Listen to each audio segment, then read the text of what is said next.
Hi, Miss Barbara.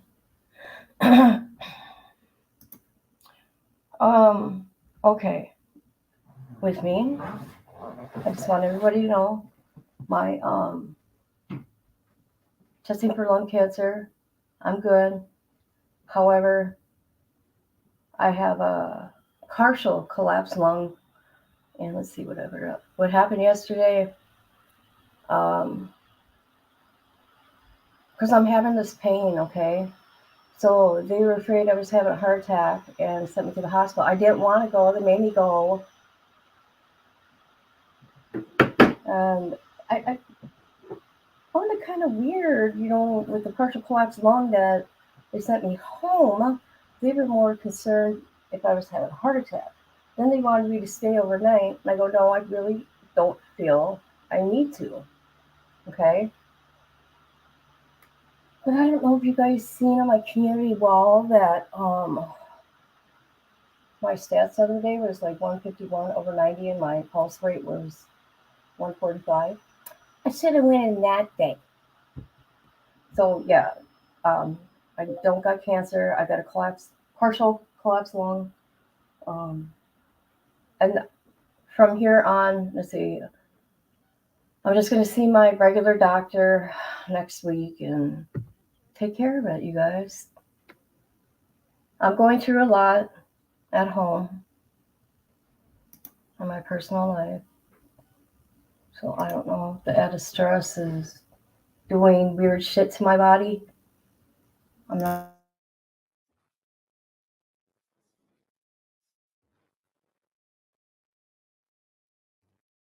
As in, they said my heart rate was really fast and stuff, but they weren't concerned about that.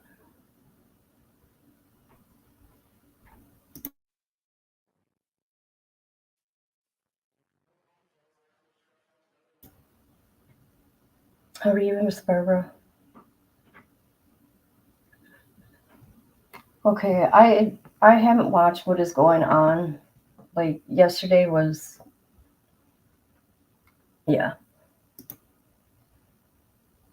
I saw that take care of self. Yeah, I am for sure. It's gonna be a rough couple months here coming up with my family. It's gonna be sad and rough. I would share, but I'm not going to because people are ego. Not you, Miss Barbara. I'm just saying. God, these doctors won't quit.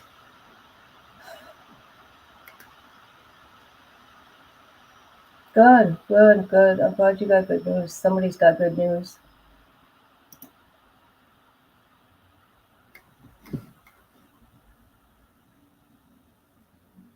So I think today let's see, Brian Albert is going to be on the stand. I could be wrong. I don't know, but I know when Albert's going to be on the stand.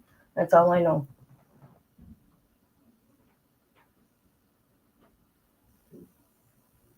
If you can name this artist, you win 25 bucks. No. No.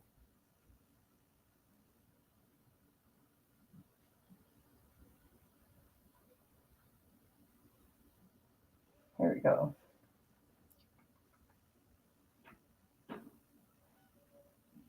What is going on here? Oh, here we go, guys. Thank you. Be seated. Close the session. 22117 Commonwealth versus Karen Reed. Counsel, please identify yourselves for the record.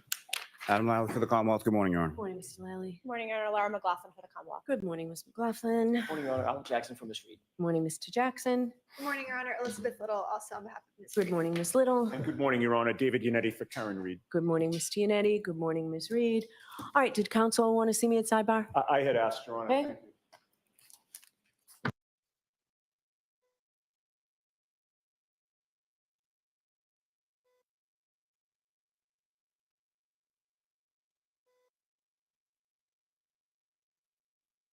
Okay, I've seen on the streets people are saying that Turtle Boy is in the courtroom. I don't know, it could be just a rumor, okay? So I wonder if he got to make it in there. Because I know that Alberts just love him. So I wonder if he got to make it in there. All these echoes. Oh my God. Oh my God.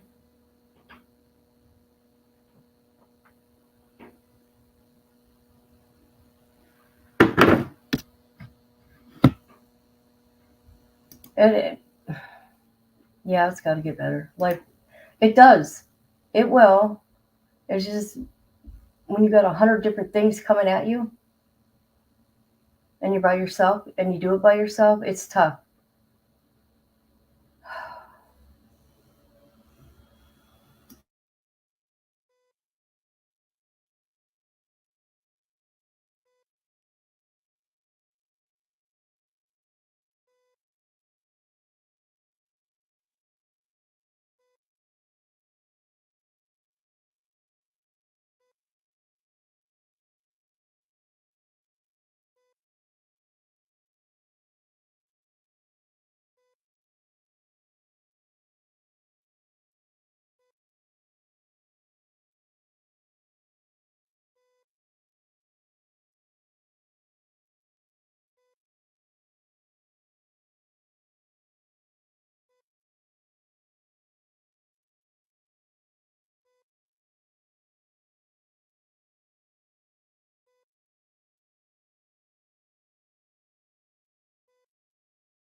No, I don't.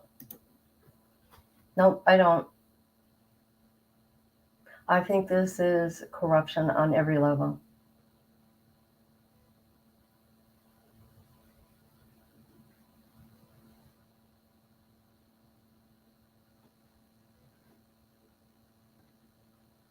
I would never go to that town, man. Ever. It's actually pretty scary. You listen to all the people connected and how powerful the Alberts are and Proctor.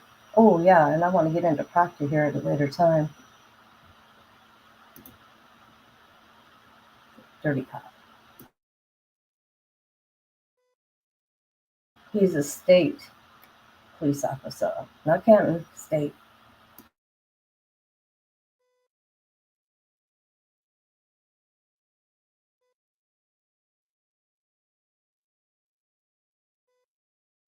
But that's my opinion. That's all. Nothing big. I don't know if I consider it another Fredericktown. You want to know why? Because Fredericktown, okay, the people get away with crimes there and stuff. Here, you can come into that town and for no reason be charged with murder from a grand jury with officials lying in the grand jury and it's been proven. That's scary. That's scary.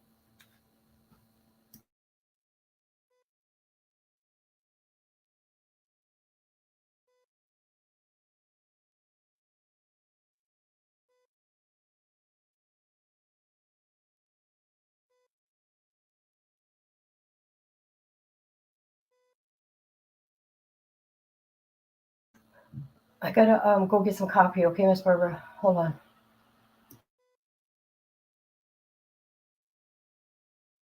Oh, there. Let me tell you, girlfriend. There's so much to this. It's.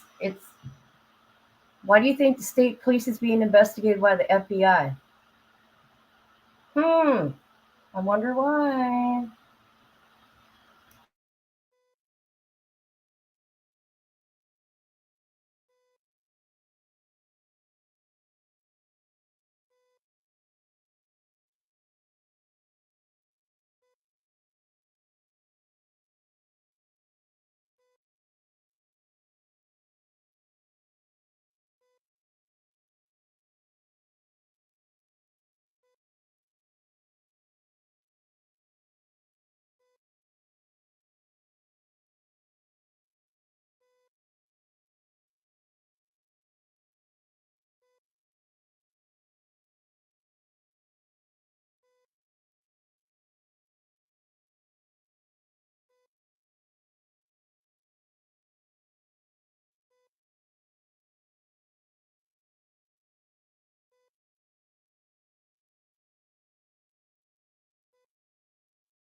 Look at this tiny little courtroom, you guys. Sorry, I haven't went and made coffee yet, but look at how tiny this is. Look at how tiny this courtroom is.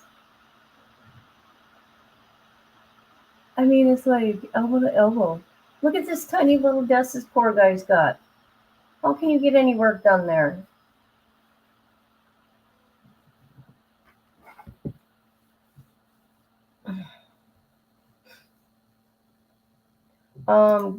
I just got a message from Grandma.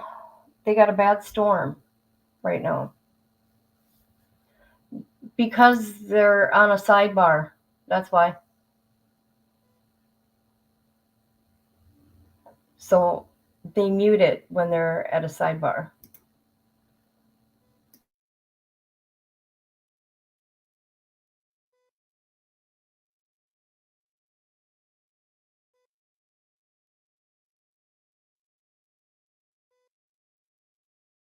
And I want to say this more. You know the difference about this case? Because we all know Fredericktown, they're all evil there too. But there is so much attention on this little town, on this police department. She is worldwide, this case. I mean, look at her legal funds are being paid by her supporters. And those people that live out there, they know more than us people that are just watching about what's really going on out there.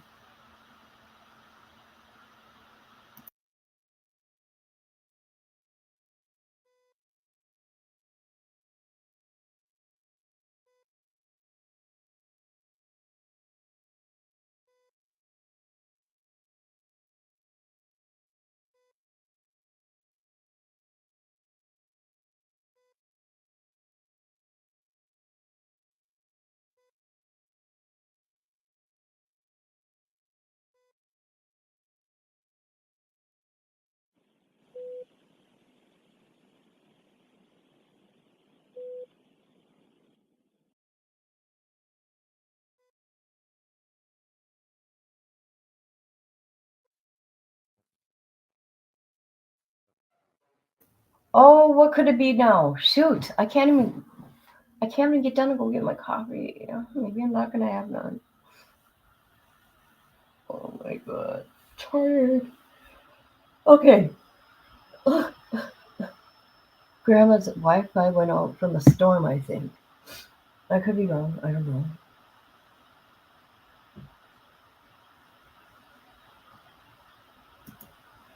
That's because all you great casters and then Turtle Boy did a good job getting her case out there.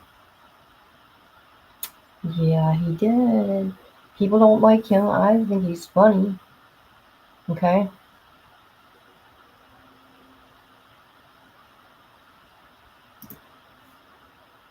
Not even gonna believe what I know. I can't wait to talk to you later. Yeah.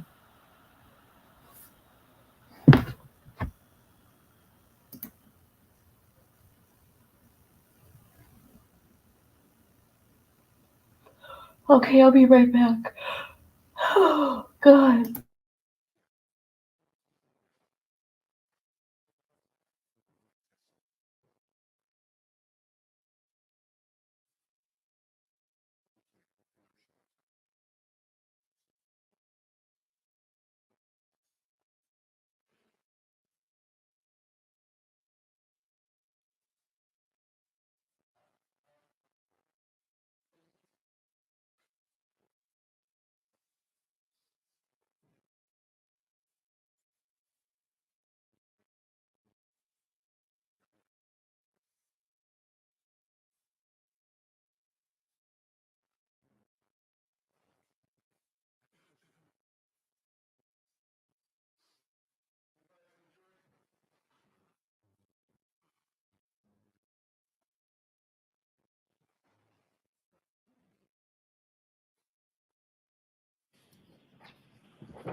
You are unmuted.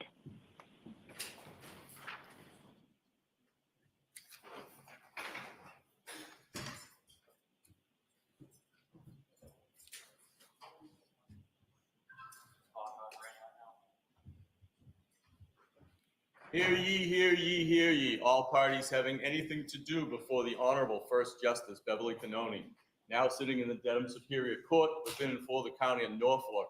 Draw near, give your attendance, you shall be heard. God save the Commonwealth and this good court. Thank you, may be seated. Morning, Your Honor. Morning. All right. Good morning again, council. Good morning again, Ms. Reed. Good morning, jurors. And happy Friday. I appreciate you all being here, ready, willing, and able to start. We got an awfully lot done in about 5 or 7 minutes over here at Sidebar. So we made you wait, but in the long run, it's we'll speed things up and we'll make things go more smoothly. So we appreciate your patience. Those same 3 questions, have you all been able to follow the instruction and refrain from discussing this case with anyone since we left yesterday? Yes. Everyone said yes or nodded affirmatively. Were you all able to follow the instruction and refrain from doing any independent research or investigation into this case? Yes. Everyone said yes or nodded affirmatively. Did anyone happen to see, hear, or read anything about this case since we left yesterday? No. One thing I did want to say to you folks is, if you can't hear a witness or a lawyer, or you can't see something, I don't know that unless you raise your hand. So if you raise your hand, the court officers don't have the power to say to the witness, please answer that again and speak louder, but I do. So if you raise your hand, court officer will come over and let me know, and we can make sure that happens. All right, so I remind counsel to keep their voices up, and you've been doing a great job of moving out of the way of the jurors toward the end there, so please continue to do so. All right, is Ms. Albert here?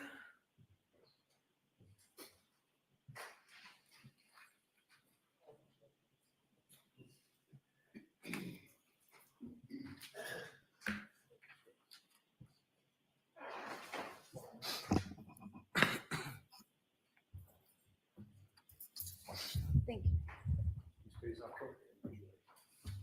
You solemnly swear the evidence given in court and jury in the case now in here, the truth, the whole truth, and nothing but the truth, so help you God. I do. Thank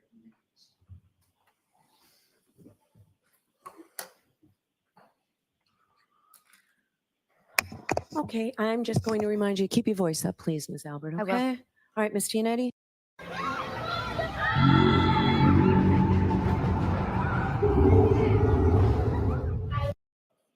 Ma'am, you will recall yesterday, I broached the topic with you of how often you and Courtney Proctor speak to each other over the phone. Do you recall that line of questioning? Yes. And when I asked you to describe the frequency of those phone calls, I didn't put any words in your mouth, did I? I didn't suggest how frequently they were. You came up with the word. I don't really. Well, let me put it this way.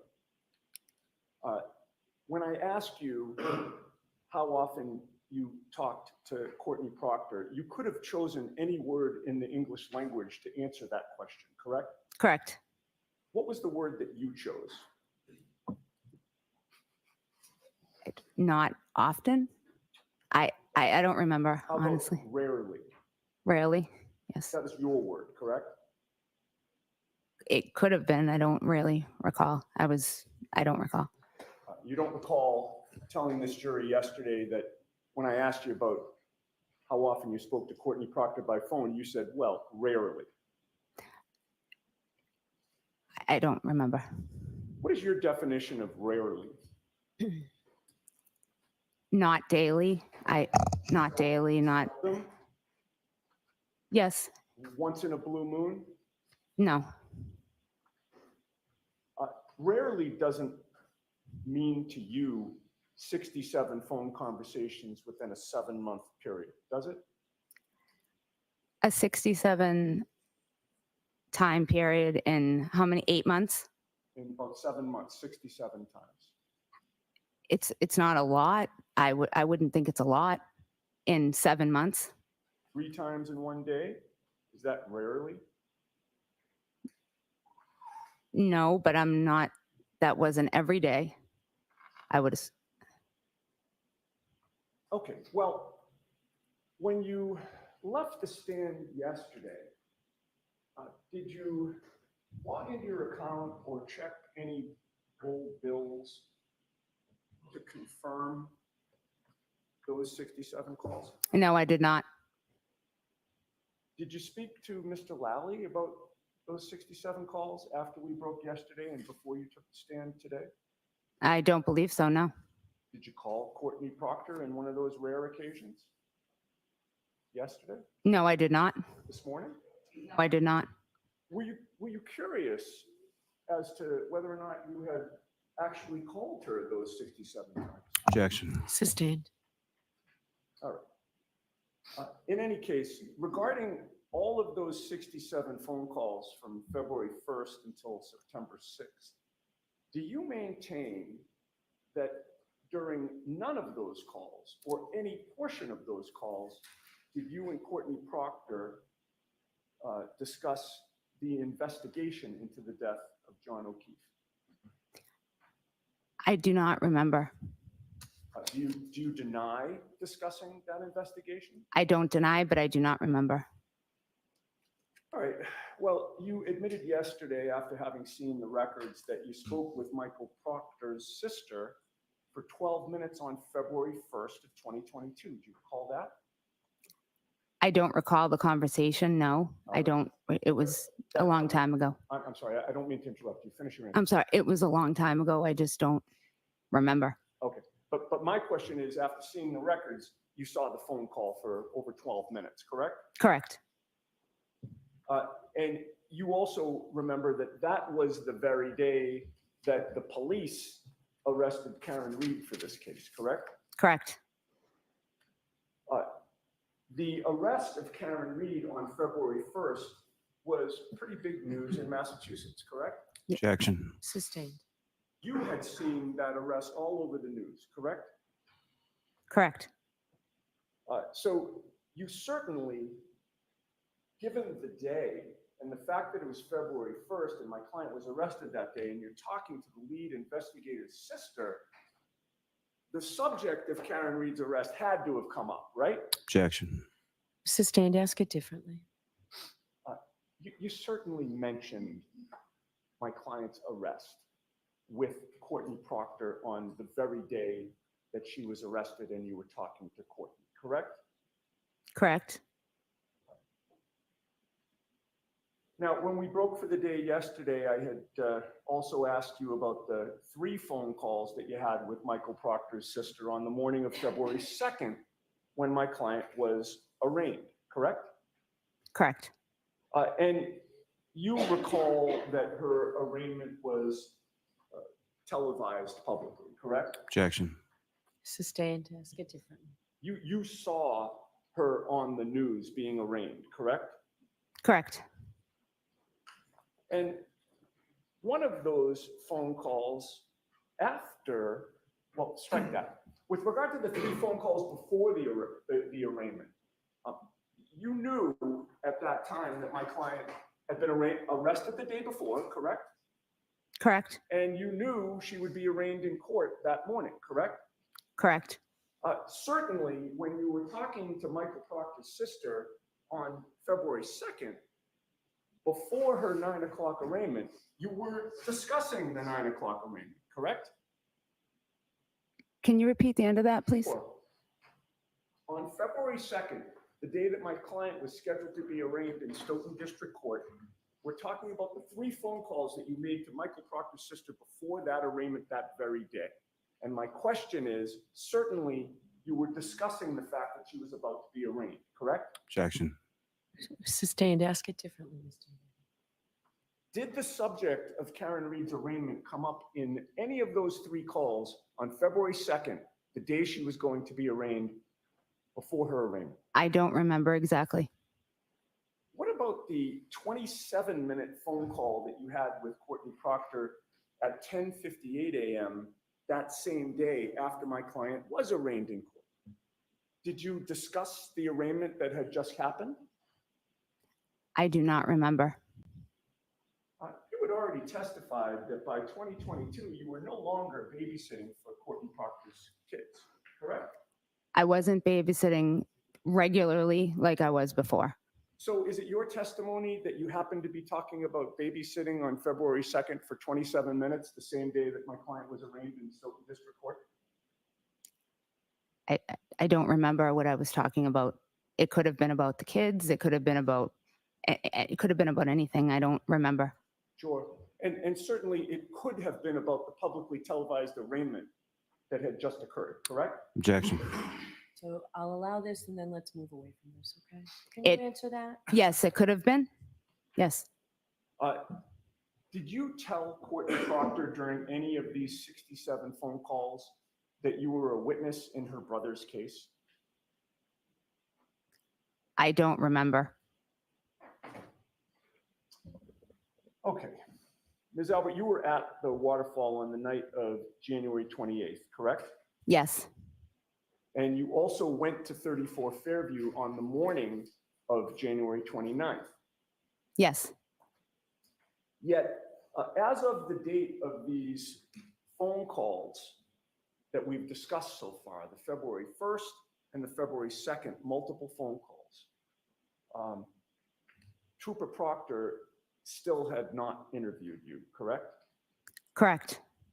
You were finally interviewed by Trooper Proctor on February 10th, about 13 days after John O'Keefe was found dead on Brian Albert's lawn, correct? Correct.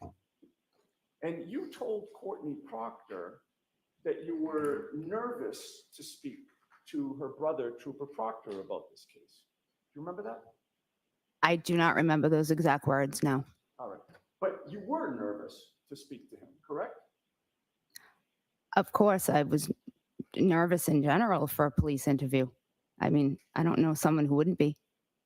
Were you worried that one of Trooper Proctor's colleagues might ask to speak to your son, Colin, about what had happened on the 28th and the 29th? Objection. Was I nervous they would ask my son? Yeah, were you nervous that one of the investigators in this case might approach your son to ask him about his whereabouts? No. All right. In any case, you were interviewed at 5:30 p.m. on February 10th, correct? Correct. Where did that interview take place? At my home in Canton. Who was present for that interview? Me, my husband, Trooper Proctor, and Trooper Bukaki.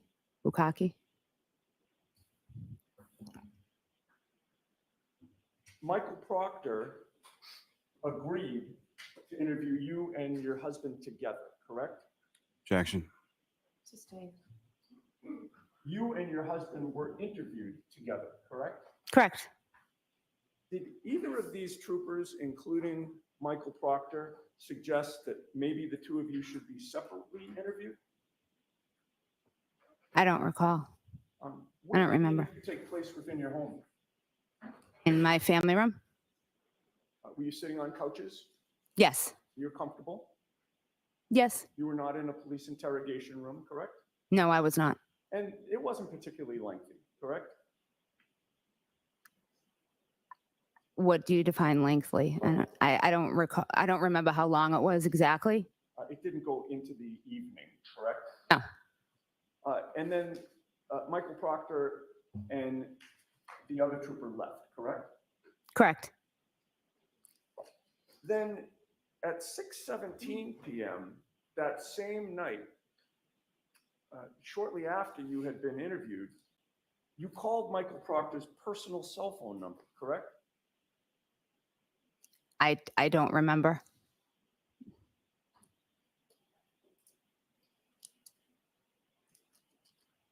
Let me have a moment. Okay.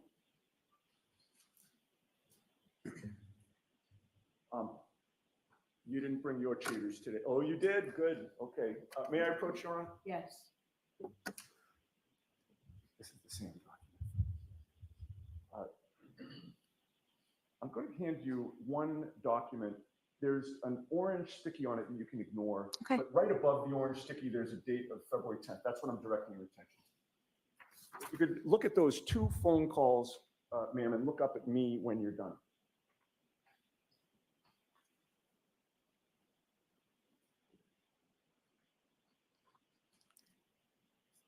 If I may approach. Yes. Did that refresh your memory about those two phone calls on February 10th? I mean, I just read them, but I don't remember. Okay.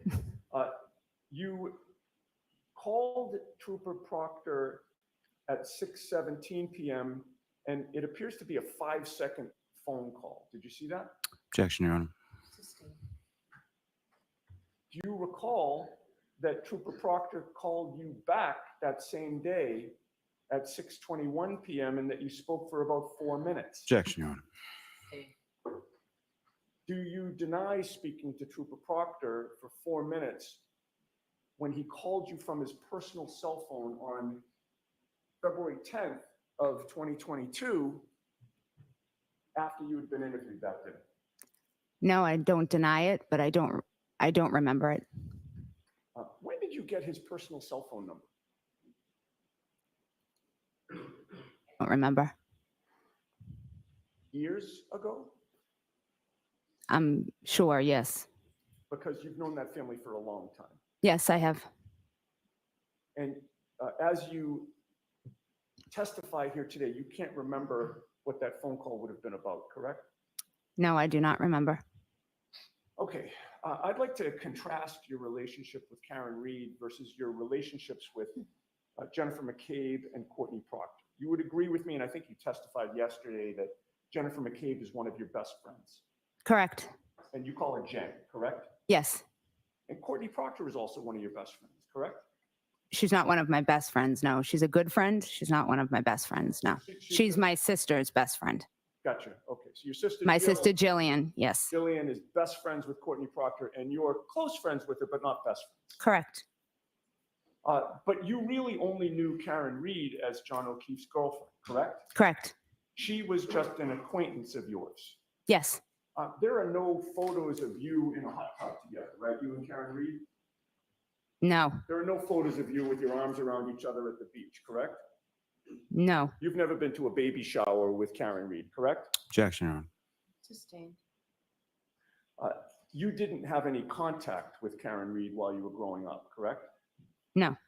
Karen Reed was definitely not from Canton, correct? Objection, Your Honor.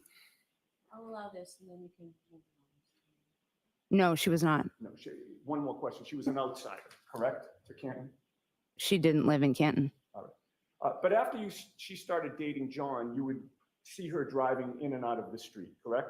Yes. You'd see her taking groceries in, correct? Yes. Because you were neighbors with John. Yes.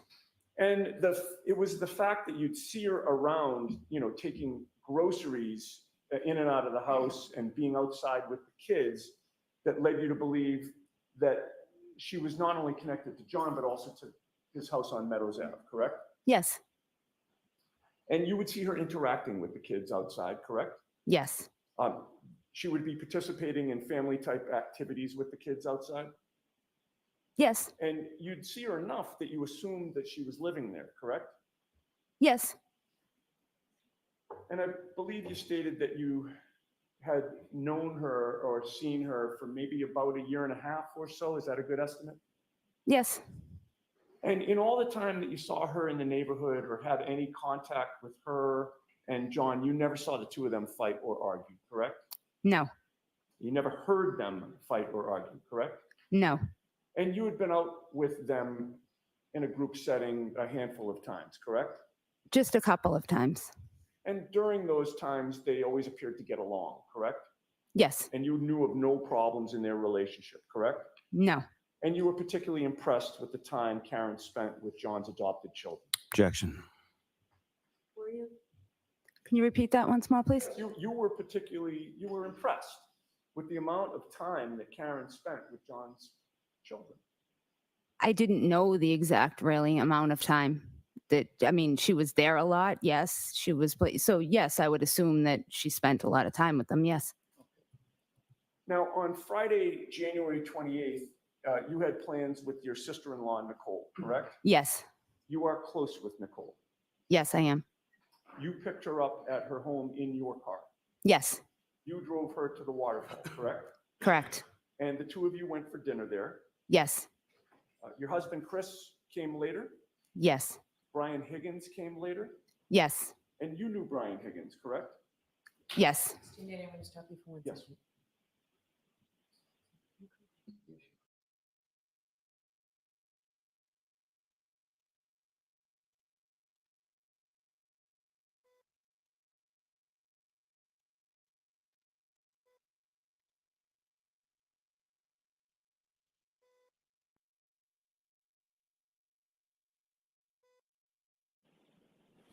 Thank you, Mr. Mayor. No, thank you, Your Honor.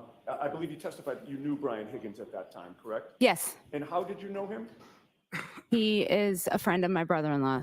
And your brother-in-law would be Brian Albert, correct? Yes, And by the way, when I just asked you that question about how you knew Brian Higgins and what his relationship was to Brian Albert, you didn't hesitate to say that they were friends, correct? correct, It was very clear that they were friends, correct? correct. In fact, the two of them arrived at the bar together, correct? Yes, And it didn't surprise you to see the two of them together, correct? no, Karen and John came sometime after that, I believe shortly after that, yes. and they walked over to your table. Yes, And then John kind of came up from behind you and sort of in a joking way, dug his finger into your shoulder correct, yes. and essentially said, what's up? And that was about it. And he went on, correct? He said, what's up, and made a joke. And fair enough. And the joke was, given the fact that you and your husband moved from the neighborhood, they decided to hold a block party. Correct? yes, And John was the same jokester he always was, correct? correct, yes, And you had some contact with Karen while you were at the bar before you had to leave because of the migraine, correct? correct, And she was just very bubbly that night, correct?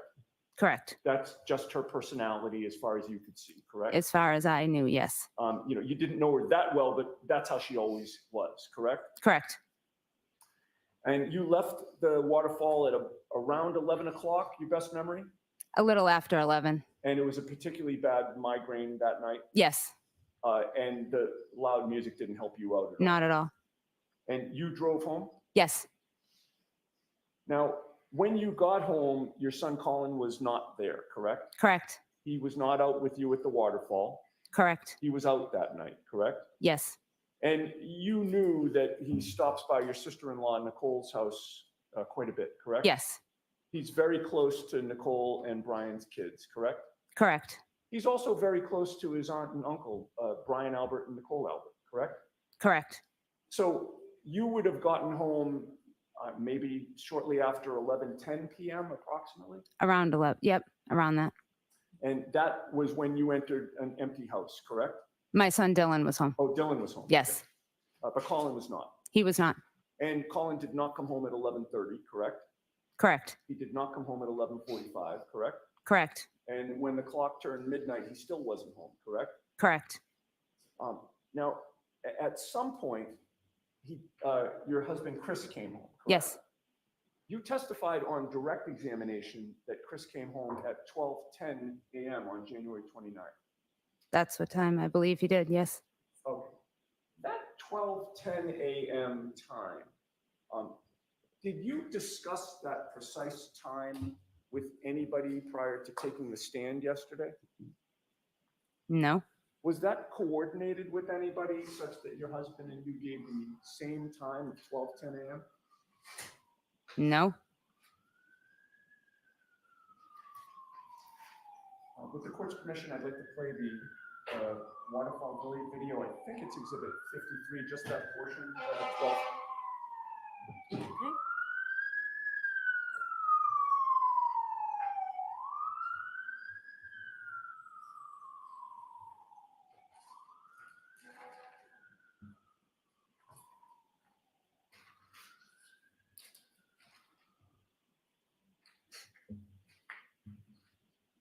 We may just have a moment, Your Honor.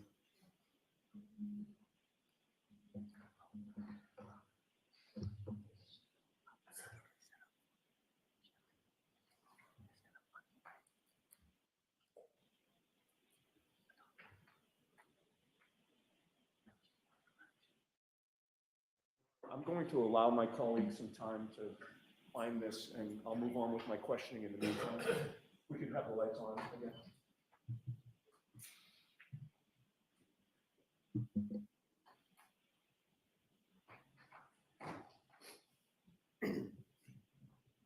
Now, I believe you've testified that the waterfall is very close to D&E Pizza, correct? correct, But your house on Maple Street is about a half mile away from the waterfall. Would you agree with that?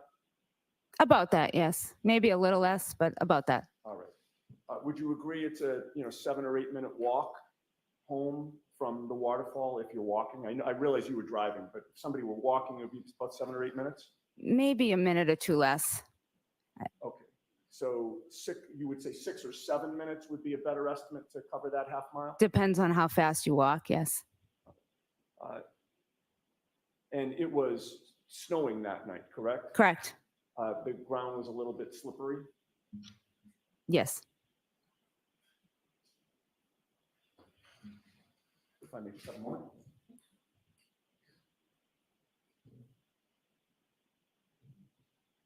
If I could have the lights dimmed again. This is the exhibit I'd like to show you, ma'am. And if you can pause for 1 second. Do you recognize what's depicted in that video? Does that appear to be the waterfall? Yes. Okay. And do you see the time?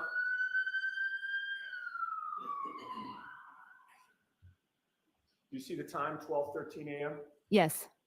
Okay, if you could run that, Mr. Bates.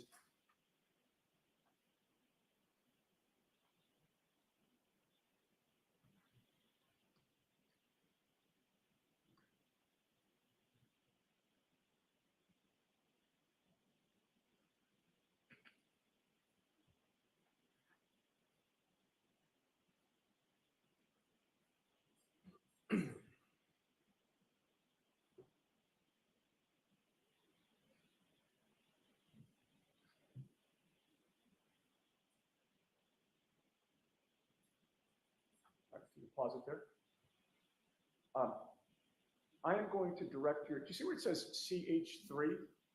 Yes. And you see the timestamp up the top, correct? Yes. Between those two markers on the video, you're going to see somebody walking by. I'd ask you to pay attention for the next, 6 seconds or so. Good luck.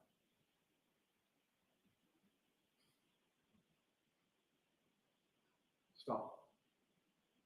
Do you recognize that person? Yes, I believe it's my husband. Okay. If you can run that. Stop. Okay. Would you agree with me that your husband left the waterfall at about 12:13 and 46 seconds? Well, yes. I mean, that's what it says on the screen. Okay. So it was closer to 2:14 than to 2:10. Would you agree with that? 12:14, you mean? Two? You know what? You're right. 12:14, then 12:10. Yes, that's what I'm seeing. Thank you. So if he's leaving at around 12:14, and by your testimony, it would have taken him he was walking home. You knew that, correct? Yes, Yeah, he didn't have a car that night. he did not. And if it took him 6 or 7 minutes to get home, and by the way, let me strike that question. You had said it takes 6 or 7 minutes. Did you factor in the fact that of the weather that night for your estimate about a 6 or 7 minute walk? Objection. Can you answer that question? Is that what you said? Yes, I didn't factor in the.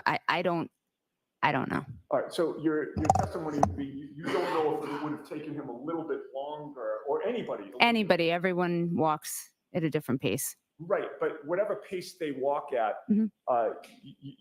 Given what you saw of the weather that night, is it your testimony that maybe it would have taken a little bit longer than the estimate because It of the could weather? have.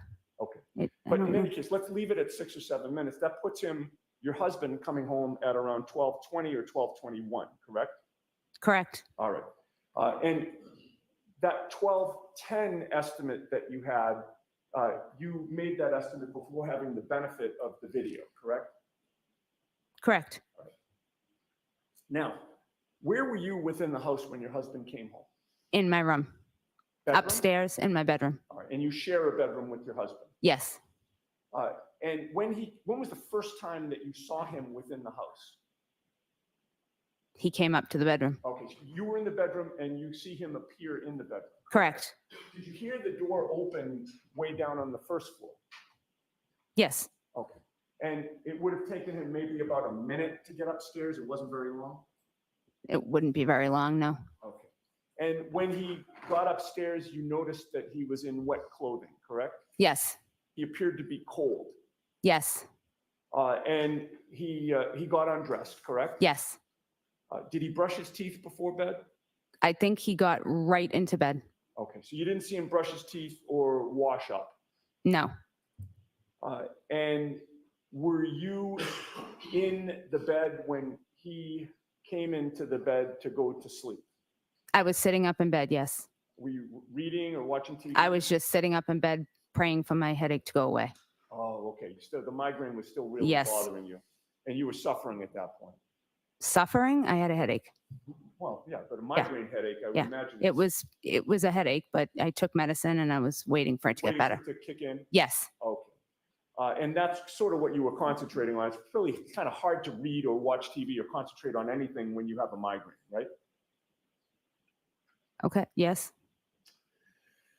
Now, you would agree with me that your husband Chris was asleep when Colin came home, correct? Correct.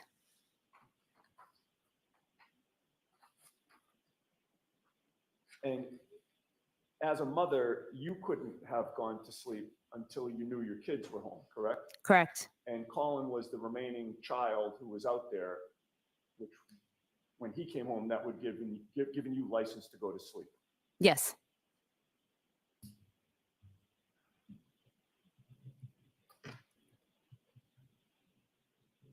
Now, at the time that Colin came home with Chris sleeping, it's fair to say this was just an ordinary weekend night, correct? How do you? Well, in other words, you didn't know that anything tragic had occurred or was alleged to have occurred, correct? Correct. So it wasn't like you were paying attention to the clock at that point and recording your memories as best you could because you knew you'd be testifying later, correct? Correct. Which also explains the 1210 estimate, right? I mean, you're being asked about, times that things occurred, and it was just sort of an ordinary day, right? So it's difficult to pinpoint times, correct? Correct.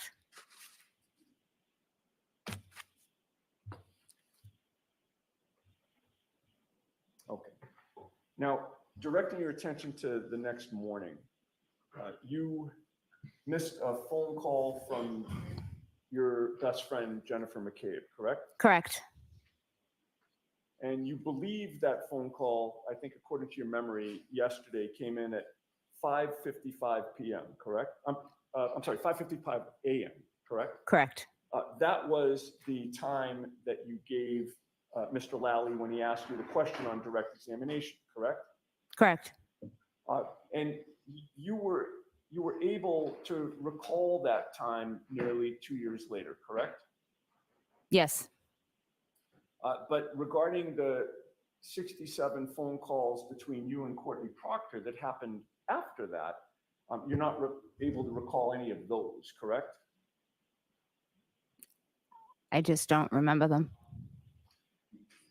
All right, in any case, January 29th was your nephew Brian Albert Jr.'s birthday, correct? Yes. That's why you went to 34 Fairview at 8:30 in the morning, correct? Yes.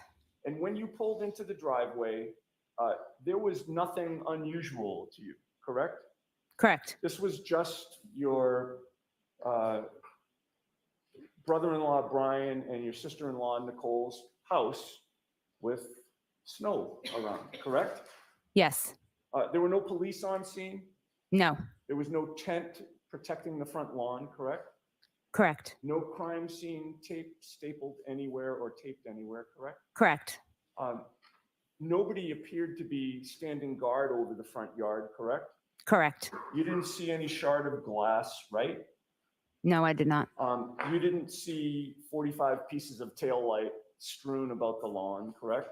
Correct. In fact, you didn't see any pieces of tail light, correct? I don't recall seeing anything. And you didn't suspect that 34 Fairview was a crime scene, correct?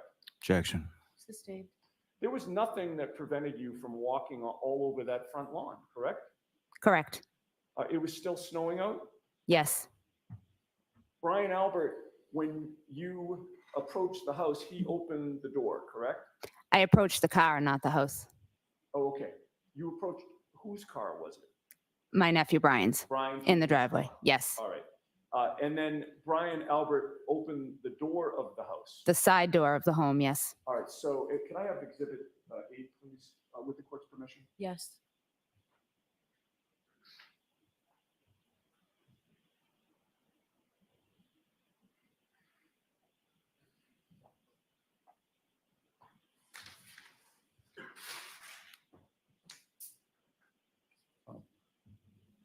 Could we zoom in just a little bit? That's good.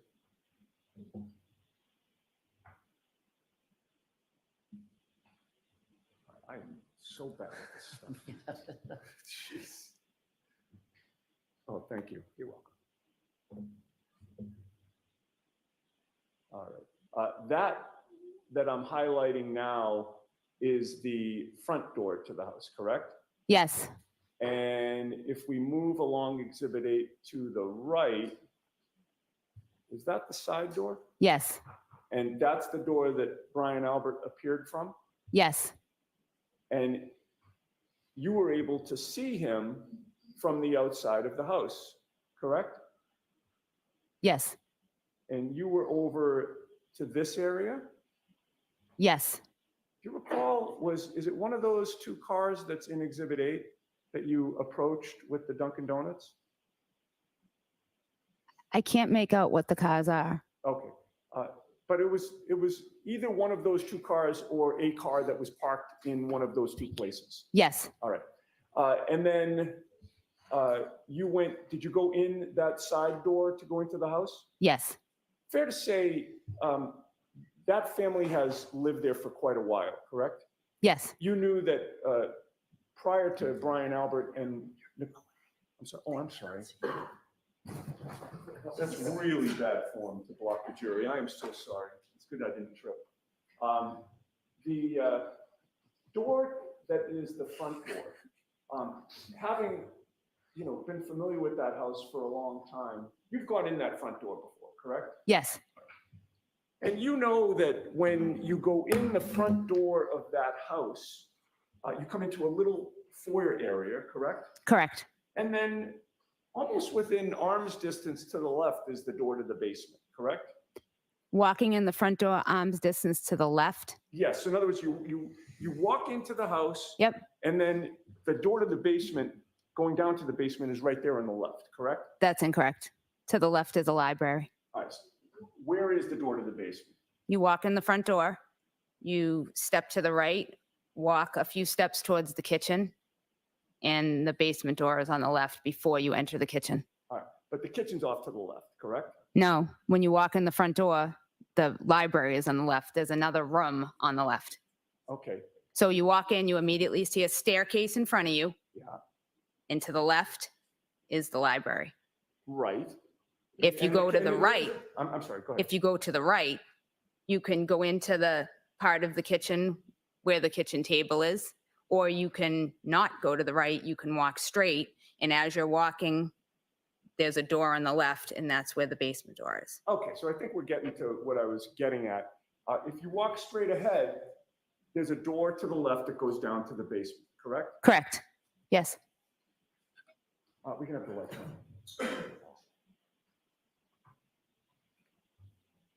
And when you were walking toward that side door, you didn't see any emergency or police vehicles outside, correct?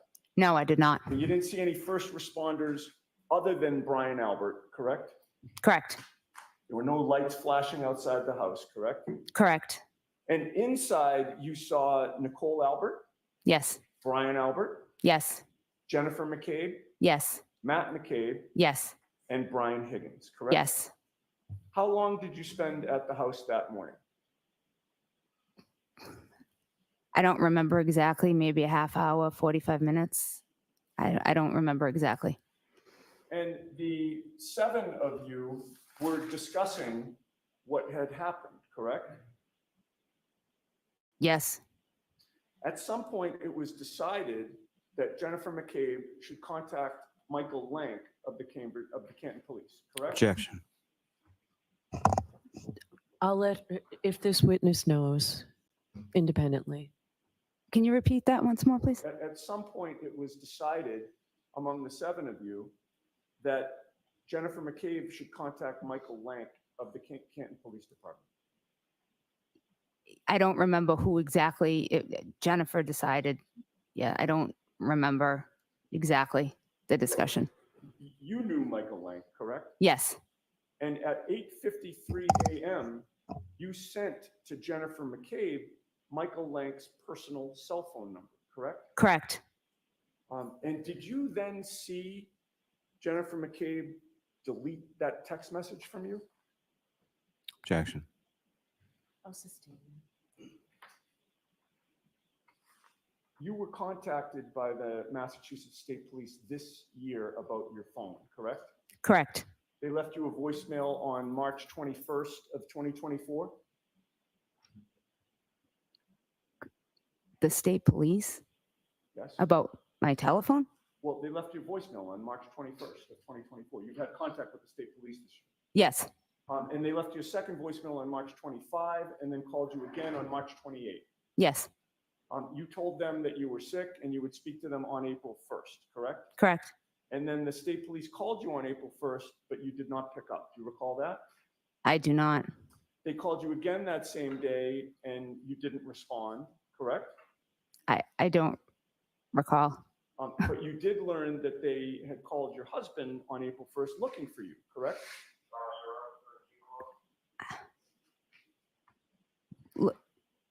I don't recall. All right. After speaking with your husband, you texted the Massachusetts State Police on April 1st, correct? I think around that, I don't know the exact date. All right. And you finally met with the Massachusetts State Police on April 3rd of 2024, correct? I would assume, I don't know the exact date, but yes, And during that meeting, the state police looked through your phone for contact that you would have had with Mike Proctor, correct? correct. Did they seize your phone? No, they did not. Did they tell you that they had a search warrant for your phone? No, they did not. Did they take it back saying that they had to give it to some experts to do an extraction? Objection. Sustain. They just looked through it after you handed it to them, correct? Correct. Then they gave it back. Yes, Now, with regard to your contact with Karen on January 28th, it was clear to you that Karen did not appear to be under the influence, correct? correct. You didn't see her stumbling, correct? Correct. You didn't see her swaying. Correct. She was not unbalanced. No. She was not slurring her words. No. She was not talking gibberish. No. She was engaging in normal conversation, Yes. and she held the conversation perfectly fine. Yes. She appeared to be under control, correct? Yes. She was affectionate with John that night. Objection. I didn't come in contact with them like that. Well, the two of them certainly were not arguing. No, not that I saw. You didn't see any tension between them, correct? No. And I mean, given your family's connection to law enforcement, you would not knowingly let someone drive a car if they were under the influence, correct? Objection. Sustain.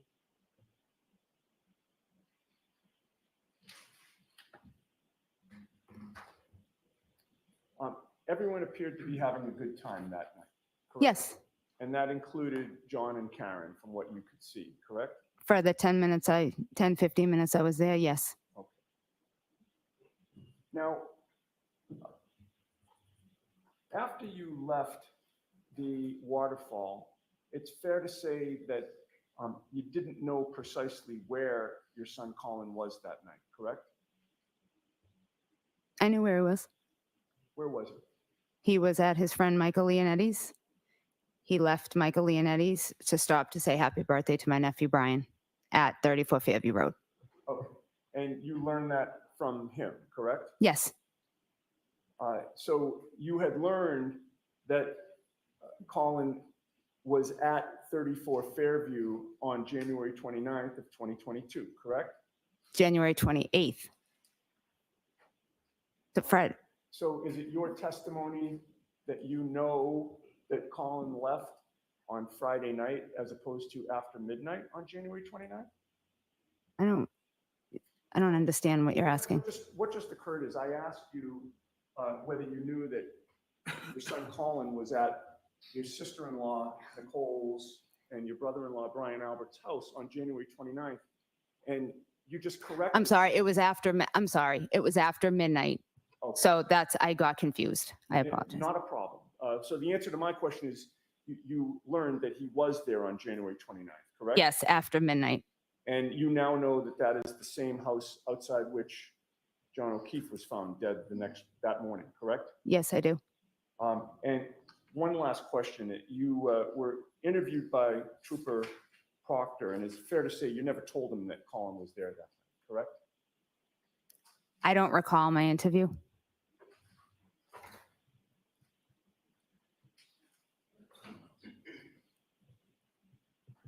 I have no further questions. Thank you. All right, Mr. Riley. Just briefly, Your Honor.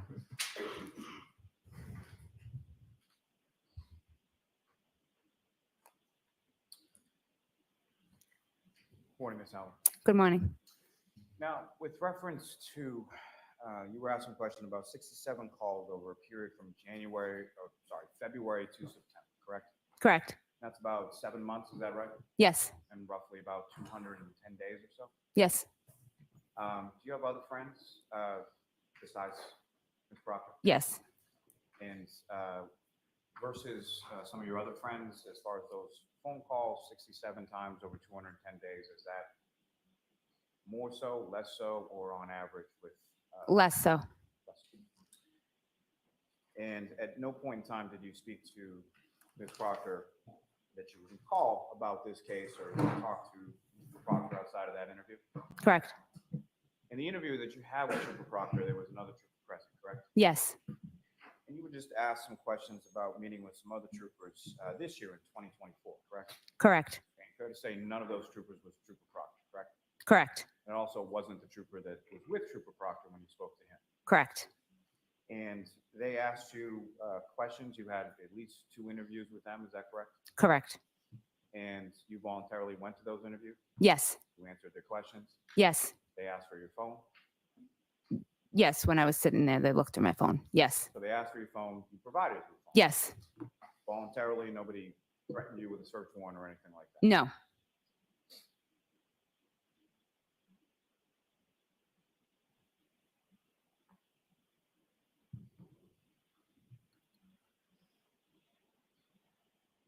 You were asked some questions about timing, and I promise there's no math that I'm asking in this, but you've had to walk outside when it's cold outside, correct? Yes. You tend to walk faster or slower when it's cold outside? Faster. Me personally. When you went over to your in-law's house on the morning of January 29th to drop off donuts for your nephew, you weren't expecting to go inside, correct? Correct. You weren't expecting to be standing around talking to people about a friend of yours potentially having died at that point. No. No. Nothing further. May we approach? Okay. Just feel free to stand up.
Morning recess.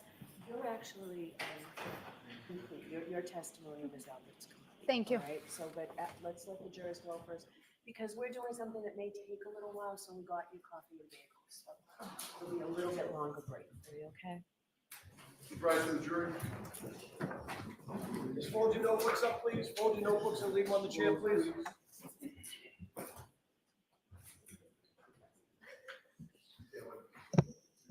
Jury coming out there.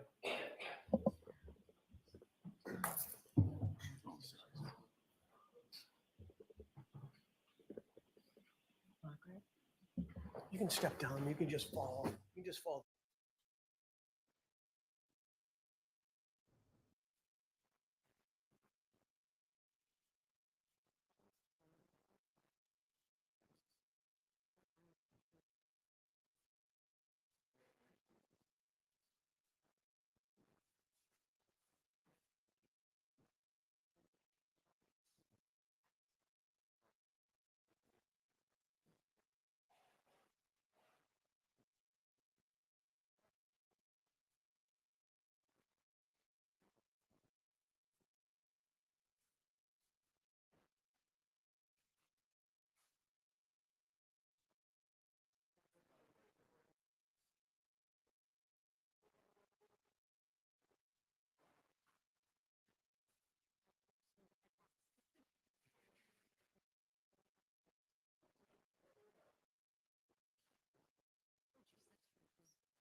There's Turtle Boy. There's Turtle Boy, guys.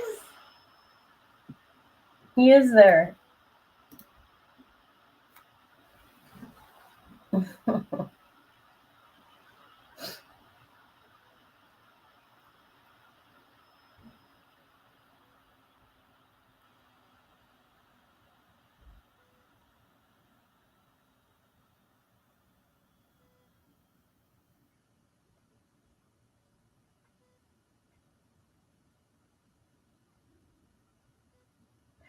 I wonder what's going on there. Are they on break or what?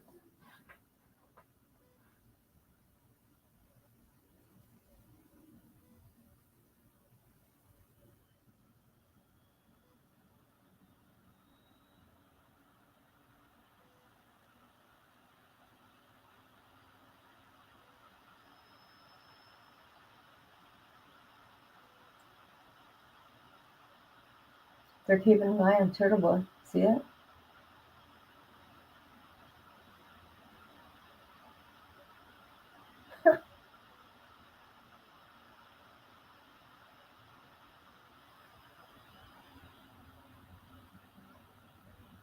Oh,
give you a break for.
Sorry, guys. It is. Oh, sorry. Very odd.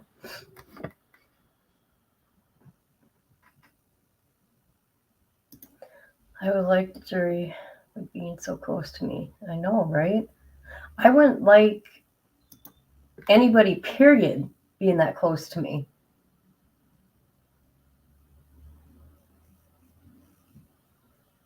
Just too close.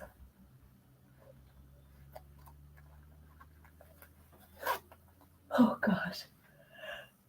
Ah.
It definitely came through this morning, and, so I should have said, but actually what I'll give you, by the way, so everybody else knows too, it would actually also have the 911 calls, if you would just keep using the same phone line, so you can take whatever you want from it. Now, the problem with that is, I keep telling people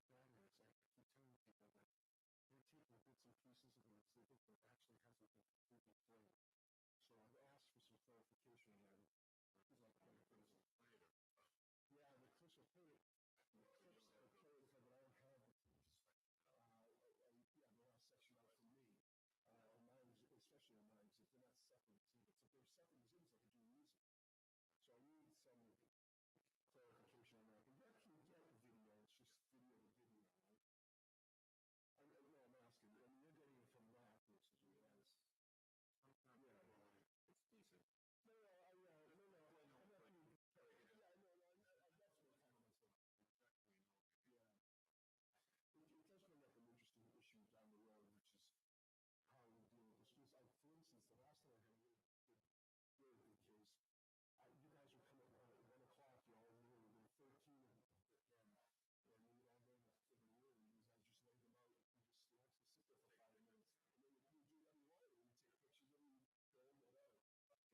Back on the record on the Reed matter.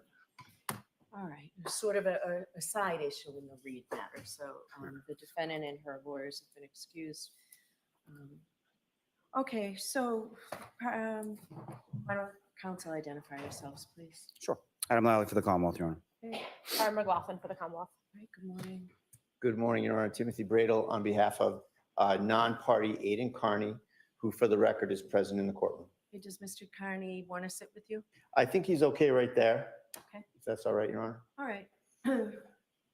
So Commonwealth, so I do want to say a question before we begin. Commonwealth, in your motion to exclude an individual charged with witness intimidation in connection with this case from the courtroom during the testimony of certain witnesses, before we begin, are you advancing the concerns of the DA's office or the concerns of the witnesses themselves, or both? Both, Your Honor. Okay, Judge, so. if I may, I'm sorry to jump in, but just if I may, I Sure. do have what I think is a pretty substantial procedural objection. Okay, Maybe I'd ask that you sort of just make a quick bifurcation of the issues here, and we can address the procedural issue before we get into the substance of the motion. sure, I'll hear you. If we could. Thank you very much, Your Honor. Your Honor, so the record is clear, because we may need an appellate record in this case. Okay. But I was here in the Norfolk Superior Court today, completely unrelated to Mr. Carney, my client, as you know, in the other matters. And I was here today on the matter of Commonwealth versus Tylee Curry for a motion to suppress. And that's- Which is a case that I am in the middle of Right. that motion to suppress with you. Exactly. And I actually figured that we wouldn't do the motion and get a date. But I was fully focused on that matter and had no notice whatsoever that the Commonwealth was in the Reed matter, was seeking to exclude my client as a journalist from this courtroom. The first thing is that, and I know the court has a job to do in terms of ruling on this motion, and that's fine. And I asked that the ruling be that it be denied on procedural grounds. The procedural grounds are, Judge, that there's been no service of process whatsoever on a case where the government is seeking to essentially trample all over my client's First Amendment rights as a journalist. On 15 minutes notice. You know, I know you gave me the thing 15 or 20 minutes ago. And it's more than a half an hour, but I understand. All right, well, you get the point. So, you know, this is not something that I can process and absorb and make any sort of cogent arguments on the merits of the motion on that time period. I'm sure that the court respects that. I'm trying to address it as best I can, but I think that the procedural issues here should control. And here's the procedural situation, Your Honor, that the government filed this 6-page motion. There's a footnote 2 that refers to them serving this motion on May 8th to the Associated Press. Why they couldn't just pull up my email and serve me is an open question that I'd like an answer to in open court. So they can serve the AP 2 days ago, but they can wait and not even serve me with the motion when I get here to court today on a completely unrelated matter, I might add. So there's some funny business going on here. And, you know, there's been nothing but funny business from where I sit from the Commonwealth on Mr. Carney's matters. And here we go again. So I don't appreciate that from counsel, from the Norfolk County DA's office, number one. Number two, Your Honor,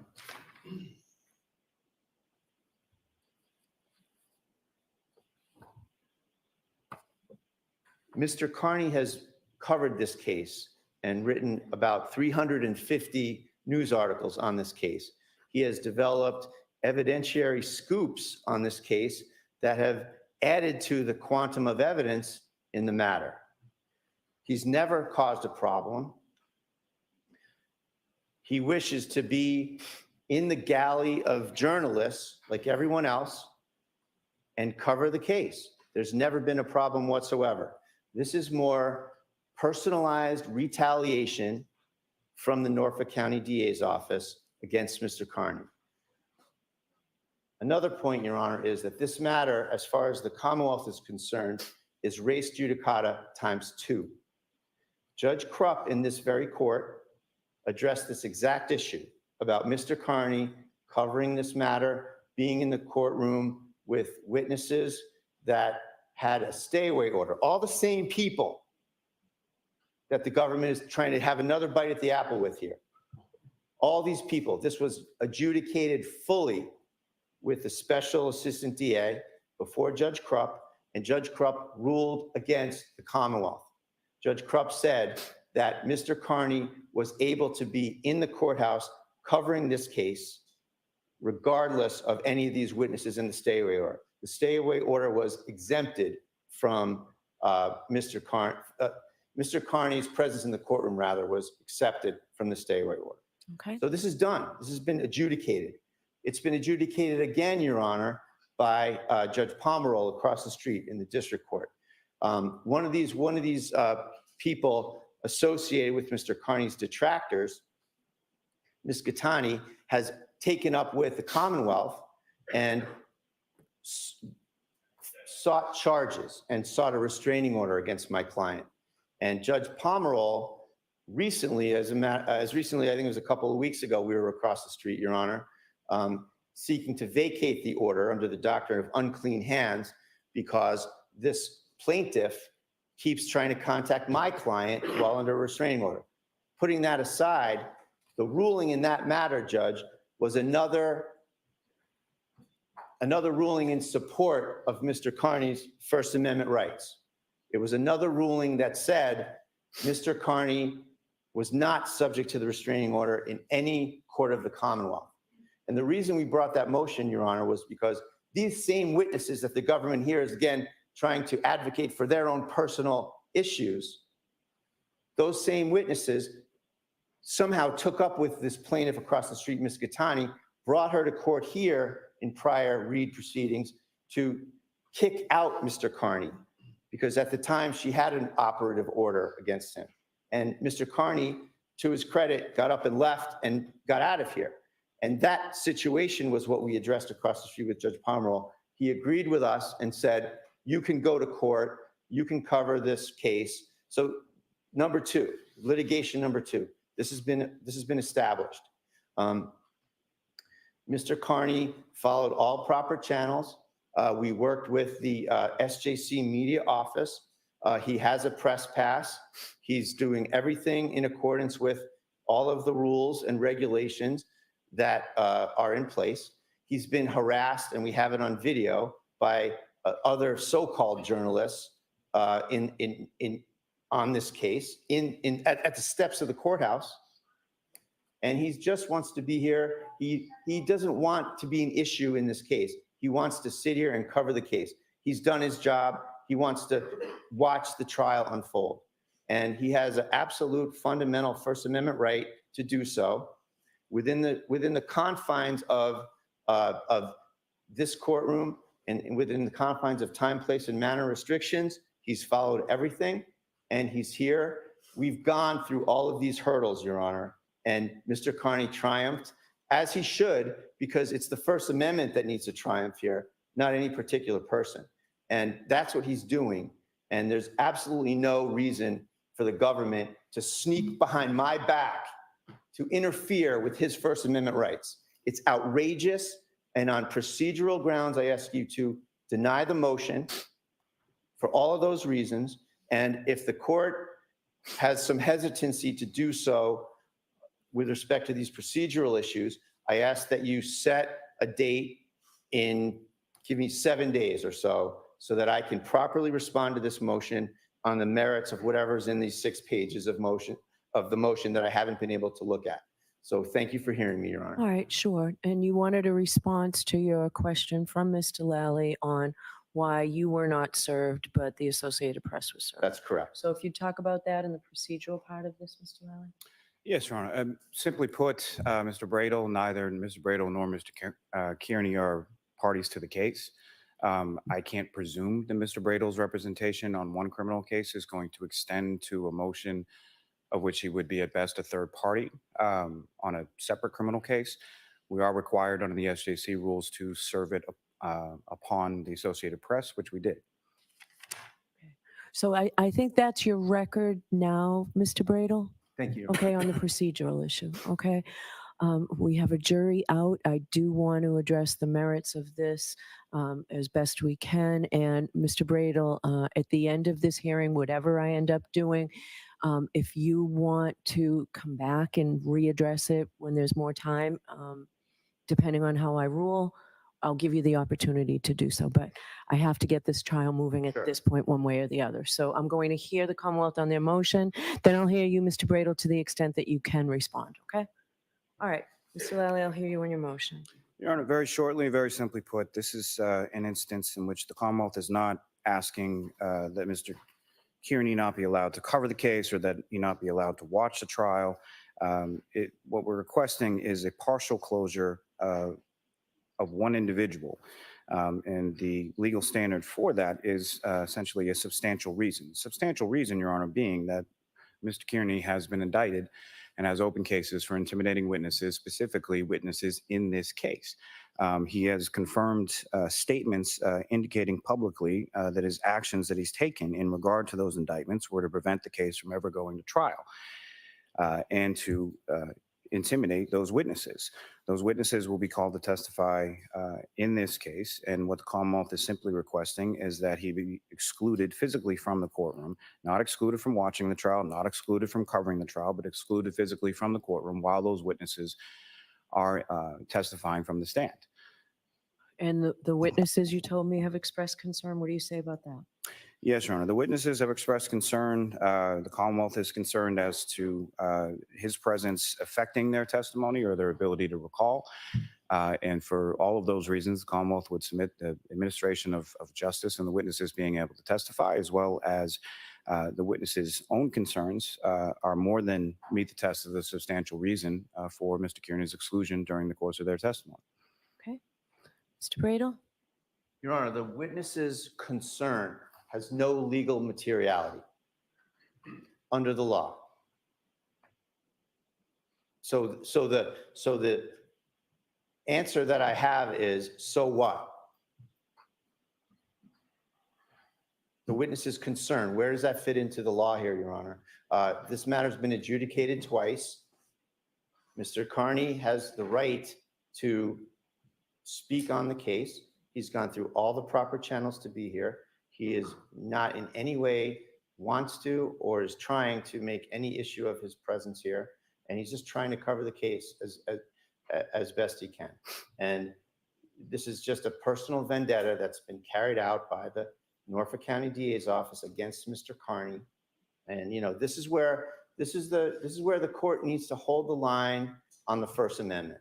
You know, this witness intimidation statute, Your Honor, is an absolute abomination. It is going to be struck down. It's just a matter of time. And this is just a continuation of everything the special counsel's been doing to Mr. Kearney. Now the office itself is doing it. There's no reason for this motion to be allowed, Your Honor. There's no discomfort exception to the First Amendment, Your Honor. There's been absolutely nothing advanced, especially on an emergency basis, which is, I assume, why this is being done with no notice. There's been no establishment of any emergency. There's been no conduct whatsoever on the part of Mr. Kearney to justify this motion. And I did happen to see some reference to the Chesna trial about published, something to the effect of doxing a seated juror. That is false. Mr. Kearney wrote a story on a juror after the jury was discharged. There's absolutely no prohibition or problem or issue with that. And it is absolutely protected conduct by the First Amendment. And it is not in any way a grounds for this court or the Commonwealth to assert any wrongdoing against him. So I can assure you I am not considering that incident in this. You all know I was the judge. I am not considering that experience in this motion. Thank you, Your Honor. Anything further, Mr. Nothing Bradel? further. Thank you. All right. So, Mr. Bradel, I agree with you that Mr. Kearney is certified by the Office of Public Information pursuant to SJC Rule 119, and that he has a right to be here today. He arrived timely, and that he is registered. I have honored that 119 registration today, and I will continue to honor that. However, my role in this case, Commonwealth versus Karen Reed, is to assure that the defendant's constitutional right to a fair trial are honored and upheld. And because of the chilling effect that Mr. Kearney's presence, I find, will have on the witness's testimony, I'm going to excuse him while the named witnesses in the Commonwealth's motion, Julie Nagel, Christopher Albert, Colin Albert, Michael Proctor, Jennifer McCabe, Matthew McCabe, Brian Albert, and Yuri Buchanan. And the Commonwealth also today requested Nicole Albert because of the incidents that reportedly have been held at her home. I'm going to excuse him during all of that testimony. Now, in my media order, if you have it, I'm sure your client has it because they're handed out to the press. Under number 1, I say that anyone leaving the courtroom to the media during the trial proceedings may lose their seat and may not be permitted re-entry unless there is available seating. That will not happen to Mr. Kearney. I will not take away his seat today. For other witnesses who are not subject to this order, that seat will remain empty. No other person of the media will be able to take that seat in his absence. Okay? Your Honor, one last thing, if I may, just came to me as I was standing here. Extension in same regard as to Nicole Albert for the address would be Brian Albert Jr., son of Brian and Nicole Albert, lives All at the right. same address. It's for the same reason. So Brian Albert Jr. All right. So those are my findings, Mr. Bradel. It should give you enough to seek appellate action if you wish. Okay? All right. Thank you for being here. All right. All right. So I'll take a short recess. We can bring counsel back in and Ms. Reed back in, and we'll proceed with the trial. Court, all rise.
You are unmuted.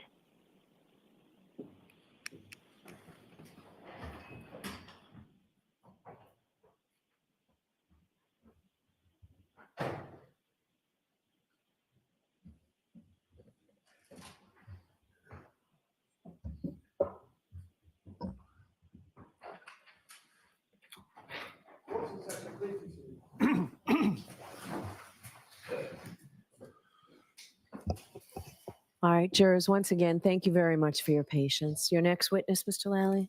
Yes, Your Honor. The Commonwealth to call Ms. Nicole Albert to the stand.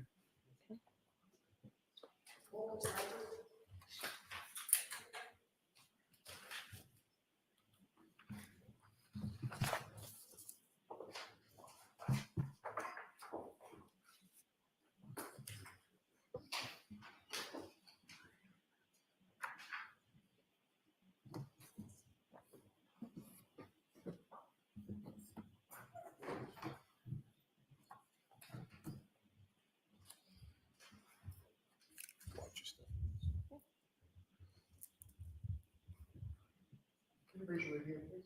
You solemnly swear the evidence you give the court and jury in the case now hearing should be the truth, the whole truth, and nothing but the truth, so help you God. Thank you. I just need you to speak nice and loud into that microphone. Okay. Thank you. Yep. All right, Mr. Lally, whenever you're ready. Thank you, Your Honor. Good morning. Good morning. Could you please state your name and spell your last name? My name's Nicole Albert, A-L-B-E-R-T. And where do you live? Norwood, And about how long have you lived in Norwood? about a year. And prior to moving to Norwood, where did you live? Where did you live prior? Canton, How long had you lived in Canton? my whole life.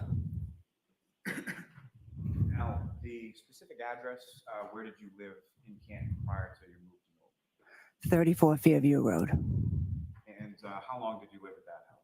about 12 years. And are you married, ma'am? Yes, What's your husband's? Brian Albert. Does he work? He's retired from the Boston Police, About how long was he an officer with Boston? about 30 years. And do you have children? Yes, we have 5. And how old are your 5 children? My oldest daughter is 28, and then I have a son who's 25. I have another son who's actually 23 today. And then I have twins, a boy and a girl, who are 20. And your oldest daughter, what's her name? Caitlin, Your oldest son, what is his name? Brian Jr. And Brian Jr., does he live with you currently? Now,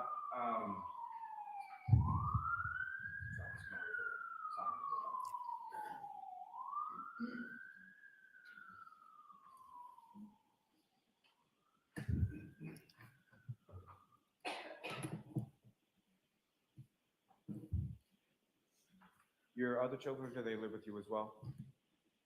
My oldest daughter lives with her boyfriend in Easton, and my son Brendan lives with us. He's just finishing up college, so he's graduating this month from college, so he's back with us. My twin daughter, goes to college, so she's home now for the summer, but she has an apartment in Bridgewater. And then the twin boy is in the military, And which branches? the Marine Corps. Now, if I could turn your attention to January 28th, 2022. Do you recall that day? Mhm. And do you recall what day of the week that was? It's a Friday. And at the time of January 28th, 2022, did you work? Yes, I've been a part-time lunch lady for about 9 years. And you've since retired, is that correct? I'm sorry? You've since retired from that? I haven't retired. I just didn't go back this past year, but And around that date of, so January 28th, 2022, what, if any, significance was the next day of January 29th? January 29th was my son Brian Jr.'s 23rd birthday. And over the course of that week, sort of leading up into the weekend, what, if any, plans did you make with reference to your son and his birthday? He had mentioned he was going to get together with some friends on the Saturday night, the 29th, for his birthday. And I had said, okay, well, maybe Friday night, if anyone's around, any of our aunts or uncles or anyone, maybe we'll take you out, just local for some apps and drinks or something. And coming up to that day of Friday the 28th, what if anything sort of changed in reference to those plans? Well, they were, the forecast was saying a big snowstorm was coming in and it looked like it was going to be late Friday into all day Saturday. So I had said to my son, well, obviously doesn't seem like anyone will be able to go out on Saturday night. Why don't you just do something with your friends Friday night? And had you, at that time, already made some plans with friends and relatives in regards to going out Friday? Yeah, I had just mentioned to my daughter Caitlin and my sister-in-law Julie and just had mentioned it to them about possibly getting together Friday. And just to be clear for the record, when you say your sister-in-law Julie, how is she sort of related to you? She's my husband's brother, Chris's wife. And your husband has a number of siblings, correct? Yes, he's the oldest of 7. And yourself and Julie Albert, you guys are friends? Yes, we're very close. And so, also just one last question, sort of leading up through the course of that week, where did your husband Brian go? Sort of last minute, I believe it was Thursday of that week, he went to New York for a funeral. And do you know who the funeral was in regard to? It was for a New York police officer who had just been killed in the line of duty. And do you recall how he got there as far as how he went from Kansas I to New York? believe he may have flown Thursday to New York, and then the plan was to fly back Saturday, but that changed with the weather, and he ended up, they didn't want to get stuck there. So after the funeral Friday morning, they drove home. A friend of his had driven, so he got a ride back with them on Friday. And only if you know, but as far as that friend that he drove back with on Friday, do you know who that was? The friend who I believe had the truck there and drove was Brian Higgins. And is that someone, Mr. Higgins, that you were familiar with prior to that date in January? Yes, he was a friend of my husband's. Now, on that evening of the 28th, can you explain to the jury sort of how it was that where did you decide to go with your daughter and your sister-in-law? We just decided to go to Waterfall, a local place, 5-10 minutes down the road from our house. My sister-in-law Julie picked me up at my house maybe 7:30, 7:45, and we went to the waterfall. And I believe my daughter and her boyfriend Tristan were already inside at a table. And when your sister Julie came to pick you up the house, in addition to yourself and your son Brian Jr., with anyone else, were any of his friends there at that I time? believe 2 girlfriends may have already had come, and they were just sitting in the kitchen when I left. And so you go out to the waterfall. When you get to the waterfall, where within the establishment did you go? We came in, walked in, I believe to the left, there was just some small tables, and I think Caitlin and Tristan were already sitting there. So we sat down at the table and we ordered food and just hung out for a little bit, had food and some drinks. And as far as drinks were concerned, do you recall sort of what you were drinking that night? I was probably drinking White Claw. Bless you. Now, later on in the evening, was there any sort of live entertainment there? Yes. After we ate, my daughter's boyfriend Tristan left shortly after because he was going to be going out shoveling, working with a plow guy. So he was planned to go home and just sleep, take a nap, because he was going to have to get up like in the middle of the night to go out and do that. So he had left. So it was just me, Julie, and Caitlin. And at one point, the waitress had said, "Oh, a band's going to be setting up where you're sitting. Can I move you?" So she just kind of moved us over to like a high top table. And then after you were moved over to the high top table, with anyone else came in to join you? Shortly after, I believe my sister Jennifer and her husband Matt came in. I had texted her just saying I was there if she was interested to come by. I think she said she was somewhere else. Did I want to come there? And I said, well, no, I'm already situated. The band's going to play. I'm just going to stay here. So she said, okay, maybe we'll come there. So maybe 9 as she came in with another couple. I believe they had been at a basketball game, their daughter's basketball game. So she came in with them. And again, just to be clear, when you say your sister Jen and her her husband, Matt, what is their last name? McCabe. And she's your younger sister, is that correct? Yes. Now, as far as after they came in, who, if anyone else, sort of came in and joined your group? Shortly after that, I believe Julie's husband, Chris, came in. He worked up the street at his pizza shop. So I believe shortly after 9:30, he came down, he came in. And then in the meantime, my husband was, getting close to being back to the area from driving back from New York. So I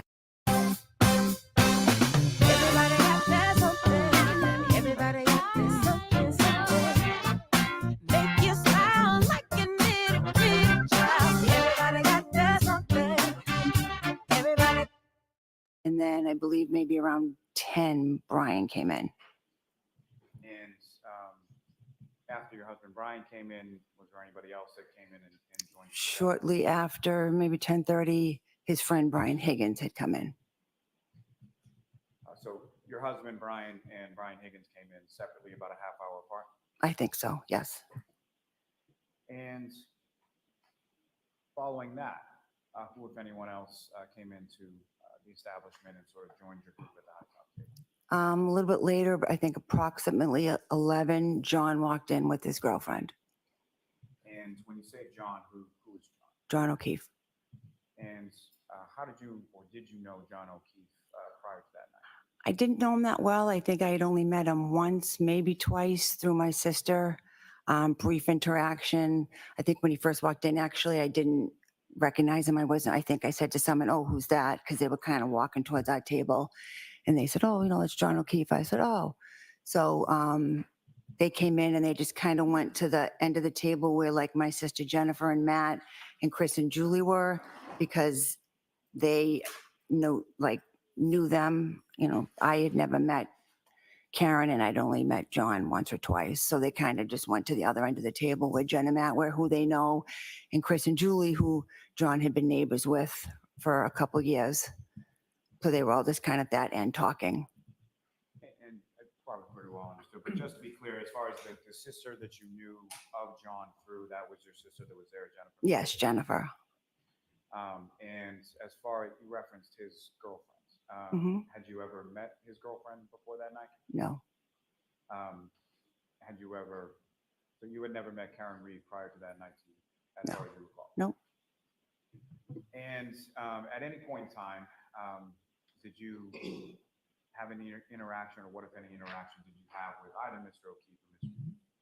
At one point, John walked by, towards me and my daughter at the table and said, "Hey, I'm going up to the bar. Do you guys need a drink or anything?" And we said, "No, thank you."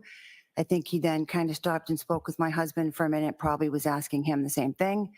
Then John went back up to the bar and then he went back down to, where he'd been standing. And that was the only interaction I had with him. And as far as your understanding or your knowledge of Mr. O'Keefe, did you know what he did for a living?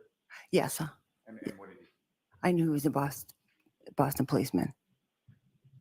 And was he somebody, if you know, that worked with your husband? No, I don't believe he ever worked with my husband. I don't believe they ever crossed paths at work.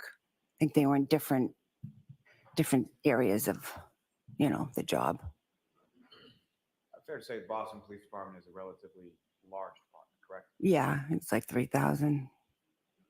Now, with reference to Ms. Reed, what, if any, interaction did you have with her that night? I had none. I don't believe we spoke or we were introduced or anything. I don't think we spoke at all.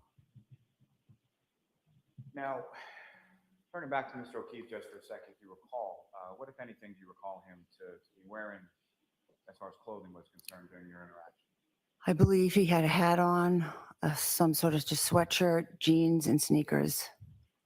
At any point in time that you saw him or while he was talking to you, did you see any sort of like winter jacket or big coat or anything like that? No. And as far as his clothing was concerned, did you observe it to have any sort of tears in it or any dishevelment, anything like that? No. And as far as his face was concerned, or any sort of outward part of his body, did you observe, or what, if anything, did you observe with regard to injuries on him or anything like that? Nothing like that. Now, And as far as your home was concerned, was that somewhere that either Mr. O'Keefe or Ms. Reed had ever been to before? No. And over the course of the evening, what, if any, discussion was there that you heard or were a part of in regard to sort of what was going to do or where to go after leaving the waterfall? Well, after the band wrapped up, I was getting ready to leave, and I just kind of leaned over to my sister Jennifer and said, "Hey, you know, Brian Jr.'s at the house. I think he just has two friends there. He's going to be turning 23 at midnight. If on your way home and you wanted to swing by and say happy birthday, you know, if you want to do that, come by and do that." And she was like, "Okay, you know." And then I was just kind of gathering up my stuff, and I got ready to leave. It may have been mentioned at the table, but I had no idea, you know, if anyone else was interested in doing that or wanted to do it. I had just said it to my sister. And if anybody else had wanted to join or come along, would that have been an issue? Oh, no, I would have no problem if anyone sitting with us had come. But as far as you knew, you just communicated that to your sister Jennifer, and whatever happened after that happened. Yes. And when you say sort of the band was wrapping up and the bar sort of winding down, is that correct? Yes. Okay, about what time was that? Like 12:45. And about what time was it, if you know, about what time was it that you left the bar? A little before 12-ish. And who, if anyone, left with you? It was me, my daughter, Caitlin, and my husband. And how did you get, bless you, how did you get from the waterfall back to your house on this? My husband drove the three of us back to Fairview Road. And when you came outside of the waterfall and were sort of, you know, getting into your car and about to drive home, what, if anything, did you observe as far as the weather or what was going on at that point? It was just starting to snow a little, nothing major, just a little snowfall started coming down. You could still sort of see the street and the blacktop. Yeah.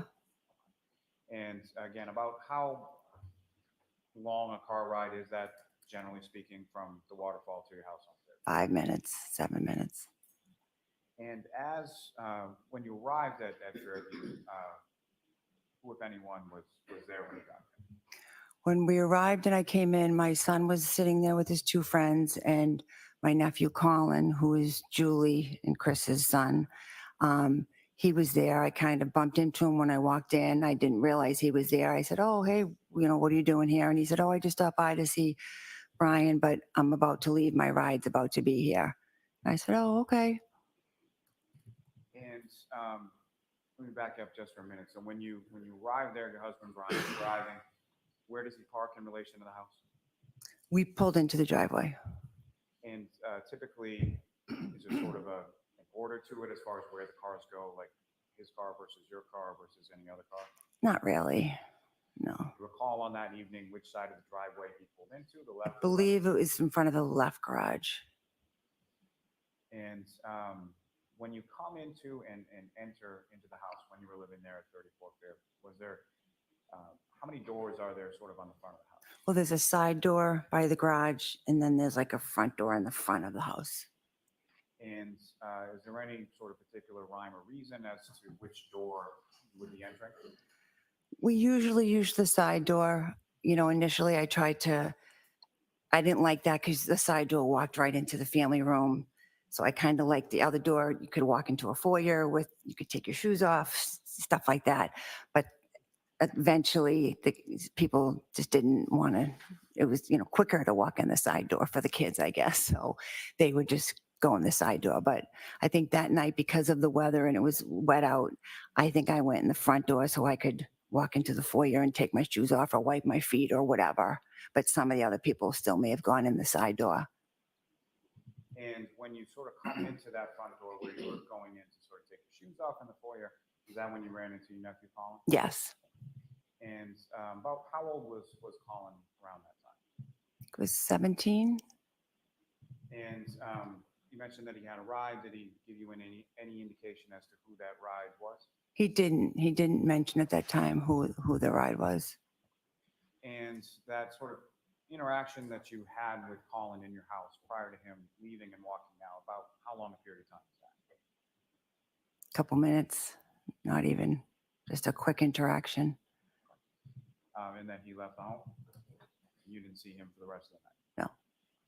No. And then you come into the home and again, I'm sorry, who was there sort of initially when you come? So my son Brian and his two friends, Julie and Sarah, were just kind of sitting at the kitchen table in like the dining room area of the kitchen. If you could explain to the jury sort of the layout of your home at Fairview. So you walk into a foyer and then where is the kitchen related to that?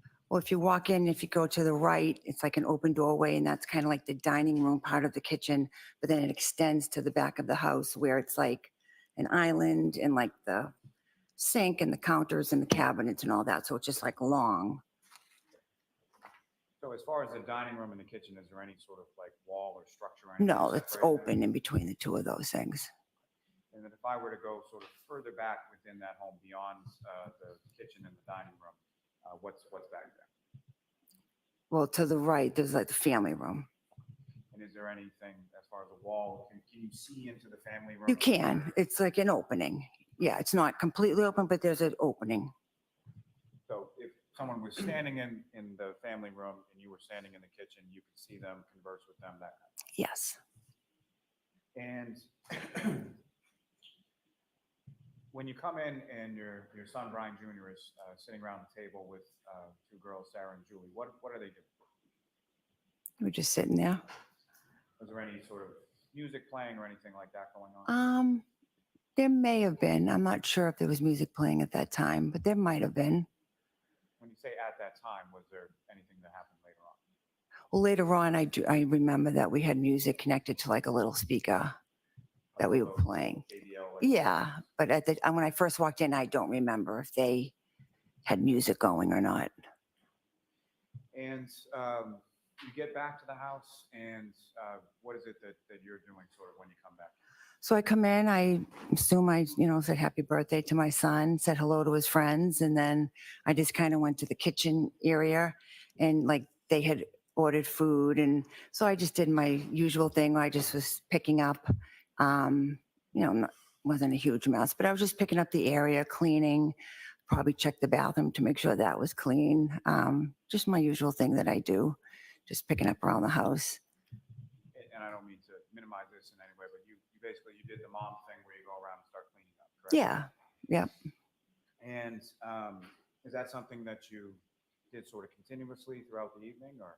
Yeah, that's kind of what I do. Now, after you arrived home, who, if anyone else, came by your house? Well, once we were there, it was me and my daughter and my husband, and Brian Higgins had come in. And then it was, Brian and his two friends were already there. And then my sister Jen and her husband Matt came in maybe like 12:15-ish. And so, Mr. Higgins, did he come in around the same time as you, or did he come after or before? Yeah, he came in the same time. I mean, I think he might have pulled up to our house before us. But we got out of the car and went right into the house. So I assume he just came in, basically around the same time. Do you have any idea sort of what Mr. Higgins was driving that night when he came to your house? I believe it was a Jeep. Do you have any idea where, in reference to your house, where Mr. Higgins parked? I'm not sure. I thought it was out on the curb facing up Fairview, maybe by our mailbox, but it could have been in the driveway. I'm not 100% sure. Not something you were particularly paying attention to? No. And at some point after you and your daughter and your husband and then Mr. Higgins comes along, about how long a period of time is it between your arrival in the home and then when Ms. McCabe and her husband come? 15 minutes, 20 minutes. And as far as your nephew Colin, when he had left, was Ms. McCabe and her husband there yet? No. And when Ms. McCabe and her husband come, where is it that, while you're at your house, where is it that everybody sort of congregates? They came in and they sat down at the kitchen table with Brian and his two friends. And then I believe my daughter, Caitlin, was sitting at the table as well. And back at your home after leaving the bar, was there any drinking that was going on there afterward? Yeah. And about how long, skip forward to a little bit, people had left your home, about how long a period of time was it that people, from the time that you arrived back from the waterfall to the time that people sort of left and you closed down? By the time everyone left, it was probably close to 2. And who was the last person that left? My daughter, Caitlin. And do you know how it was that she left, or who, if anyone, picked her up? Her boyfriend, Tristan, picked her up because, like I said, he was going to have to get up anyways overnight to do the shoveling, plowing thing. So I think she didn't want to get stuck probably at our house for the next day. So she had just said, hey, can you? Objection. Okay, I'm going to end your answer there. Next question, Mr. Lally. Prior to your daughter Caitlin leaving, let me ask you this. As far as people leaving from your house, what was sort of the order of how people left and when people left? I believe Brian Higgins left first, approximately 1:30ish. Then Jennifer and Matt and Brian's 2 friends left 12:45, 12:50. And then, 1:45, 1:50, I'm sorry. And then Caitlin was probably closer to 2. And when your daughter Caitlin left, who, if anyone, was left downstairs and sort of awake between yourself and the other people that lived there? Just me. So your son and your husband had both gone up to bed at that point? Yes. And at any point in time, so you mentioned that there were a number of people that were sort of around the table in the kitchen, correct? Mm-hmm. And Yes, sorry. where did anybody else go sort of around your house during that time? I know at one point, my husband and his friend Brian were in our family room. So I kind of went in there and was talking to them. We had some shelves on the wall that just had a bunch of pictures, old pictures from our wedding or when Brian was in the Marine. So we would just kind of look at them, laugh and talking about them. We stood in there for a little bit talking. And then eventually we just moved into the kitchen area where everybody else was. And to your knowledge, had Mr. Higgins been over to your house at any point prior? He may have been at our house for a graduation party, but I wasn't sure if he had ever been inside because the party was outside. It was a cookout. So I don't know if he'd been in that part of my house. Now, as far as the outside of your house, at any point in time during the course of the evening, did you hear anything unusual, see anything unusual outside of your house? I didn't. At any point in time, did you go, were you aware of anybody coming to your house that didn't come in? I was only aware at one point I saw my son, I think, either looking out the window or at the door, and his friend Julie, she went out the side door, and I said, to Brian, is Julie leaving? And he said, well, no, she had asked her brother for a ride. Objection, Your Honor. Move to strike. Sustained. So no conversation. And Mr. Lally's going to ask another question. Okay. So you saw your son's friend Julie go outside? Mm-hmm. Okay. And, So that has to be a Sorry. yes or no. Okay. Sorry. and at some point, did Julie come back into the house? Yes. And about how long was it, if you know, that she was outside before she came back? I don't think it was very long, couple minutes. And over the course of the entirety of the evening, at any point, did anybody else, other than the people that you talked about previously, come into your house? No. And specifically, John O'Keefe or Karen Reed that you saw at the bar earlier that night, at any point in time on the evening of the 28th or the early morning of the 29th, did either of those people come into your house? No, they never came into my home. And at any point in time, even on that evening or that early morning of the 29th, were you aware that they were coming to you? I actually wasn't. I think when I was in the other room with my husband and his friend, I had missed the conversations about Jennifer reaching out with John or her texting him and him texting her about where we lived. I didn't even realize that was happening, that they had any intention to come. Let me ask you a little bit about sort of going back to the waterfall just for a brief moment. Over the course of your time there, how would you describe sort of the tone or how was everybody at the waterfall? It was fine. It was a nice night. It was nothing out of the usual. Just had a good time. So nothing abnormal, no arguments, no fighting or anything like that? No. Same question as it relates to back at your house now at 34 Fairview Road. How would you describe sort of the atmosphere back there? Same thing. We were just hanging out, sitting around the house talking, having a good time, nothing crazy.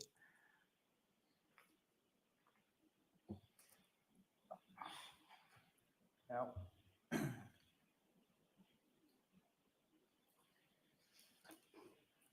after your daughter, Caitlin, gets picked up and she leaves, what, if any, how long did you stay up after that?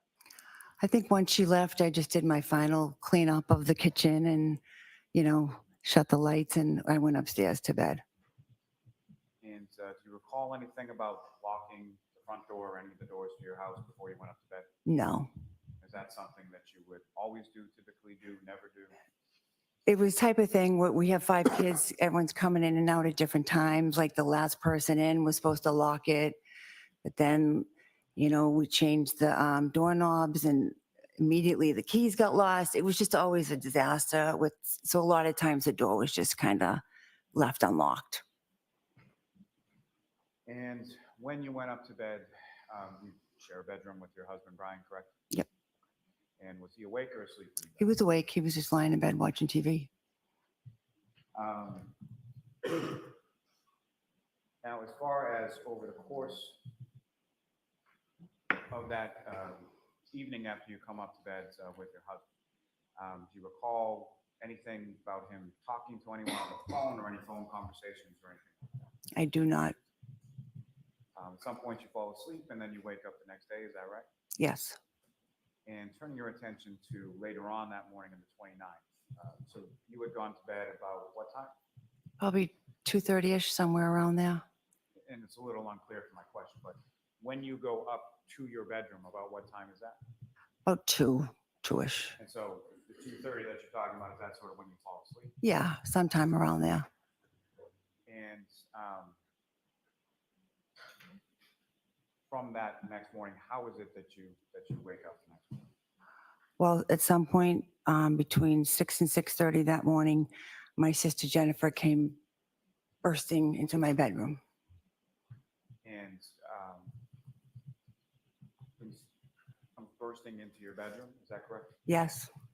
And what, if any, how would you describe your sister Jennifer, and how was she sort of acting at that point? Well, she came in, my husband and I just kind of sat up in bed, and she's saying, he's out in the snow. We found him out in the snow. We don't know if he's okay. And my immediate thought was just that something had happened to one of my children, something had happened to one of her children. I couldn't imagine why she was in my bedroom at this time in the morning. And I'm like, Jennifer, what are you talking about? And she's like, Objection. You're second. All right, next question. Your Honor, if I may? Can we approach? Okay.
back you up just for a second and I'll get back.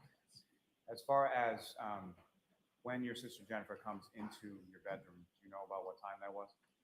Between 6 and 6:30. And it's fair to say that's not a normal occurrence. No, it's never happened before. And if you could just describe your sister Jennifer's demeanor when she first comes into your bedroom. She was hysterical. And she says some things to you, and then where did you go? Well, I tried to ask her what was going on. What is she talking about? And she told us. Objection, Your Honor. No, I'm going to allow that. So she told us, what had happened or what she had just witnessed outside. And we were just trying to understand what she's saying. Like I said, I didn't know if it was something that happened to one of her kids, one of my kids. And so I said, Jennifer, I don't know what you're talking about. So she finally was like, well, John, remember John from last night at the waterfall? And I'm like, what do you mean? How could you be outside? And she's like, you got to get up. The police are here and they want to talk to you. So my husband and I got up. I think I threw on a sweatshirt and we started to walk down the stairs. As we walked down the stairs into that foyer area, Officer Link was walking in the house. And so that front foyer area would have been the front door you were talking about before? Yeah. And when you get sort of down to the bottom of the stairs, is it just Officer Lank? Are there any other officers with him? It was just Officer Link at that time. And the door was halfway open. I kind of pushed it open, looked out, and I saw like a cruisers and a couple of guys, standing out in the snow. And I said, Jennifer, where's John now? Objection, Your Honor. Okay, I'm going to ask you to move on, Mr. Lally. The objection is sustained. As far as when you looked outside, did you see any ambulance or fire truck or anything like that? No, I didn't see an ambulance. I did see maybe 2 cruisers. I don't remember. I don't remember if there was a fire truck there. I don't think there was, but I'm not sure. And as far as Officer Lank or any other officers, these are officers with the Canton Police, is that correct? Yeah. And where did they go once you opened the door? So he came in the house, and I believe around the same time Jennifer's husband, Matt, had come. I assume she had called him or whatever. So it was me, Brian, and Jen and Matt, and Officer Lang said, can I come in? Can I talk to you guys? And we said, sure, absolutely. He came in, we sat at the table, and he was just kind of asking us all, okay, well, where were you last night? Objection, Your Honor. Okay, sustain. Next question, please. The table that you're talking about, where in the house did you talk to officers? That same dining room area. And without regard to sort of content of the conversation, but about how long a period of time did that conversation with the officer go on? I don't know, 45 minutes, maybe. I'm not exactly sure. As far as how the conversation ended, at any point during the conversation, did yourself or your sister or your husband or did anyone ever sort of end the conversation or tell the officers to leave the home or anything like that? No. And you welcomed them inside once you realized what was going on? Yes, absolutely. And I believe another officer had come in as well. Now, after the officers leave from your home, what happened then? So I believe they left and said that someone would be in touch with us, the state police or somebody. So they left and we were all just kind of sitting there in shock. I'm asking Jennifer, what happened? How did you end up here? What's going on? Objection, Your Honor. Sustained. Next question, please. Your Honor, as far as, may we approach this briefly? Okay.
So, Ms. Albert, without any sort of specifics of your conversation with Ms. McCabe, you had a conversation with her, is that correct? Yes.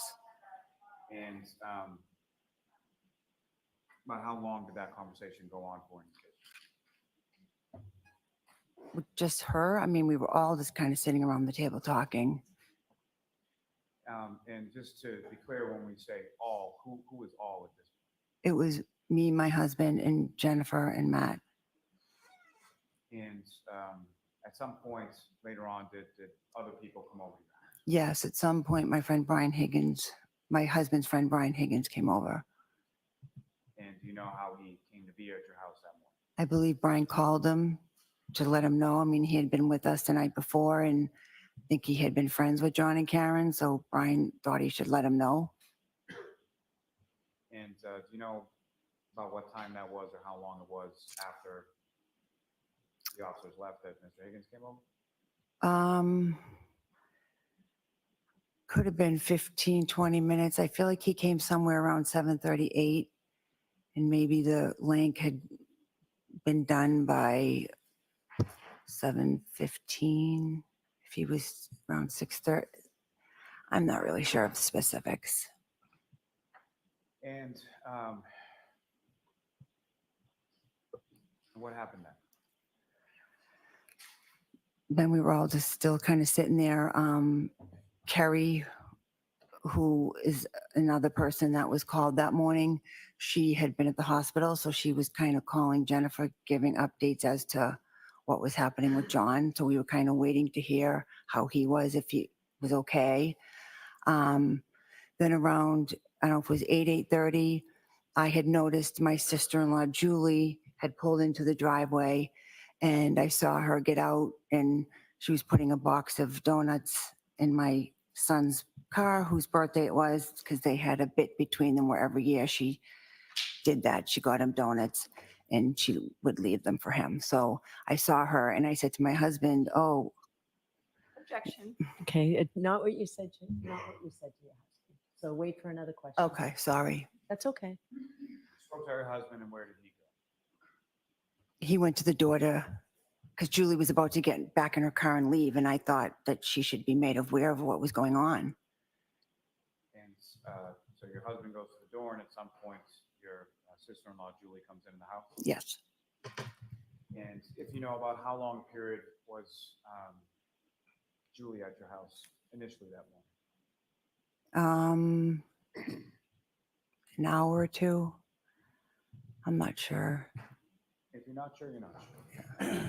So as far as people that were over your house that morning, do you have any idea sort of how long people were congregating around your house after that initial Ms. McKay bursting into your bedroom? Again, it could have been between an hour and two. And at some point, you mentioned that the Canton officers had indicated that you may be spoken to at some subsequent time by troopers from the state police, correct? Mm-hmm. Yes. And when was it that you, if you know, when was it in relation to this date that you spoke to anybody from the state police? I wasn't interviewed for a couple days later. And do you recall where you were when you were interviewed? I was at my house.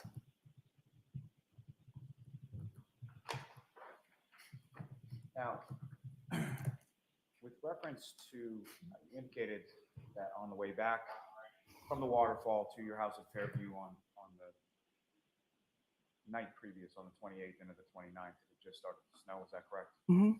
Yes.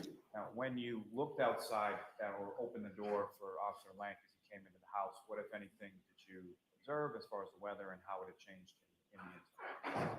Well, to me, it was starting to look like blizzard conditions. It was very windy. It was snowing. It was, the snow was starting to come down a lot now, and it was probably a couple inches accumulated.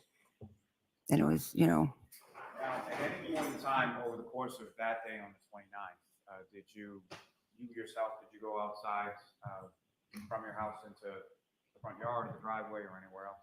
I didn't. And anyone else from your house other than the people coming and going?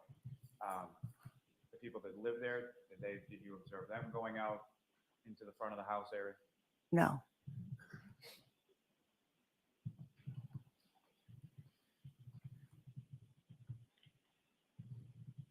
May I approach the witness? Yes.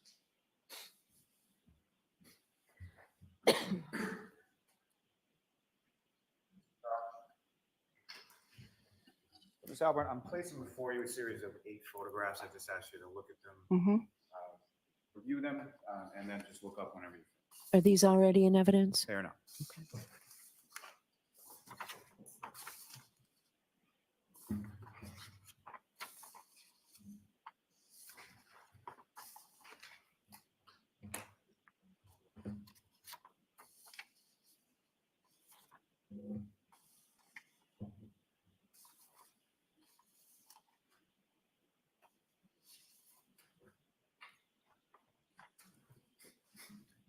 And just to ask you, ma'am, in general, in those photographs, do you recognize what's in those photographs? Yes, Okay, what do you recognize those to be? that's my front yard. That was your front yard when you lived at 34 Fairview Road? Yes, And what's contained in there, is that a fair and accurate portrayal of around the time of January 29th, 2022? yes. Your Honor, the Commonwealth will seek to introduce and admit. Any objection, Ms. Little? No objection, Your Honor. Thank you.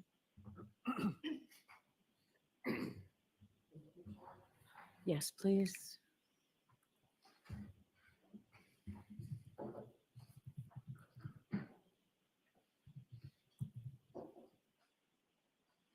You know, with the court's Hold, permission. hold on. Oh, We need to mark these.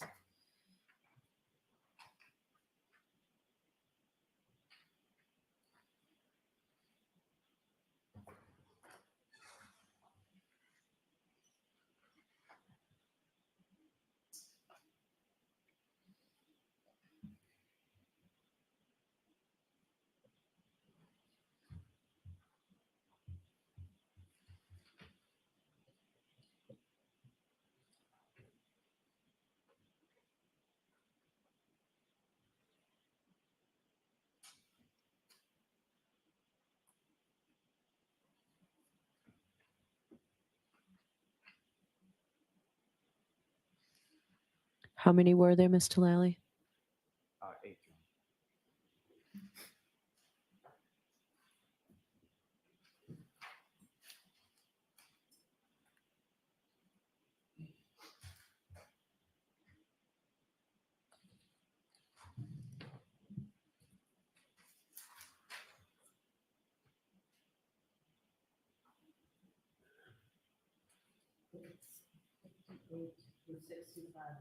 Thank you.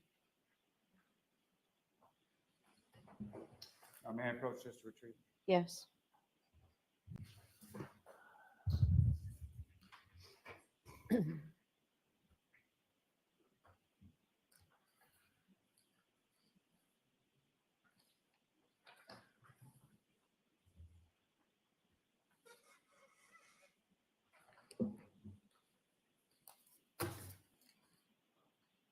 Just one moment, Your Honor. Yes.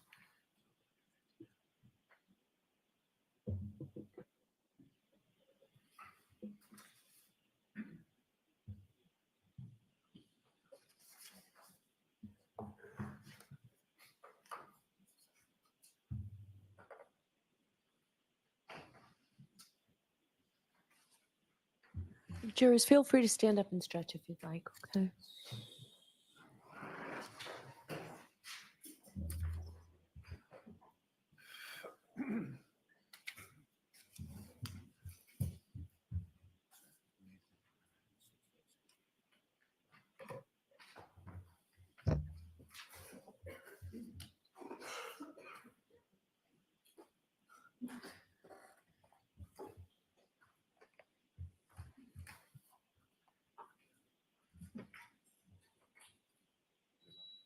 May I approach the witness, Your Honor? Yes. What I'm showing you here is what's been marked as exhibits 58, 59, 60, 63, and 64. And I'm going to direct your attention to this before it's a laser pointer. Just click on this button. Mhm. Okay. With the court's permission, first I'd just like to start with Exhibit 58 on the screen. Okay.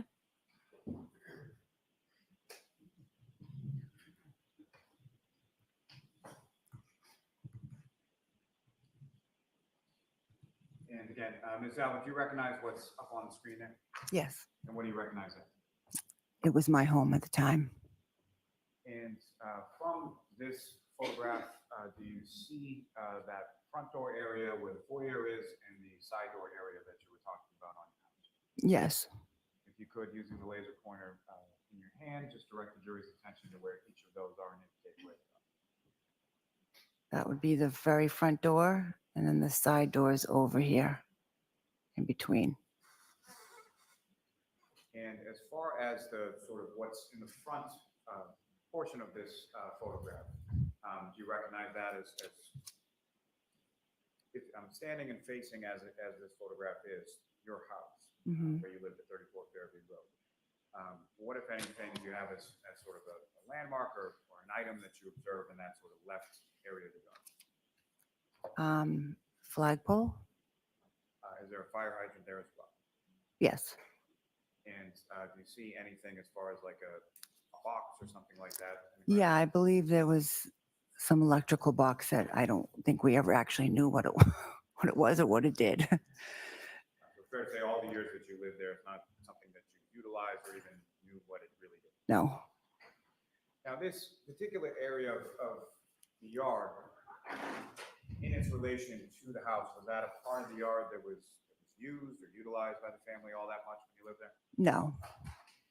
And that part of the yard where the fire hydrant, flagpole, that is, how close is that to sort of the next door neighbors abutting the property? It's pretty close. It's almost, I would say, on the, close to the property line. Now, as far as from the side of the road, in between sort of the curbing from the roadway and your front lawn, there's nothing there as far as a sidewalk or anything like that, is that correct? Right. And the curbing that's between sort of the roadway and the front lawn, how would you describe that? Is it a sharp curb, rounded curb? It was kind of a rounded curb. Now, with reference to your driveway, do you see that depicted in this particular photograph? You can't really see it in the picture, no. But I mean, it's would be over here. Thank you. Yeah. If I could direct your attention to the next photograph that you have before you. Mm-hmm. Ms. Gilman, if I can have that one up on the screen as well.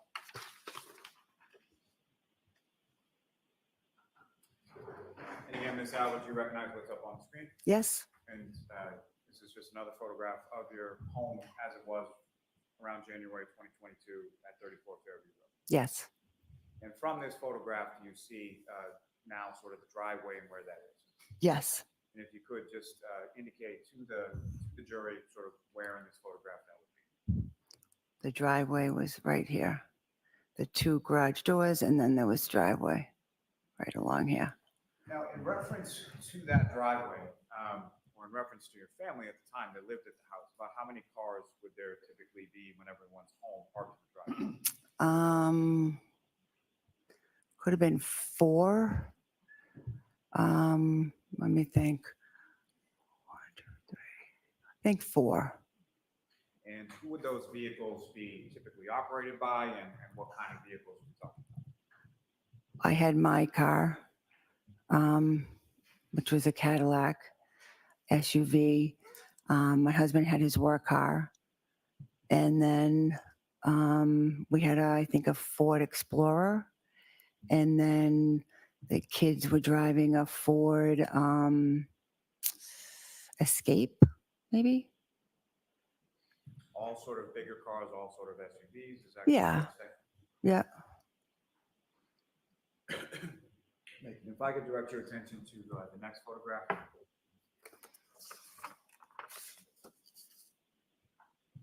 And again, what's up on the screen, is that what you have before you as the next exhibit? Yes. And just for the record, if you could read the number that's on that photograph now. 60? And again, what's up on the screen, is that just another depiction of your home at that time? Yes. Now, when you open that door and Officer Lank is there and you invite him into your house to talk, you said that you saw some cruisers, correct? Mhm. Where in relation to your property were the cruisers when you opened the door and saw them? If you could direct the jury's attention in this photograph. I believe they were right here.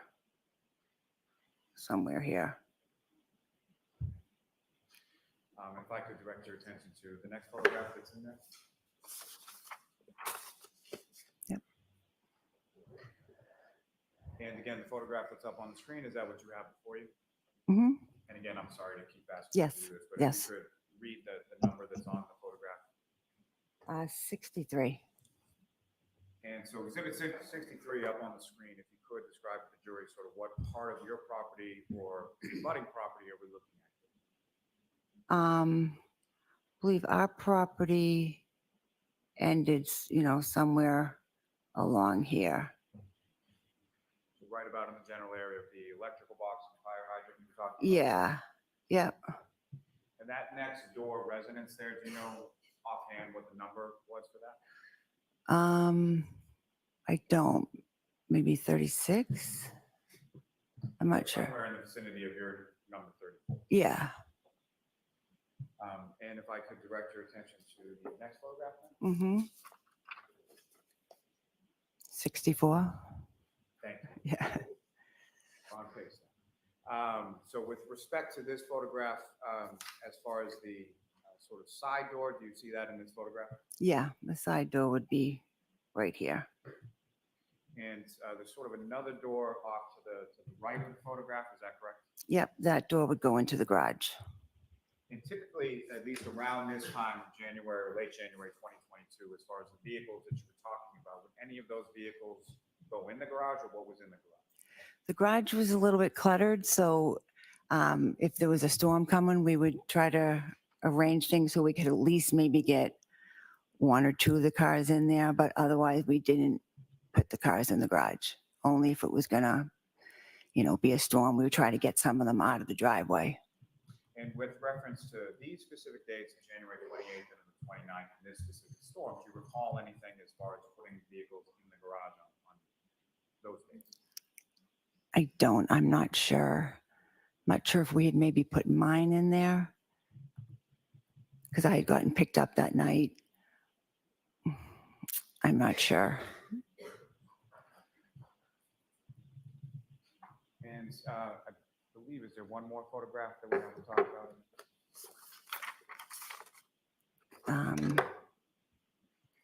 58? May I approach Ron? Yeah.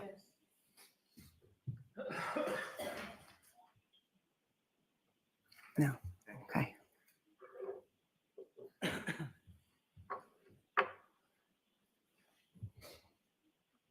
Now, in addition, let me ask you this. At this time in January of 2022, did your family have any pets? Yes, And how many pets did you have? we had one. We had a dog, What was the dog? Chloe. And what type of dog was it? She's a German Shepherd mix. And how long had you had the dog at that point? About 6 years, I believe.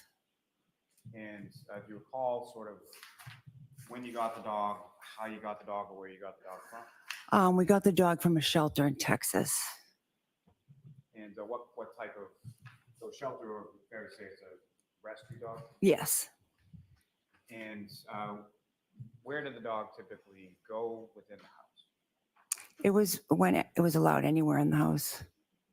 And as far as nighttime, would there be any sort of particular pattern of where the dog would sleep? Yes, at nighttime when we went up to bed, it came up with us and it slept in our bedroom. And at any point in time, during the time from when you returned from the waterfall to your home, where was the dog at that point? Well, the dog had been up in the room, and I believe my husband, when we first got in, brought her down to let her out to go to the bathroom.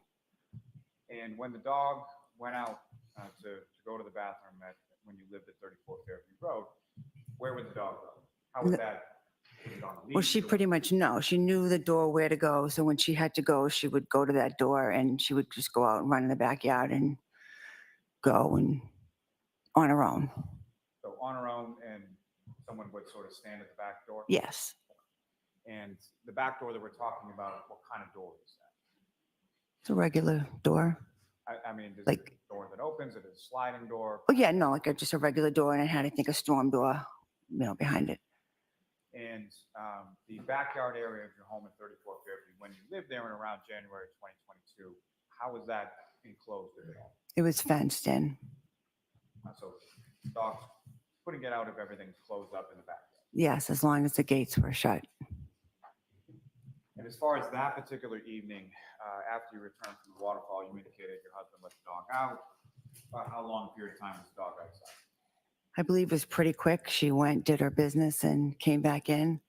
I think she might have walked around the kitchen for a minute or two. And then I think you just brought her back upstairs. And to your knowledge, did Chloe the dog, did Chloe go outside at any other point over the course of that evening? No. Now, at some point, obviously you've moved from 34 Fairview to North, correct? Hmm. And when about was it in relation to this incident, January 29th, 2022, that you moved? We moved in April of 2023. And what, if any, plans or discussions were there in reference to moving prior to January 29th? Objection, Your Honor.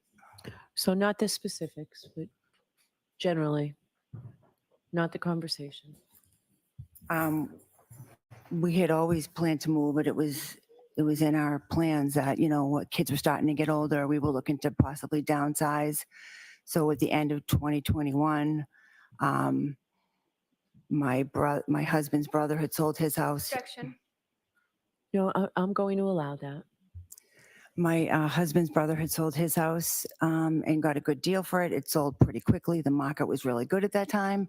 So we just started thinking, hey, the kids are getting older. A couple of them had already moved out. We weren't going to be able to stay in that house. It's like a 5-bedroom house. Once our kids were gone, my husband and I wouldn't have been able to maintain that. Needed a lot of work. We couldn't afford it. So we said, maybe now's the time we should put it on the market and see what happens. So I think in November, December, So hold on. Next question, Mr. Lally. sorry. No, that's okay. So you put it on the market, it sold, and then you moved. Objection, leading. The objection sustained. Ask a non-leading question. When was it that the sale was finalized? April of 23. And as far as selling the house, what, if any, relationship did that have to what occurred on January 29th, 2020? It had no relation to it. We had already had thoughts and plans of doing it before that happened. We had reached out to a realtor in the end of 21. May I have one moment, Your Honor? Yes.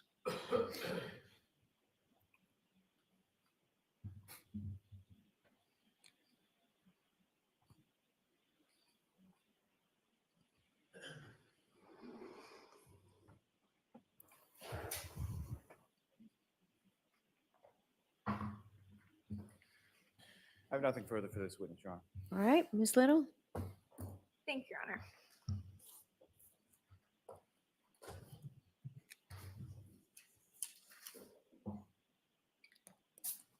Good afternoon, Ms. Albert. Hello. You were at the Waterfall Bar and Grill on January 29th for approximately 4.5 hours. Is that correct? I was there from, say, 7:45 till about midnight. So about 4 hours? Yeah. And you were there with a group of individuals, including Brian Albert, Jennifer McCabe, Matt McCabe, Julie Albert, Chris Albert, Caitlin Albert, and Tristan Morris, and then were later joined by Brian Higgins, correct? Yes. Okay. You testified that John O'Keefe and Karen Reed joined your group around 11 p.m. Is that right? Approximately. Over the course of those 4 hours that you were there, did you see any sort of tension whatsoever between John O'Keefe and Ms. Reed? Well, no, they were only there for an hour when I was there, but I didn't have really any interaction with them. But no, I didn't see anything. So based on your observations, everyone appeared generally happy and in good spirits, correct? Yep. At any point while you were at the Waterfall Bar and Grill, did you observe Karen Reed stumbling, slurring her words, or otherwise appearing to be under the influence? I did not, but again, I never engaged in any sort of conversation with her. Did you observe your husband and Brian Higgins engaging in sort of practice fighting techniques while you were at the Waterfall Bar and Grill? Saw them fooling around with each other, yeah. Okay. Your Honor, if I could show just a screenshot of a video that's been previously marked. A screenshot of it? Sure.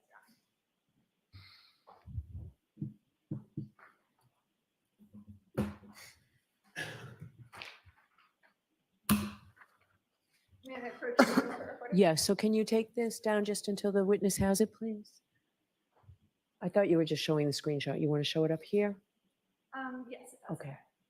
So what are you doing Should with we it? mark that as an exhibit? Or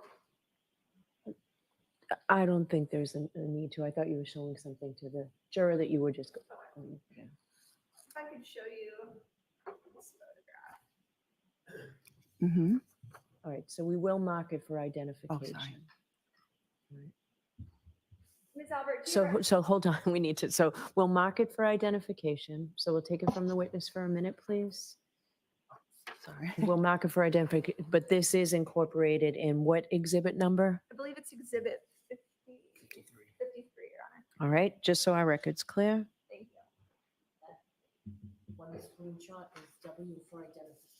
Thank you. All right, so now you can, Your Honor, if I may, I haven't seen what the witness is looking at. okay? Thank you. Okay. Thank you very much. Thank you. All right, so you want to display it on the screen now, Ms. Little? Yes, Your Honor. Okay, sure, go right ahead. Ms. Albert, do you see the two individuals sort of in the closest frame to us with their backs turned to us? Two males? Yeah. I know it's kind of hard to see. Yeah. Who is the man that has just been zoomed in with the logo on the back of his sweatshirt? I believe that's Brian Higgins. Okay. And then the person with that sweatshirt is, you said Brian Higgins? I think. Yeah. It's a little hard to tell. Over the other individual who's sitting right next to him. I know this is kind of hard to see because the number's blocking it. Yeah. But does that appear to be your husband to the left, kind of in a fighting stance? Yeah, I think so. Okay. Ms. Albert, when your husband drinks, does he often So I'm sorry, are we spar? taking this down or keeping it up? Yes, Your Honor, you can take it down. Okay, thank you. Ms. Albert, when your husband drinks, does he often get into sort of these practice sparring, practice fighting stances? Is that common for him? Objection. No, I'm going to allow it. No, I don't think so. So this type of behavior was unusual for him. No, I think they were just fooling around. I don't think there was anything much to it. My question was, is it unusual for you to see him sort of practice fighting? I wouldn't call that practice fighting. I think they were just fooling around. And yeah, maybe I've seen him do that other times, but it was fooling around. They weren't practicing. Let me put this a different way. You do know that your husband is a highly trained fighter, correct? Objection. I'll allow that. Absolutely not. Your husband has no fighting experience whatsoever. A highly trained fighter? No, he's not. He has boxing experience, correct? Objection. So I'm going to see you at sidebar on this, please.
Ms. Albert, your husband has boxing experience, correct?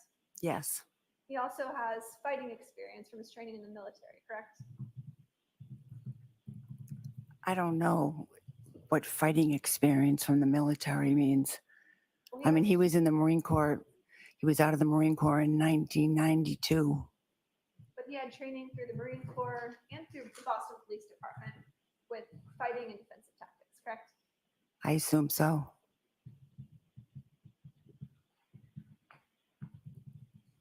Ms. Albert, you testified earlier that you left the waterfall around, I believe, 11:45. Is that correct? No, I said I think closer to 12. Okay. Could I show you what's been previously marked as Exhibit 53? Your Honor, could I have permission to publish Exhibit 53? Okay. And Mr. Bates, if I could have you start the video at 5:14.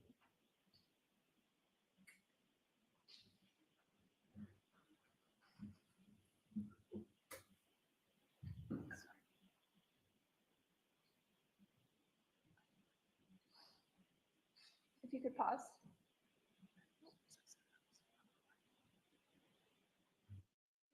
This video?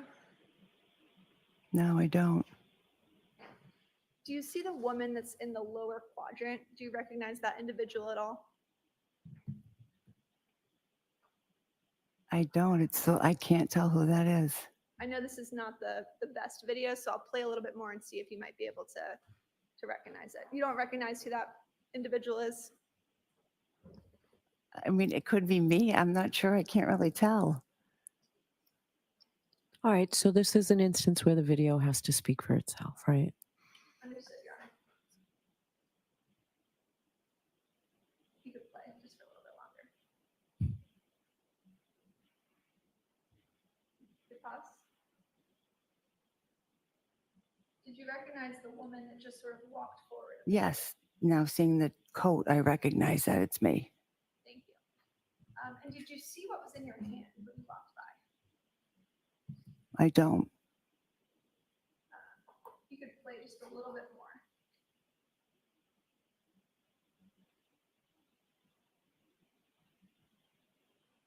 Ms. Albert, do you see that you appear to be holding something?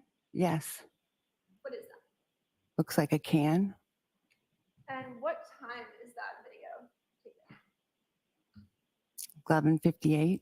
That would have been approximately the time that you were leaving the Waterfall Bar and Grill. Yep. You guys had a fun night. It looks like you kind of grabbed the White Claw. You're about to leave. Is that correct? Yes. Okay. You testified earlier that you got home. So can we turn the lights back on and, okay. Thank you, Your Honor. Okay.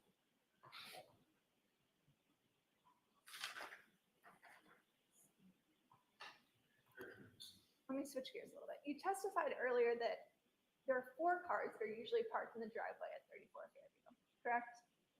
Yes. And you listed at least the make and model of about 3 of those vehicles. Yep. Do you recall that? Yep. You said there's a Cadillac that usually is parked in your driveway, there's a Ford Explorer, and there's a Ford Escape, correct? But you also said there's a 4th car. That's your husband's work vehicle. correct? Yes. Yep. What type of car is that? That's a Ford Edge. A black Ford Edge. correct? Yes. Yep. Is there a reason that you didn't want to state or commit to that in front of this jury when you originally testified? No, there's no reason. I was just trying to think of all the different cars. We have 5 kids. We've had a lot of different vehicles. I was just saying it as I remembered it. News coverage in this case has revealed the importance of a Ford Edge. correct? Objection, Your Honor.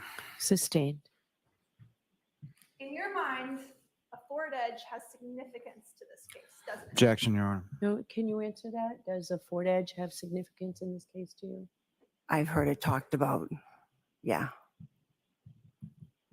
And what you've heard talked about is that an eyewitness saw. a Ford- Objection, Your Honor. I'm going to stop you on that. The objection sustained. Ms. Albert, you know there's significance to the Ford Edge, and that's the one. Objection, Your vehicle Honor. That you did not mention in your initial testimony, correct? So I'm going to allow that question. Can you answer that? I just was trying to think of all the different makes and models. I did not purposely say that.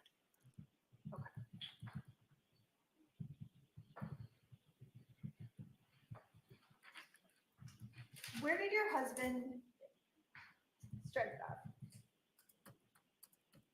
You testified earlier that you weren't sure exactly where Brian Higgins parked that night when he arrived at your house, correct? Right. And you said, I'm not sure, but then you gave a pretty vivid description about him being parked, you think, in front of the house by the mailbox facing away from your residence, Right. correct? Yep. Is that statement something that's from your personal recollection or for something that you've discussed with other witnesses in this case? No, it's from my personal recollection of what I'm pretty sure I remembered. He pulled in first, he backed out so we could pull in, and then I'm pretty sure he pulled out and parked along the curb where the mailbox was. So you haven't discussed that statement with any other witnesses in this case? I don't remember. I don't think so.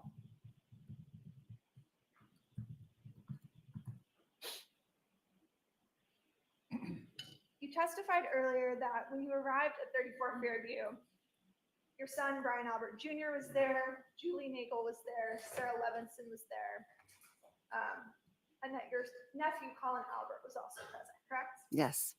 Okay. Can you describe sort of your interaction with Colin Albert when you walked in the door? It was literally, I was coming in. I think we almost bumped into each other. I said, I didn't realize he was there. I said, hey, what are you doing here? He said, oh, I just come by to see Brian, but my ride's on its way. I'm about to leave. And I said, oh, okay. And I said, all right, I see ya. And he just kind of continued on. I think he must have went out the door. So when you first testified, I believe you stated that you saw Colin seated at the table with Brian Jr., correct? When I testified, when? Earlier today. I don't believe I said that. Shortly after he got up. No, I don't believe I said that. You never said that he was initially seated with Brian Jr. No, I'm pretty sure I said when I walked in, I immediately saw him.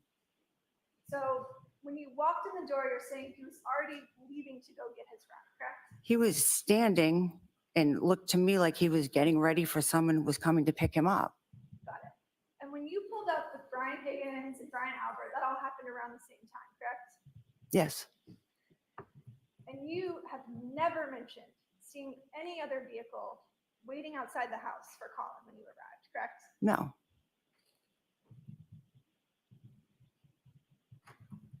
You didn't observe another vehicle outside the house? No, I'm not saying he said to me, my ride's almost here. I'm leaving. So I didn't see anything outside about his ride. And it was cold outside that night? Yeah. So he sort of walked out the door before his ride arrived? I don't know if he went and stood and waited by the door. I came in the house and like I said, I immediately said hello to my son, his friends. I went and started doing my cleaning and I didn't really pay attention. But I assume he left because I never saw him again. So you're not sure if he was sort of standing by the front door? I'm not sure. I mean, he could have been standing there waiting. He said his ride was about to be there. Okay. But you didn't see him? I did not see him leave. You testified that your German Shepherd, Chloe, was also at the house when you arrived home on January 29th, correct? Yes. She's a large German Shepherd. Yep, about 70 pounds. She's not great with strangers. I wouldn't say that. You wouldn't say that it's kind of a poorly worded question. Would you say that she's good with strangers? I'd say she's fine with strangers. Fine with strangers. Okay. Yep. She's definitely not good with other animals, is she? No, she did not like other dogs. Chloe actually has a well-documented bite history, doesn't she? Objection. Does she? With dogs, a couple dogs, yes. Ms. Albert, she also has a bite history with humans, doesn't she? Objection. Ask that differently. Ms. Albert, Chloe has injured other humans, hasn't she? Objection. I'm going to allow that. In one incident in May of 22, when she got out and was fighting with another dog, the woman whose dog it was tried to break up the two dogs. And while she was trying to break up the two dogs, she got injured. There are actually two individuals who were injured in that incident, correct?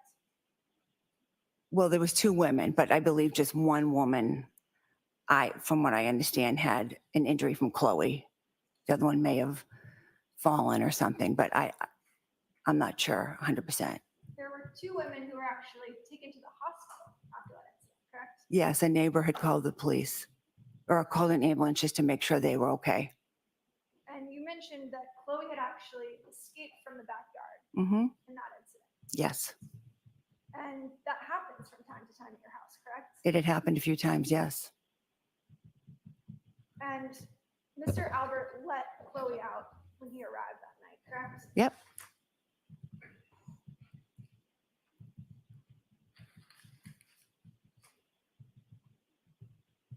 Ms. Albert, you don't have Chloe anymore, do you?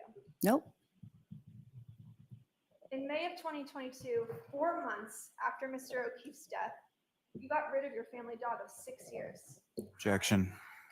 Oh, is that true? Is that when you got rid of your dog? I did not get rid of my dog. I rehomed my dog.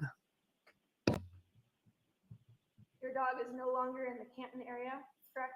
No, but I know where she is. She's in Vermont. And that previous testimony, that information has all been given. So if she was ever needed for anything, we know where she is. Was that testimony given to the defense? Probably. Was I present at the hearing where you testified about this? Objection, Your Honor. Sustained. Your Honor, can we approach? Sure.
Thank you, Your Honor. Okay.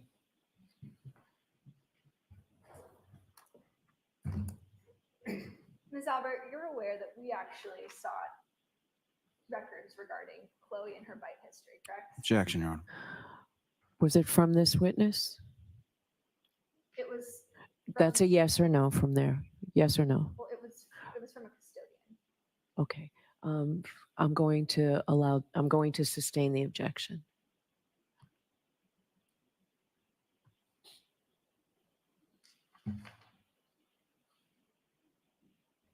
All right, Ms. Albert, I want to direct your attention back to the early morning of January 29th. Mm-hmm. You testified that everyone who arrived at your house just after midnight was sort of generally gathered at the table in the kitchen area, correct? Yes. And over the course of that evening, you had never heard any sort of disruption inside, correct? No. You didn't hear a crash. Certainly There never needs heard- to be an answer. Sorry. No. You certainly never heard any screaming or yelling, No. and you never heard the screech of any brakes outside, correct? Correct. Okay. On July 20th, 2023, you testified before a grand jury And Mr. Lally was not there, correct? Papa was also not there, correct? Okay. Do you recall that? Yes. And you were specifically asked during the course of that hearing where everyone was positioned around the table that night. Mm-hmm. Do you remember that sort of line of questioning? Yeah. And you explained that your sister Jennifer was seated next to Brian Jr. Objection, is there a question? We're getting that question, so go ahead. You were very specific about kind of how people were seated at that table that night. Do you remember that testimony? You explained that Jennifer was seated next to Brian Jr. and Matt McCabe was across from him. Do you recall that? Yep. But when you were asked where your husband and Brian Higgins were positioned at the table, you weren't able to place them there. Isn't that true? Because I don't believe they ever sat at that table. And what you told the grand jury during that hearing was that at least at one point, they had left the room and they were outside of your view, correct? I'm not sure I said that. Told the jury that you were cleaning and you weren't sure where they went, correct? Well, initially when I first came in the house and I was doing my thing, I don't remember exactly where And they were. you told the grand jury that you don't recall seeing them at the table, but you don't recall where they went because you were kind of focused on cleaning, correct? Right. And there was one point at which you said that you joined them in family Yes. room. Is that right?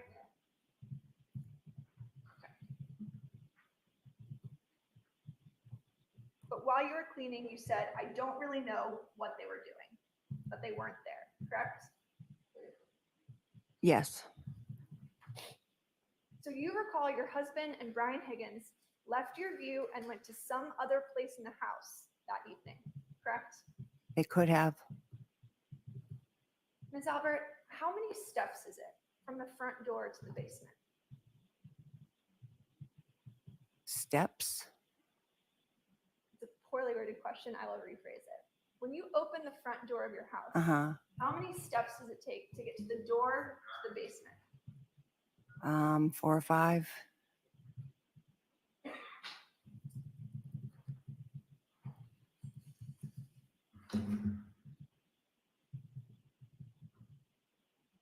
You testified earlier that Brian Higgins left 34 Fairgate first, correct? Mhm.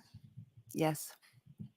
Then Matt McCabe, Jennifer McCabe, Sarah Levinson, and Julie Nagel left together, correct? Mhm. Yes. And the very last person to leave your house that night, you said today under oath, was your daughter, Caitlin, correct? Yes. And you said she left your house close to 2 a.m. Is that right? Yep. Ms. Albert, that's not what you told Sergeant Lank on January 29th, 2022, is it? I don't recall what I told him. Would it refresh your recollection to take a look at your statement to Sergeant Lank? Sure. May I approach the witness, Your Honor? Yes.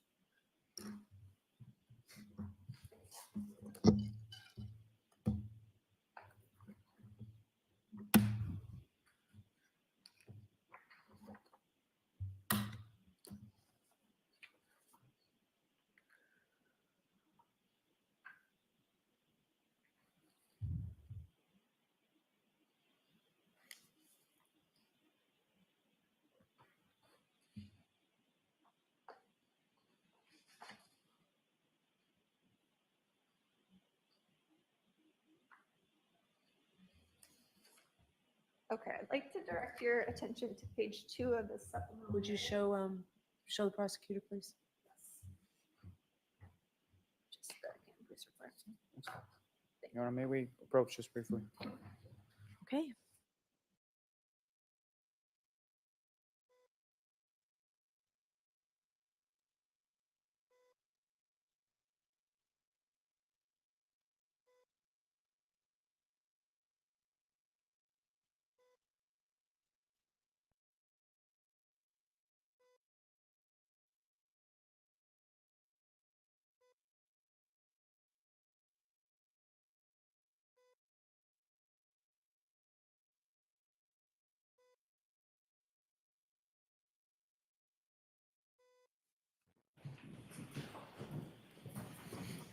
Ms. Little, maybe you can clarify that. Sure. May I approach? Yes. Okay. I'd like you to take a look at page 2. Mhm. And you don't need to read it out loud, but if you could read this very last paragraph here, Down hit 7? Or, actually, this section right here, Okay. the second paragraph to the bottom. And you mhm. don't need to read it out loud, just look up once you're done. And are you going to clarify that, Ms. Little? Statement? Oh, how would my approach, Your Honor? D-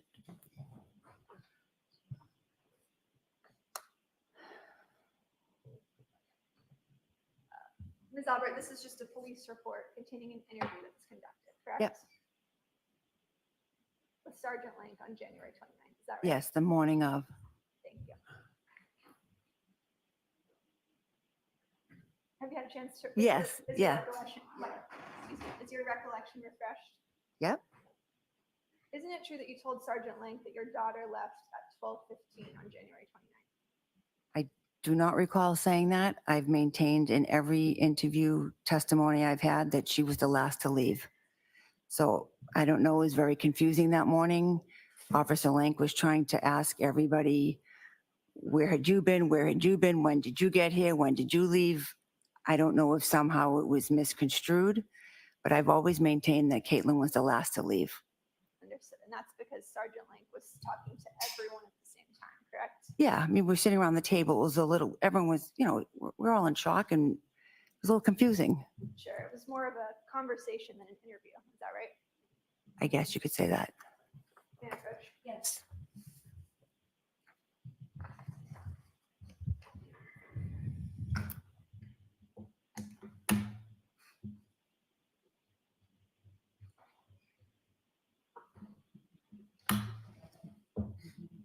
Ms. Albert, do you deny saying that to Sergeant Lank? I don't believe I said that. I think maybe someone was saying, oh, Jen and Matt got there at 12:15. He misunderstood. It got misconstrued later in his notes. But I've always said, in any other time I was questioned, that my daughter was the last one to leave. So I don't, So you weren't trying to protect your daughter. no. You were forthcoming about always providing the troopers with information about the individuals who were present that night. Yes,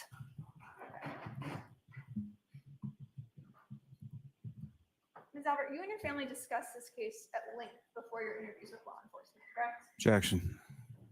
I'll allow it. Did you? of course we discussed the case, but just everything that was going on, we were trying to figure out what happened.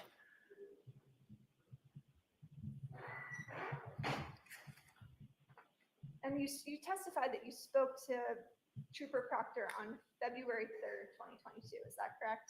Yes, That would be 6 days after this occurred. Is that right?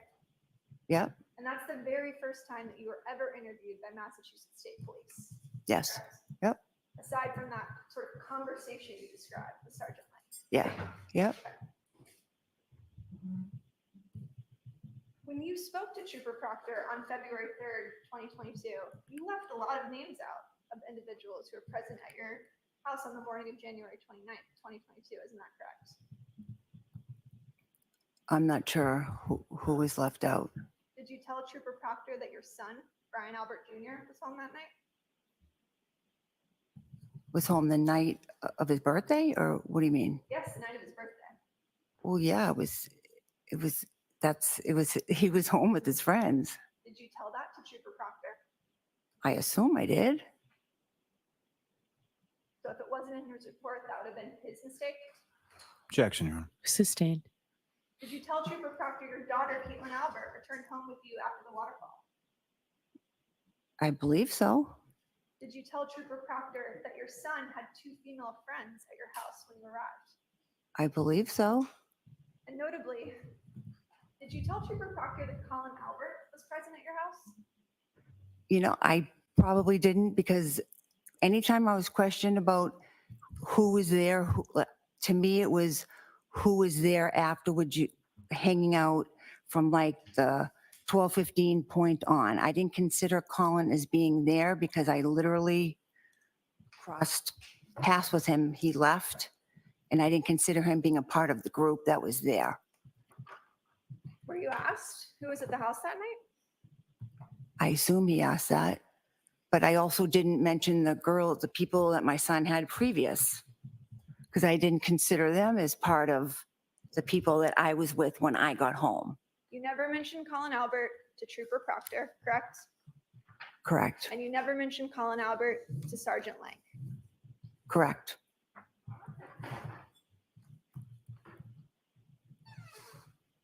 Ms. Albert, you knew that if you gave Trooper Proctor the name of your nephew, that he would have to interview him, correct? Objection.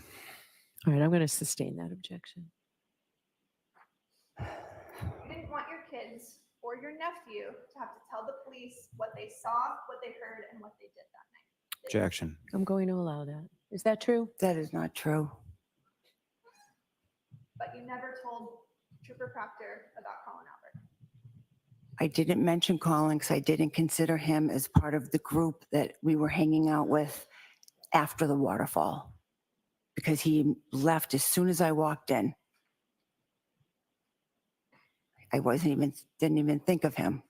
Didn't even think of him. No, Didn't think it might be important for the state trooper who was investigating this case to know the individuals who were leaving at the precise time that Mr. O'Keefe and Ms. Reed arrived at the house. Objection. Sustained.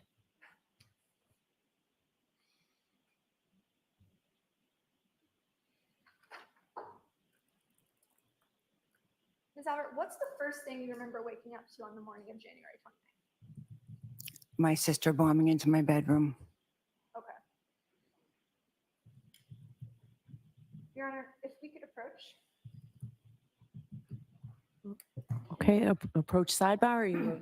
Okay. Yes.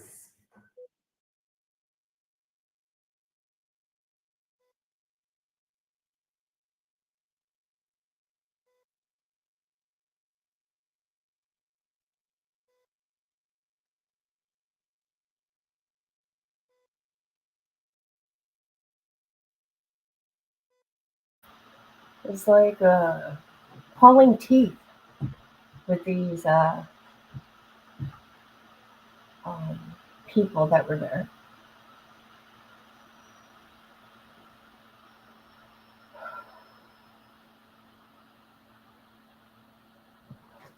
Oh my God.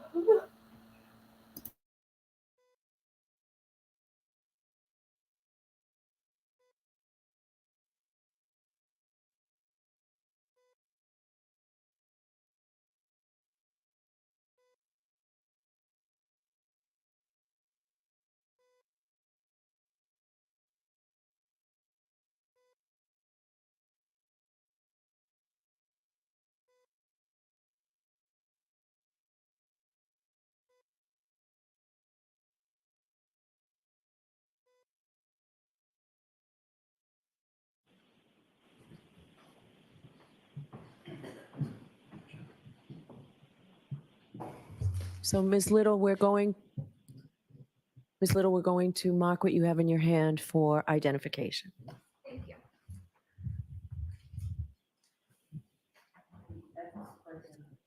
Thank you.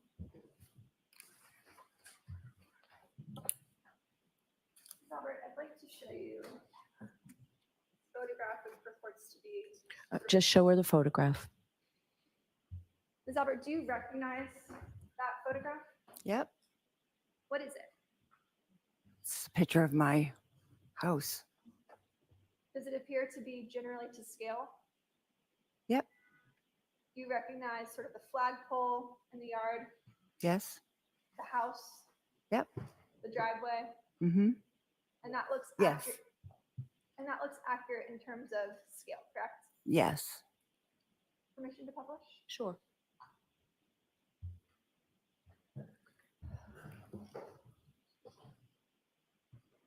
Ms. Albert, where is your bedroom located? Do you want me to show it? Yes, if you could explain. Right up here. So your bedroom is in that upper left-hand quadrant, correct? Mm-hmm. Yes. The far left window, that's your bedroom window. Yep. Is that right? Yep. The two of them. So on January 29th, you had 2-bedroom windows on the left side of the house that were facing the front lawn where Mr. O'Keefe's body was found, correct? Yes, You're aware that Ms. Reed, Jennifer McCabe, and Carrie Roberts arrived outside your property around 6:04 a.m., correct? yes. Did you hear any fire trucks that morning? I did not. Did you hear any ambulances? I did not.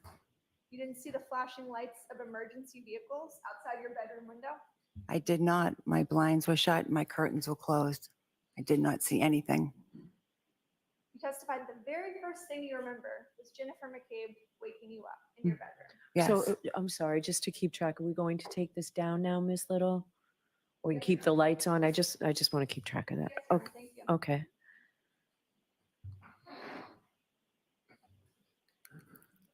What time was that? I thought it was somewhere between 6 and 6:30. May I have a moment? Sure.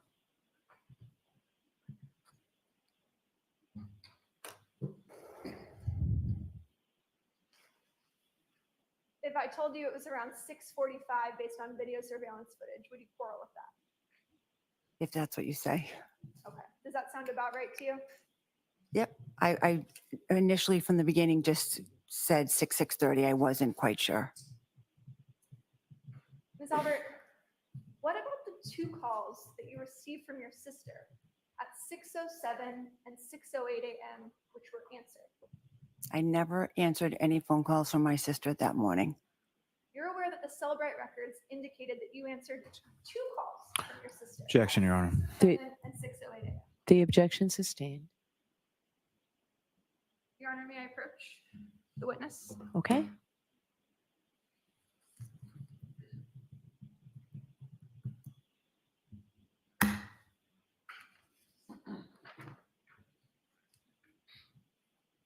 You could take a look at this report.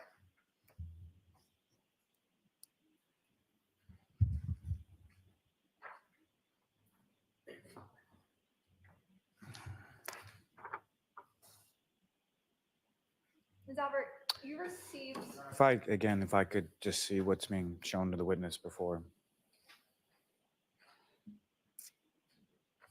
Thank you. May we approach? Okay. I'm going to take that, please. Mr. Shepard.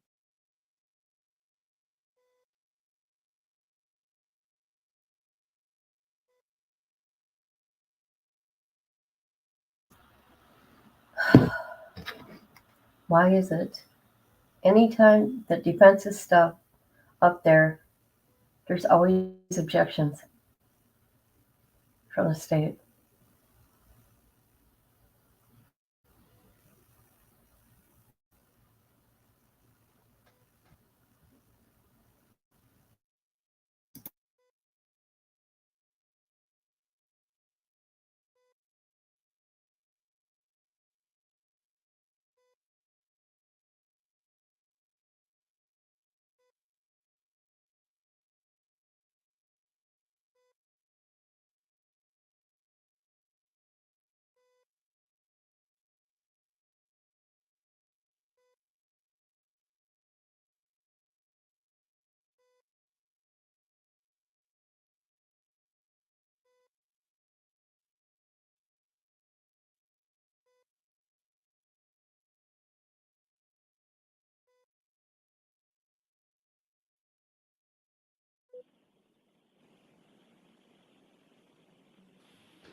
All right, so let's mark one for identification, please, Ms. Little. Thank you.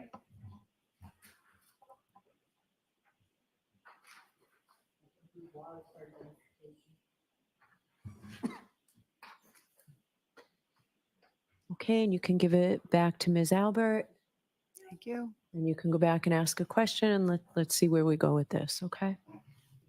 Ms. Albert, do you recognize this document? Recognize it? Do you know what it is? Well, yeah, I see what it is. Does it refresh your recollection as to the 2 calls you received on the morning of January 29th? It says here 2 calls were With- placed. Okay, don't read it, but you were asked a specific question, so if you could answer the question, please. Ms. Does that refresh your recollection to the 2 calls you received from your sister on the morning of January 29th? She may have placed those phone calls to me, but I never answered them. You received a call from Jennifer McCabe on January 29th at 6:07:42 a.m. that lasted for 9 seconds, correct? She may have placed a phone call to me. I never answered it. I never spoke to her that morning. You also received a second call from your sister at 6:08:17 a.m. that lasted for 7 seconds, correct? Objection. Go ahead and answer that. It says that, but I never answered a phone call from my sister Jennifer that morning. You're aware that cell phone companies have what are called tolling records, correct? That show if there's a voicemail or something of that nature. Objection, Your Honor. Sustained. Ms. Albert, it's your testimony here today that you never spoke to your sister that morning. I never spoke to my sister on the phone that morning. Who else was in your bedroom that morning? Me and my husband. You and Brian Albert were the only 2 individuals who could have answered those calls that morning, correct? We're the only 2 people in the room, besides the dog. And at 6:07 a.m., someone had a 9-second call with Jennifer McCabe, correct? Objection. All right, sustained. And you've got more for this witness, I imagine, Ms. Little? Yes, Your Honor. Okay, so we'll take the luncheon recess, folks. It's 1 o'clock.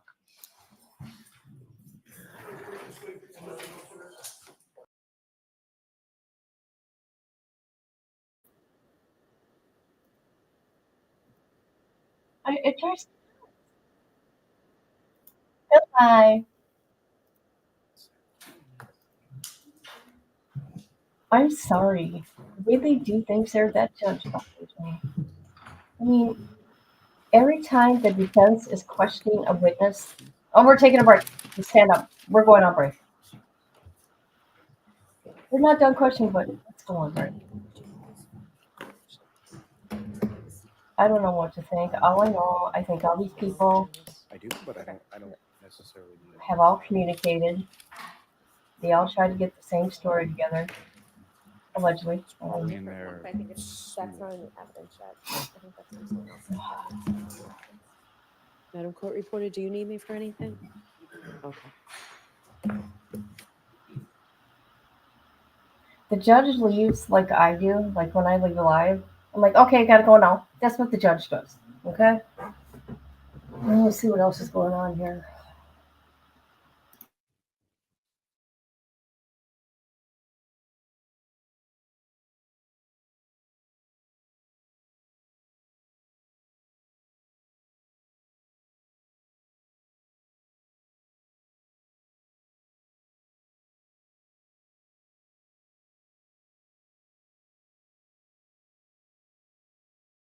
Sorry, I am on mute. All right.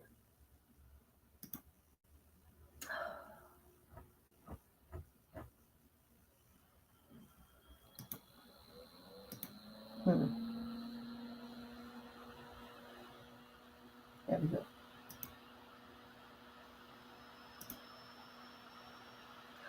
Oh, I'm telling you. We can't back up the day bail thing. The courts have it set so you can't speed up or you can't forward or do anything. Look at that.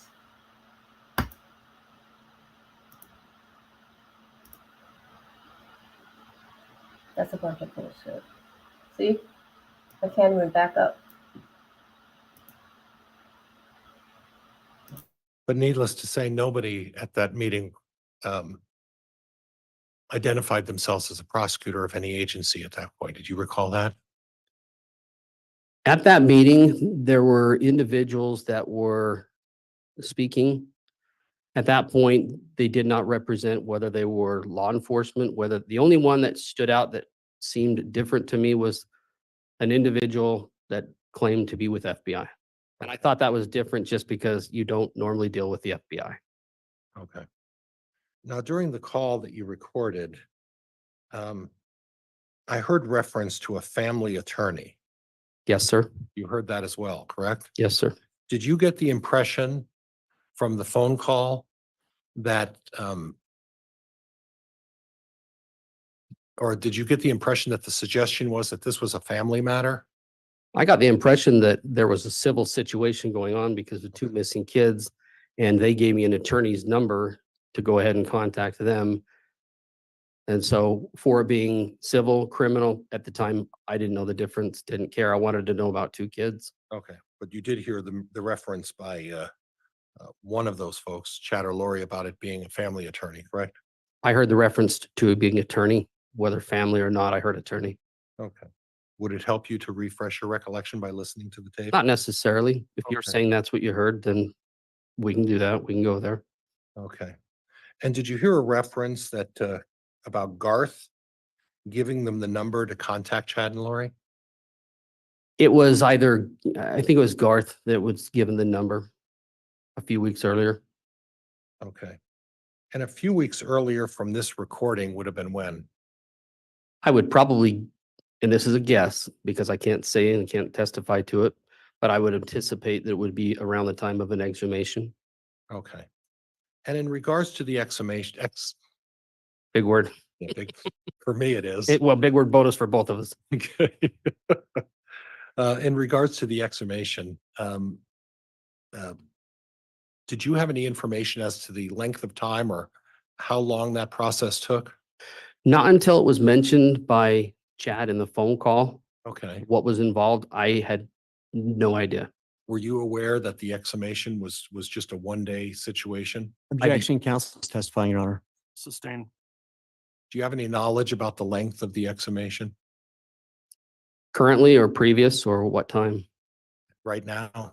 Currently, I understand that it was a process that took 24 hours, I presume. And according to the tape, what you understand, was it your understanding that Chad was not informed of that process until afterwards? I don't think that anybody in the family was informed about the process, so it wouldn't surprise me that he wasn't either. Okay. And the information you have is that you folks weren't advised of it, correct? Negative, we were not. And as far as you know, Tammy's mother and father weren't apprised of it, were they?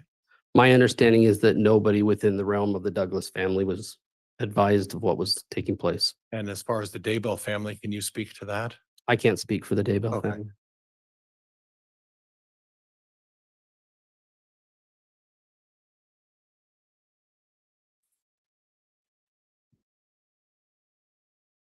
There was some mention of a detective who was related to Heather Daybell. Do you recall hearing that on the tape? There was, Chad identified him, if you listened closely enough, Detective Hope. Detective Hope? Yes, sir. Thank you. And do you recall what the relation is between Detective Hope and Heather Daybell? The relation as he described it was Chad's brother, Matt, and Heather had a daughter, and that their daughter married Detective Hope's son. Little convoluted, little long way around to get to the relationship there. That's my understanding. Well, it's not unusual, and as an example, Springville, Utah is a very tight-knit, you know what I'm going to say. I know where you're going, yes. Very tight-knit community, Sure. very deeply faith LDS community. I would say that it is. Okay. And in regards to Rexburg, St. Anthony, Salem, same thing, very, very tight-knit community. My understanding is that they're very similar communities, yes. Right. And it's not unusual to have extended relatives and that everybody, for lack of a better word, everybody knows everybody else. There are a lot of people that talk in smaller towns. I would agree with you on that. Okay. Okay. Now, at the time, Chad made a comment, it's a simple situation. Do you recall him saying that on the tape? It's on the tape. Okay. And that discussion of a simple situation, what did you take that to mean? I'll be honest, I don't know what he meant by a simple situation at that time. Could it have been that he was merely reflecting that they had a family law attorney and that the family law attorney was going to take care of the simple situation? I think it could have been any number of things at that point in time. There was a lot going on, a lot of moving parts and a lot of information starting to come out that didn't make a lot of sense. Okay.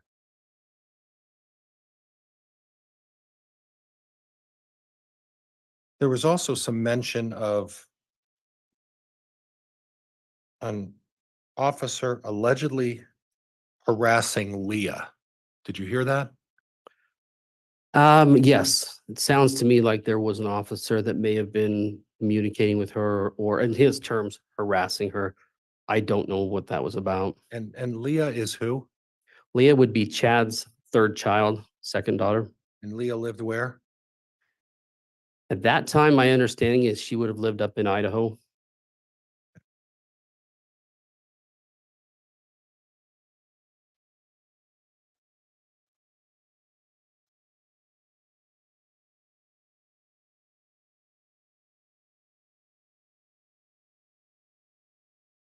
There's a discussion of Steve Schultz. And you know Steve Schultz. I do know Steve Schultz. Now, is there some, I don't know how to say this. Is there some familial relationship with Steve Schultz in your family? I am not related to Steve Schultz. But you would describe him as a close friend Steve Schultz is a close friend of mine, yes, and a close friend to Chad's as well. absolutely. And both of you know him quite well. We have known Steve for probably 12, 15 years. I'd say he's a good friend, good man. Honorable man. Yes.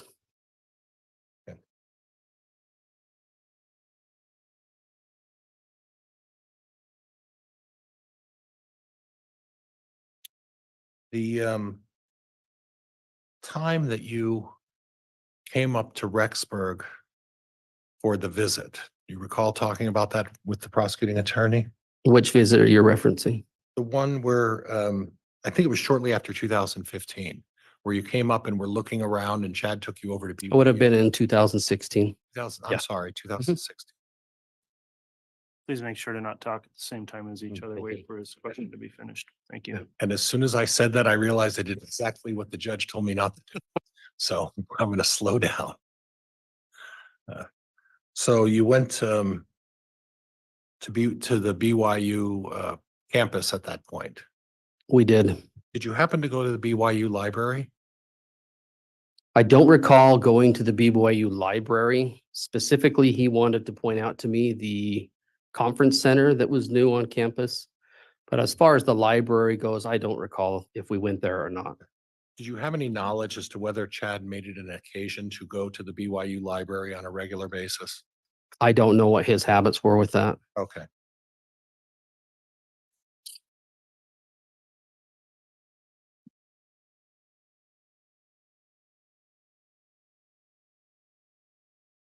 And Judge, could I just have a moment, may I? You may.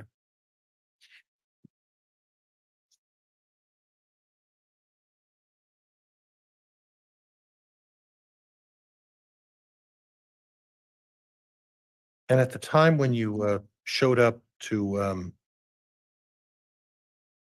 see Chad at Tammy's passing, you went there obviously with Mr. Schultz, correct?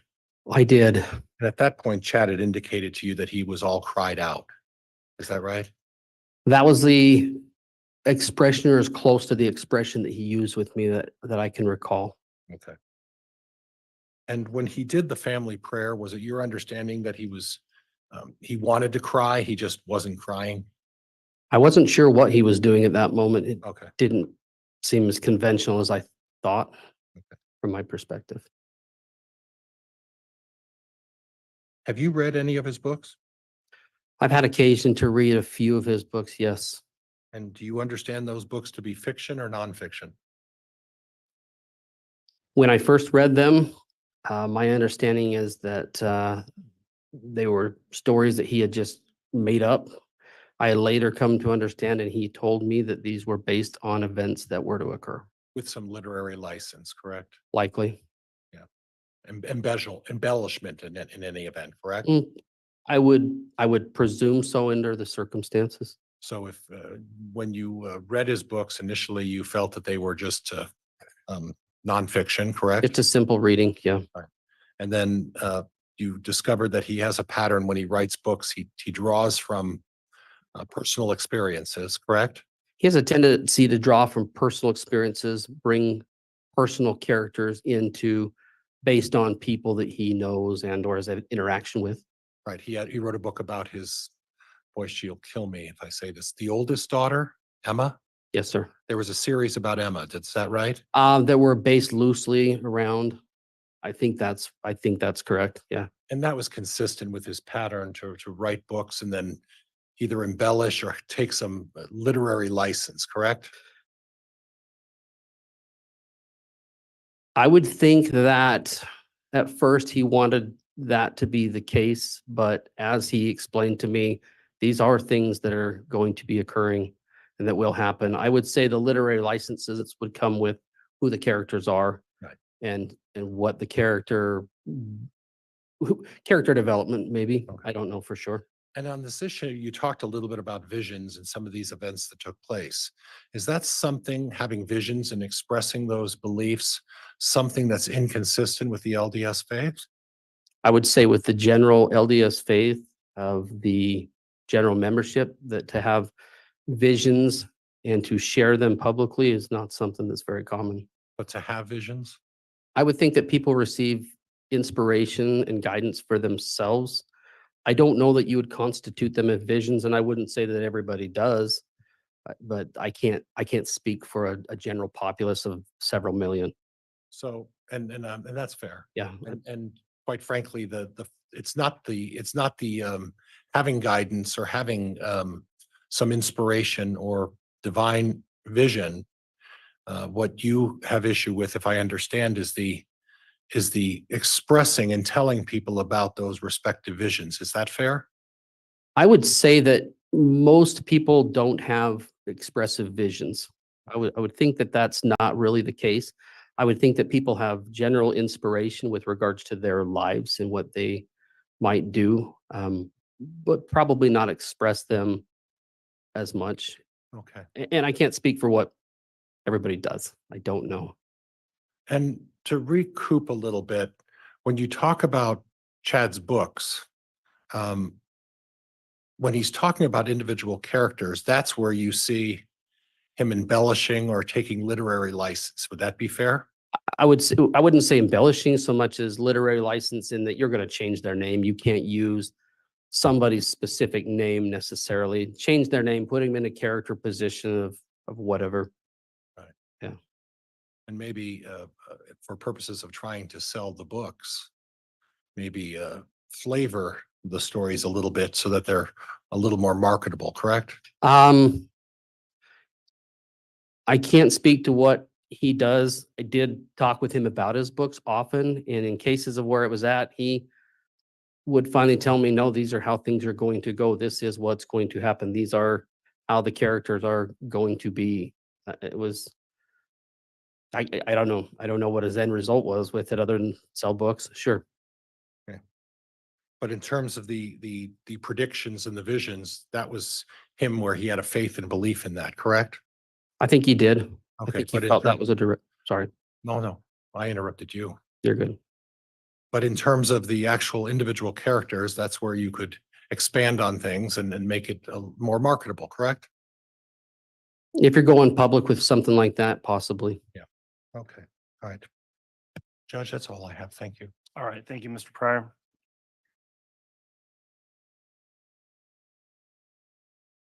Redirect, Mr. Wixom. Thank you.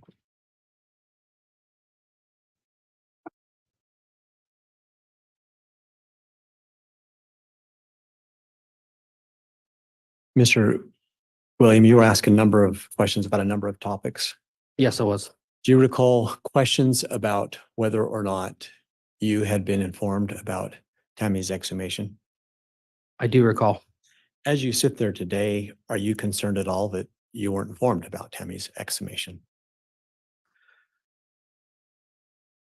I'm not concerned that I wasn't informed. I would like to have known, certainly, but it wasn't a tipping point for me.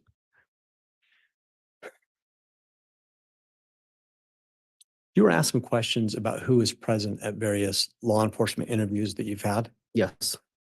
And if I heard you correctly, you don't remember any names. Is that right? having that question at me in that moment, I don't recall any names. If I search deep enough, I'm sure I could recall some names. Let me ask this question. Reflecting back, let me withdraw that. To the best of your recollection, how many law enforcement contacts have you had relative to Chad? I don't want to say the term a surprising number because that's not where I want to go, but I would say probably 20-ish, maybe more. There have been a lot of individuals that we've talked to, that we've expressed challenges that we've had with, and I don't recall a certain number. I want you to reflect back and think, during those law enforcement contacts, did any of those members of law enforcement in any way try to influence what you would say or do? No, they did not. Did you, in working with law enforcement, ever tell them anything that wasn't true, the best that you understood? I did not. Did you ever get any feeling that they were trying to influence you? I have a brother who's a police officer. I've never felt intimidated by a police presence, and I didn't feel that they were doing anything more. The process of dealing with a lot of this until the kids were found was just, can we find some children? That was their primary concern, and that's what I felt they were trying to express and see what they could do. In any of your interactions with law enforcement, did you ever have any inclination that they weren't sincere about the desire to find these children? I did not. Calling your attention to the December 18th law enforcement interaction when you made the phone call, either at any point in the interaction, did the phone number that you used to call Chad, did you make sure that law enforcement had that phone number? I definitely did.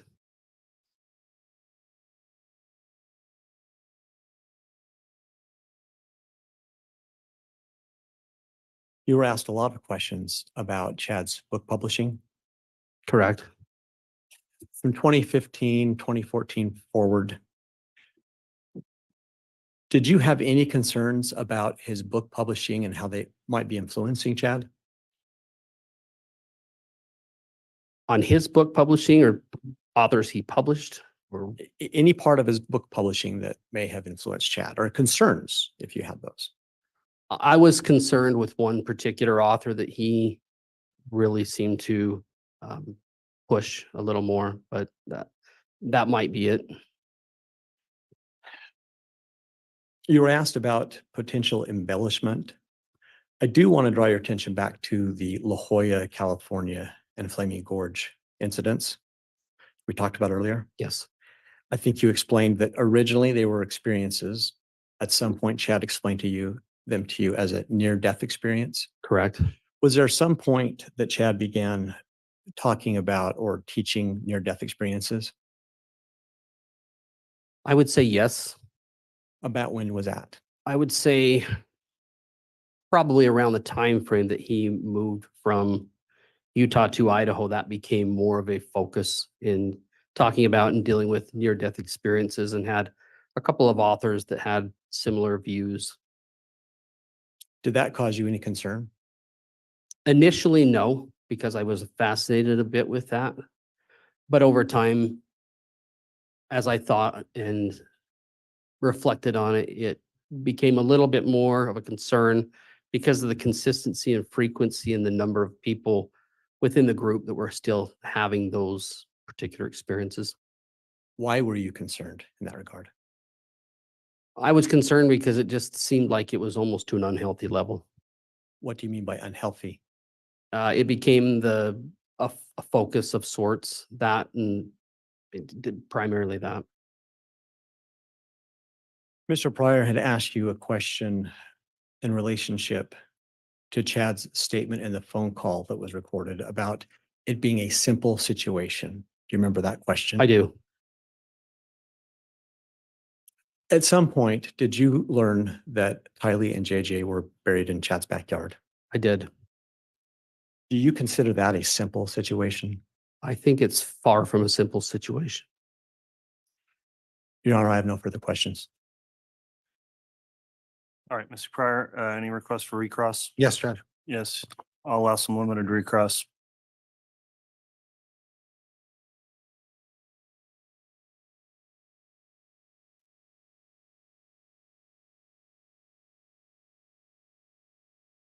On the recording, again, we talked about the simple situation. You're talking about the end result as far as what happened with the two children, correct? Correct. But at the time on the tape recording, there was reference at least once or twice to a family law attorney. And isn't it true that you know Chad, wouldn't that imply that he believed that this was a custody matter? I don't know what he implied by simple situation. I can't speak for what his intention behind that was. He did give me an attorney's number. And at the time that was going on, I had met with law enforcement. I didn't feel it was a simple situation by that point. I don't know why he would state that. Okay, but I'm not asking what you thought. I'm asking you as someone who has known Chad for a significant amount of time, for him to make a statement that it was a simple situation and then providing you with a family law attorney's information. Objection, Your Honor. This is calling for speculation. Sustained. Okay.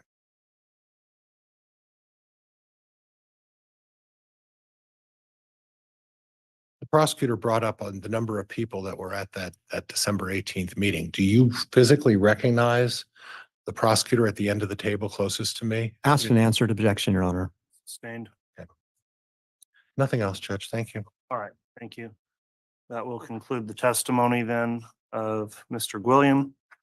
As I mentioned previously, not subject to the exclusionary order, so he can go ahead and step down. That concludes your testimony. I don't know if he'll be recalled or under subpoena. If there's anything anyone wants to tell him regarding a subpoena, you can do that. Otherwise, we'll just move on to the next witness.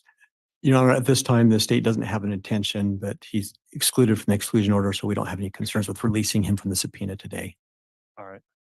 Mr. Pryor, is he under subpoena on the defense? Judge, he's not under subpoena. And Judge, I apologize. I was distracted. Did the state say that they're going to keep him available? At this point, we'll release him, but I'm No not objection, waiving Judge. the right to perhaps call him later. Okay, you are released from your subpoena then, based on the statement of the state. So you may go ahead and step down. Thank you for appearing and testifying.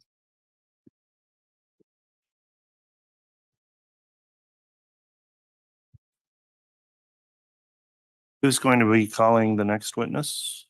The state will call Samantha Gwilliam. Very well. Is that you, Ms. Blake? Yes, Your Honor.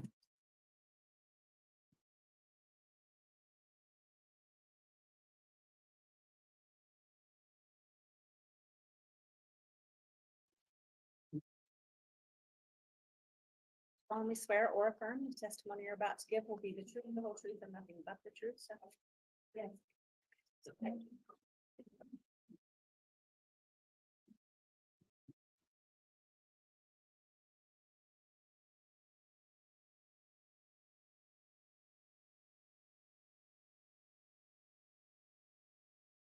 All right, thank you. All right, on this witness again, no exclusionary order applying here. So Ms. Blake, if you'd like to inquire on direct, you may. Thank you, Your Honor. Would you please state your name for the record and spell it? My name is Samantha Gwilliam, SAMANTHA GWILLIAM. Miss Gwilliam, are you related to Tammy Daybell? Yes, I am. How are you related to her? She's my sister. And do you know Chad Daybell? Yes, I do. How did you know him? He was married to her.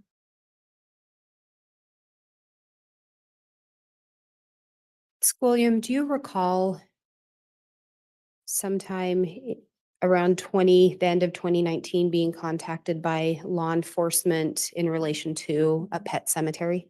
Yes. Had you been to Tammy's house in Idaho? Yes, I had. How many locations did she live at in Idaho? Just the one. Had you seen the property? Yes, I had. Your Honor, we had previously stipulated to some photos that were taken of the Daybell property. And I have what's been marked as State's Exhibit 23A and also State's Exhibit 23F. I have a copy for council, one for the record, and a courtesy copy for your honor of each of those. All right, I'll take a look.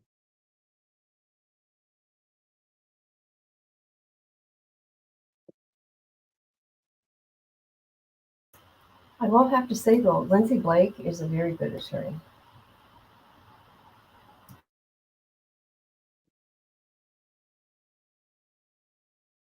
And if the witness may be shown one of each. I ended up with two 23Fs. I think the witness. I have the same. Yeah, let's try to sort these out. Okay, thank you.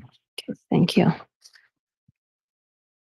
Ms. William, do you recognize what's in those photos? Yes, I do.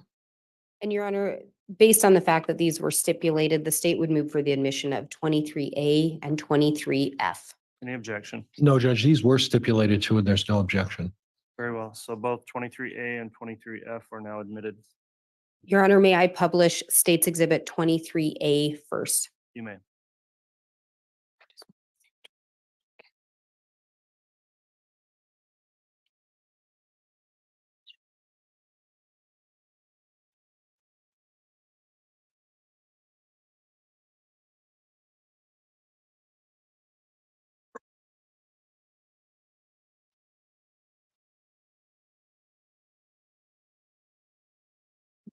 Do you recognize, let me back up. Are you aware whether or not Tammy had a pet cemetery? She did. Can you tell from this picture approximately where it would have been located?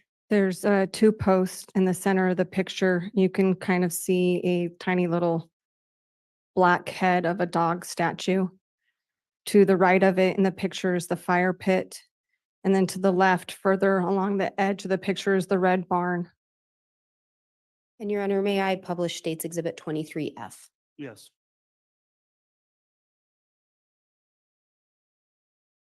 And is that a closer view without the red barn in the picture? Correct. And the fire pit is just to the right. And where approximately was the pet cemetery located? It is right there by where the dog was at. My niece's dog had passed away, so they buried it there along with a cat that had been hit out on the highway, and I believe a duck as well. Was it common for Tammy to have a pet cemetery? Absolutely. We've had pets in our family for years, and they become like family. And when they pass away, we would bury them on our properties so that they were nearby us. And did you know if Tammy continued to have pets into her adult life? Absolutely.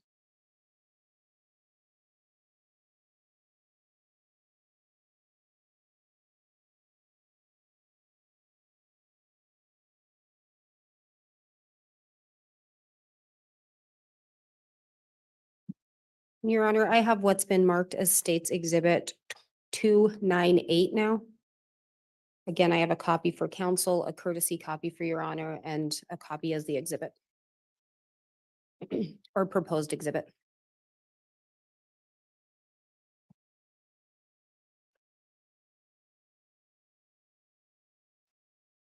May I have the witness shown a copy?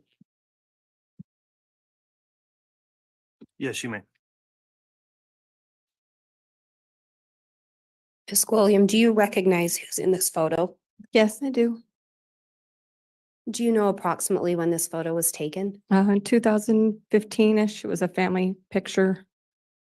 One of our neighbors took family pictures of the Daybells. Does this appear to be a close-up from one of the family photos? Yes, it is. Your honor, I would move for admission of State's Exhibit 298. No objection. Very well. Exhibit 298 is admitted. Permission to publish, please. May publish.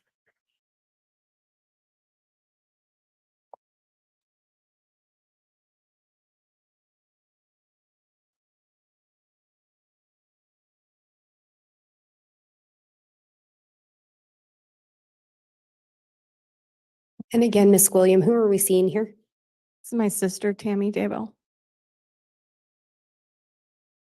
How many siblings do you and Tammy have? There's 5 of us all together. I have 3 brothers and Tammy was my only sister. Where did Tammy fit in the line? She was the second oldest. So the two of you were the only girls? Yeah. Were you close growing up? Yes, there's 4 years between us, so close enough that there was maybe minor squabbles, but we were more best friends. Did you maintain that closeness into adulthood? Yeah, we did. We saw each other, talked almost every day. Do you recall when Tammy started dating Chad? Yeah, I do. Had you known Chad prior to them dating? I didn't know him personally. I knew of him and his family. He had some brothers that I went to school with because I was younger. Did you like Chad? Yes, I did. How did you feel he treated Tammy initially? He was a good husband and father. After Tammy was married, did you maintain contact with her? Yes, we did. Did Chad ultimately end up becoming friends with your husband? Yes, he did. And was their relationship close? Yes, it was. Prior to Tammy moving to Idaho, how close did the two of you live together, live by each other? We lived in the same neighborhood at one time across the street. And then as we kept purchasing homes in the same neighborhood, it was just, around the block and then 2 blocks. How often did you see Tammy prior to her moving? We saw each other almost every day. And was that when you both lived in Springville? Yes. How many kids do Tammy and Chad have? They have 5. Did they have grandkids? Yes. Do you know or were you aware if Tammy wanted to move to Idaho? At the beginning, I do not believe she wanted to. Prior to moving to Idaho, did Tammy work somewhere? Yes, she worked at Springville High School as the special ed secretary.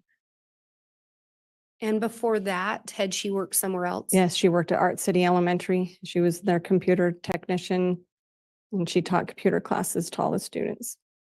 So both of those positions, she worked with children? Yes. And you talked about her working with computers. Was there something interesting about Tammy and computers? Yeah, she was very talented with those. She wasn't officially trained at a college or anything, but she just could figure them out. There'd be a new program that would come out and she would learn it and we would all ask her questions about how to use it. When Chad and Tammy, when Chad and Tammy moved to Idaho, did Chad talk to you about potentially moving up there as well? Yes, he said he had a vision that they should move up there.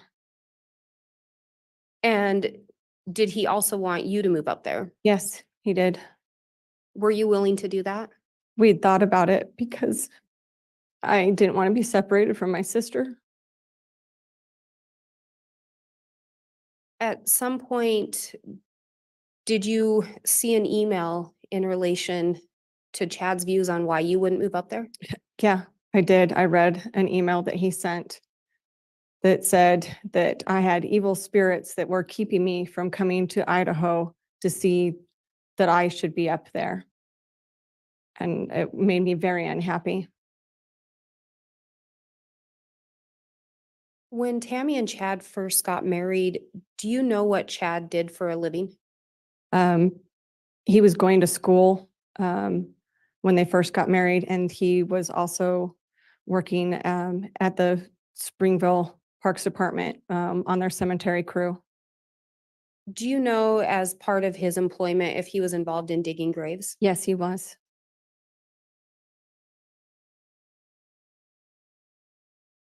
At some point, did Chad hold a different position with the cemetery? Yes, he was eventually the sexton there. How did you find out about your sister passing away? I received a phone call from Chad that morning. What did he tell you? He told me that she was really sick and had had a coughing fit and was in the bathroom throwing up around midnight, 1 o'clock. And then that morning, he woke up when she had fallen out of bed. Were you surprised by this information? Absolutely surprised. Did it make any sense to you? No, I had just seen her 2 weeks prior to that and I had no idea that she was so sick that something like that would happen. When you saw her 2 weeks earlier, how did she appear? She looked perfectly healthy. Tammy had had a bout, and this has been a few years ago, when she was getting her depression under control, that she struggled with her health a little bit. But after that, she made a concerted effort, to get on the right medication. And we had a Facebook group between her and I and my sister-in-law and another friend where we would check in, just, keep each other accountable on staying healthy. So because of the struggles she had with that and us trying to keep each other accountable, that whenever I did see Tammy, I would do just a visual check. Not that I was, just like I would do with my own children when I see them, like any mom would. Are you okay? What did, visual checks. She looked great. Did you end up learning if she was participating in any activities? Yeah, she was taking a clogging class. She was doing Zumba and she was prepping to run a 5K. And outside of just her physical appearance, how did she seem mentally? She was really happy. We had a great visit. Do you recall her also performing some kind of a routine? Yes, it was her and I and my parents were visiting at their house, and we did a mini talent show as middle-aged women for our parents. She did her clogging, and I showed them some of my stage combat because I was currently doing theater classes.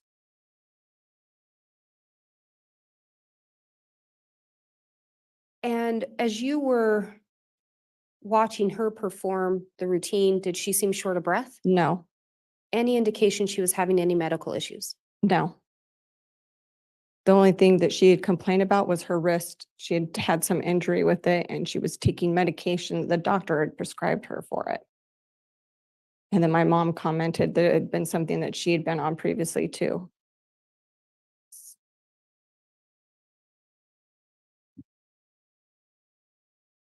And how old was Tammy? 49, the same age that I am right now. Did Tammy end up talking to you during her visit about you moving to Idaho? She did. She wanted me to move up Judge, I'm there. going to object. It calls for hearsay. Sustained. And Your Honor, if I may. Just ask another question, please, Ms. Blake. Did Tammy appear to be making plans for the future? Yes, she did. She wanted me to move. Judge, I'm going to object. It calls for hearsay. Overruled. She wanted me to apply for a theater teaching job in Idaho so that I could be close by her. We had always made plans to live by each other as we got older. And when she moved away, we were still trying to figure out ways to make that happen. That was our joke, that we would be old ladies together, living side by side.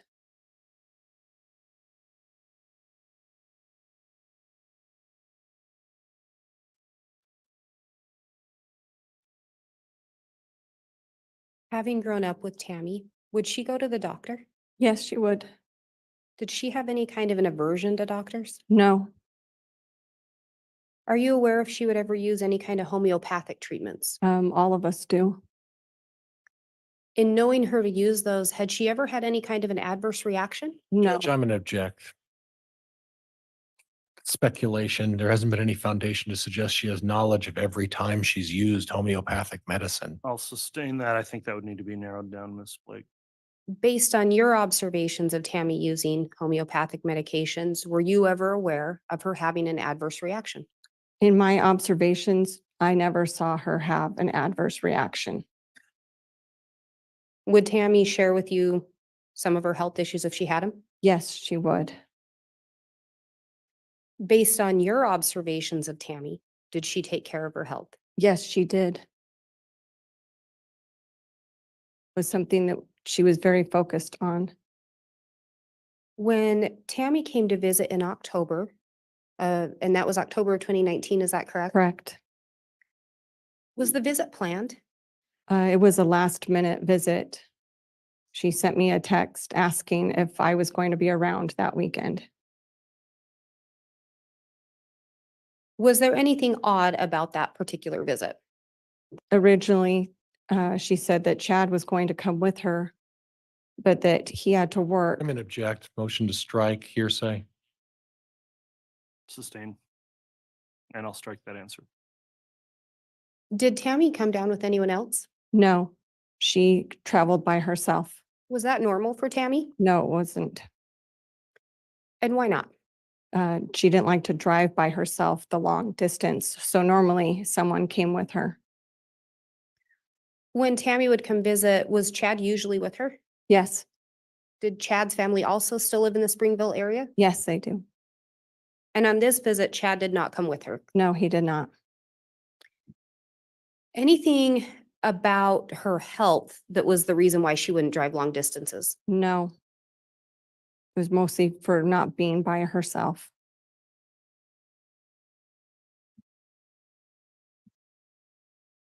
When she came to visit, was there any indication that she had concerns about Chad having an affair? No, she never gave any indication. At some point, did you notice a change in Tammy and Chad's relationship? It seemed strained, and I just didn't know if it was because of the event they were attending, if they were tired, but it felt off, and I didn't know why. And do you recall approximately when that would have been? That would have been June of 2019. And where did you see them? They stayed at my home. So that was in Utah? Yes, in Utah. And again, Chad and your husband were friends as well? Yes. Was there anything about the interactions with you and your husband and Chad that seemed different? He just seemed like he didn't want to talk and that he didn't want to be there, which was unusual for him. Do you recall seeing Tammy again after June of 2019? Yeah, she showed up at my house about 2 nights before my birthday. It was about 10:30 at night, which was unusual for one, because Tammy always went to bed early. And she was bringing me a present for my birthday, and it was unexpected. I had no idea they were in town. Did that seem odd that she hadn't told you she was in town? Yeah, it seemed odd. The time seemed odd, and Chad stayed in the van the whole time she was in my house with the car running. So it made it feel like they were pressed for time and that she couldn't stay. And what month was that? July And that was of 2019 as well? 2019 as well. Was it weird for Chad not to come in? Yeah, it was really weird. Had you and Chad had any kind of a falling out? Not that I knew of. Had Jason and Chad had any falling out you were aware of? Not that I knew of. Do you recall Tammy also coming for a visit in April of 2019? Yes, I do. Did Chad come with her on that visit? No, he did not. Was it your understanding he was going to? I think he had to work, like he was going to, but had to work and couldn't come. Did anyone travel down with Tammy that time? Yes, all of her kids came, and we went to the aquarium with her kids and my parents and all the current grandchildren. In seeing Tammy in April, June, July, and October of 2019, did you observe any signs of her slowing down? No, I did not. Did you observe any signs of her being sick? No, I did not. Did she complain of any health issues? Other than her wrist hurting, no.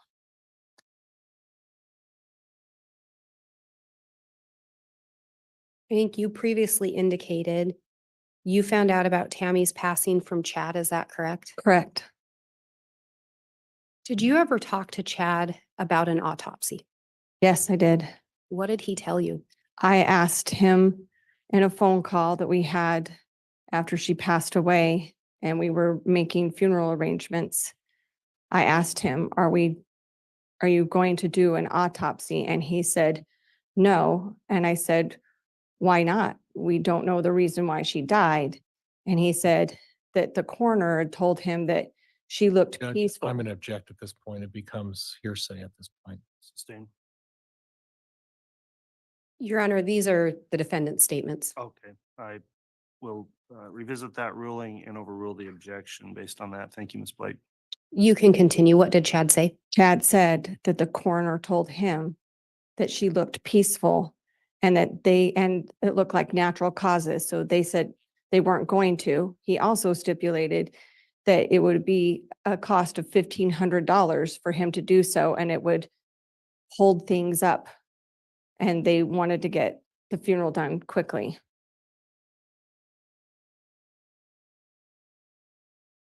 Do you recall when the funeral was? Tuesday, And she passed away on a Saturday? correct. Did that seem fast? Yeah, And where was Tammy buried? in Springville, Utah. Did that surprise you? Yes, it did. And why was that? Because she resided in Rexburg with Chad and her children. And I asked Chad in that same phone call, why are you burying her in Springville when you all live in Rexburg? And he told me, we are covered with snow and ice for most of the year, and you will take good care of her. Was there anything that struck you as odd about Tammy's headstone? Yes, he requested that his name not be on it. I found that odd for somebody that was heavily into family history to not do so. Judge, I'm going to object. This calls for here. It's a narrative, excuse me. I can ask a question. Go ahead. Why was that odd to you? Because he was heavily involved in family history, and we look for headstones to find information about our ancestors. And to leave that off would mean that someone further down the line could not connect him to her.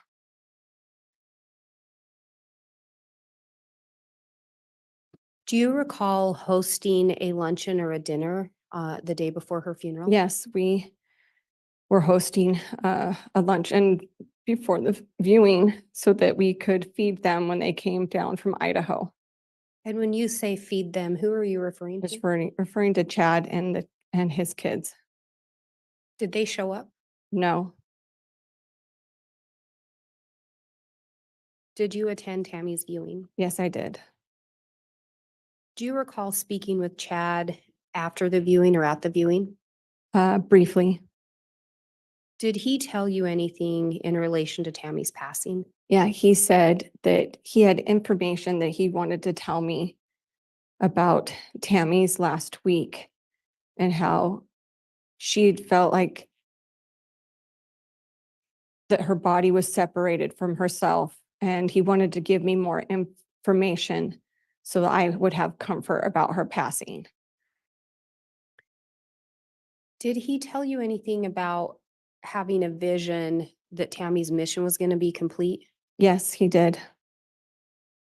Did he also indicate to you, but the vision was that she wasn't going to die? That was what I took from the conversation. And you said, or let me back up, did you attend Tammy's funeral? Yes, Did Chad indicate anything about wanting to talk to you after the funeral? that is what we thought was going to happen. Did you in fact talk to Chad after the funeral? No. Why not? He made himself unavailable.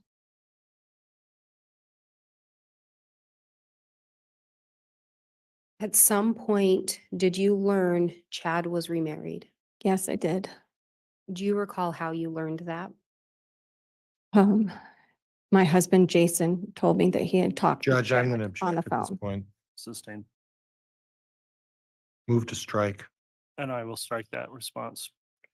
Do you recall reaching out to Chad about a month after Tammy's passing? Yes, And did Jason also reach out to Chad? yes, At some point, did Chad tell you his new wife's name? Lori Ryan.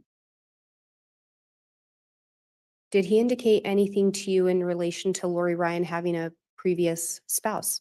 Yes, he said that her previous husband had died of a heart attack. And that was why they connected. He told me that they both had lost a spouse and that was why they met up and had their marriage. And you learned about the marriage approximately a month after your sister had passed away? Correct. At some point, did you learn when Chad had actually gotten married? Yes, I did. It And when was that? was November 5th, 2 weeks after she was buried. At some point, did you learn of another name associated with Lori Ryan? I did. And what was that name? Vallow.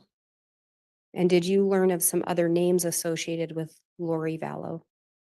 That there were children, JJ and Tylee.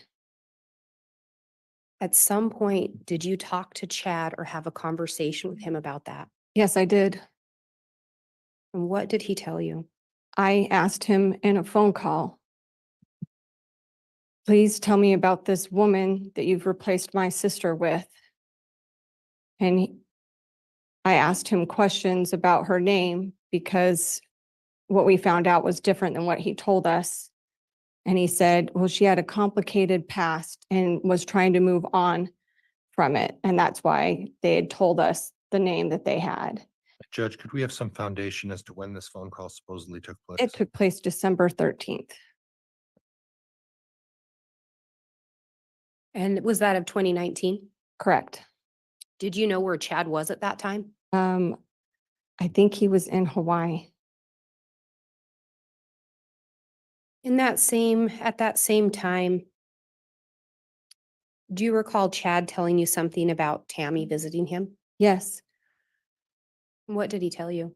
because I was questioning him about this marriage. He asserted to me in this very, spiritual like tone that, Samantha, I am telling you now that when I was at the cemetery, Tammy showed herself to me and said that I should move on. And I responded with, when most women say that to their husband, it's in 2 years from now, not 2 weeks after I'm dead. Judge, argumentative.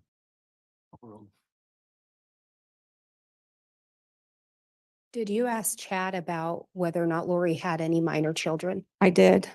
What did he end up telling you? He told me that she had some adopted children, foster children, and older children. And I asked him, so when Mark comes home from his mission, will you be raising kids together? Because I was trying to figure out what adopted or foster children meant. And he said, no, we will be empty nesters. So I took that to mean that there were no young children.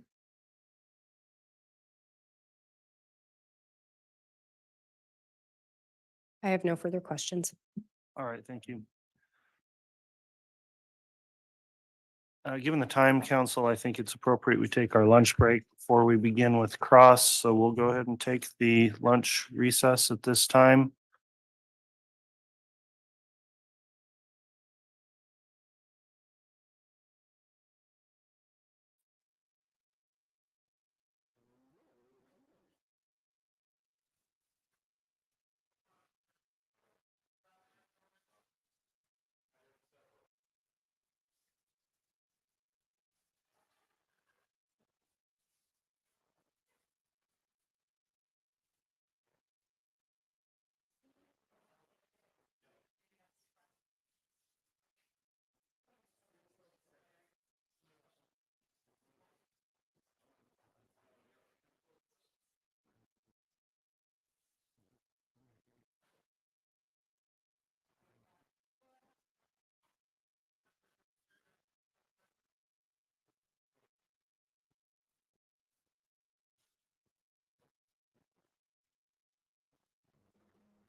What?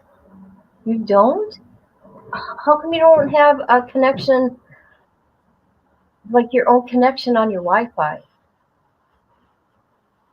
I mean, on your cell phone. Isn't that separate from your, I don't know. I don't know how it works there. I don't know.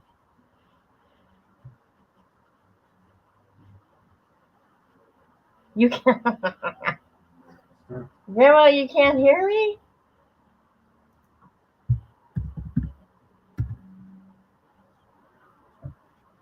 Well, I don't know what to say. Everyone is down. Well, let me look it up for you, Grandma. Let me look it up, see what's going on out there in Florida.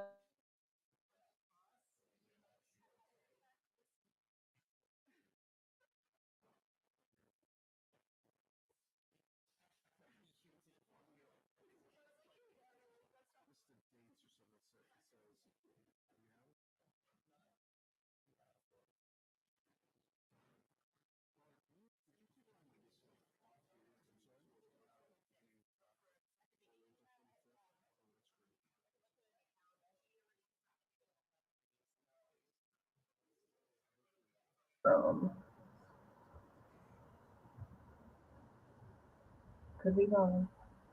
Call to check AT&T, Verizon. Okay, that's for cell phone.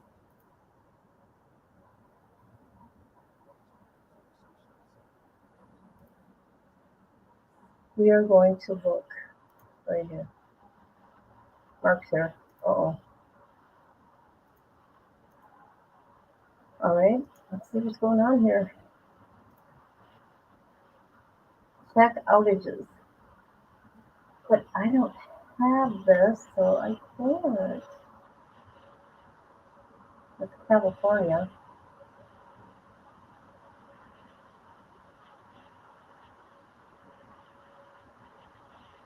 We don't have this kind of company where I live, so I don't know.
It seems like, well, they don't show anything. However, 9 months ago in Southwest Florida, there was outages there.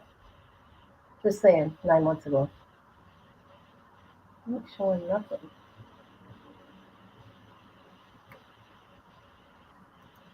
I don't know.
There ain't nothing to hear.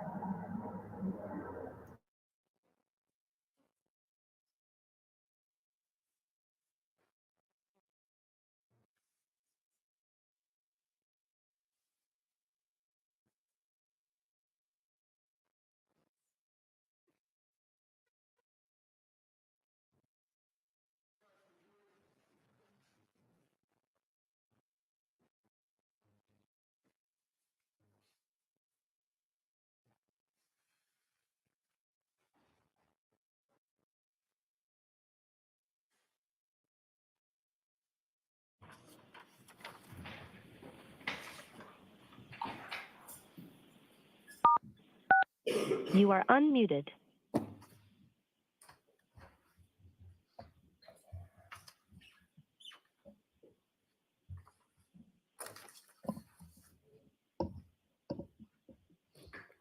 Thank you. Please be seated. Close back in session.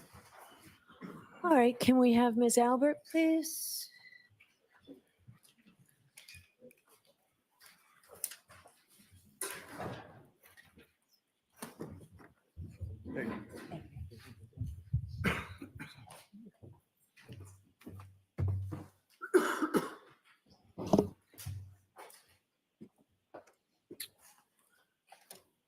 All right, Ms. Little, whenever you're ready. Thank you, Your Honor. Your Honor, before we start, Exhibit S, which was marked for identification, I believe the proper foundation is laid. I'd ask. So let's not do that from there. Let me see it, please. Sure. Do we have S, S as in Sam, or X? Identification. S as in Sam? Yes. Thank you.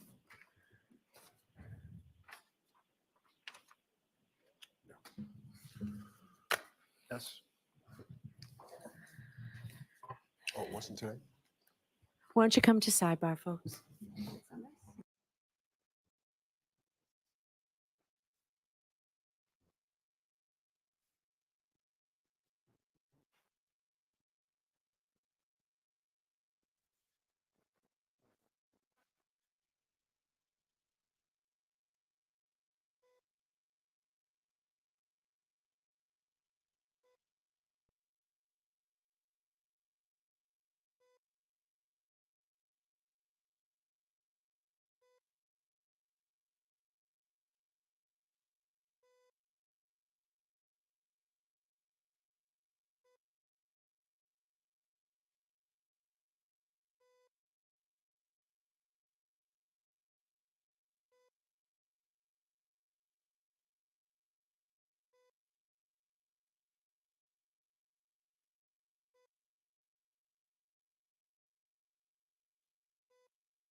Your Honor, the parties have stipulated that Exhibit X is a graphic representation of 34 Fairview, Yeah, not a photo. not a photograph.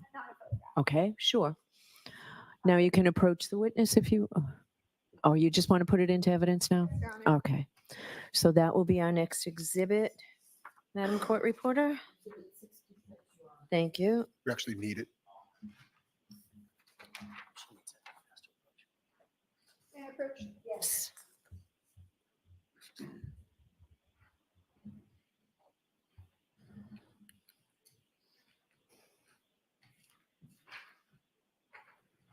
Ms. Albert, you testified that Jennifer McCabe woke you up around 6:45 a.m., correct?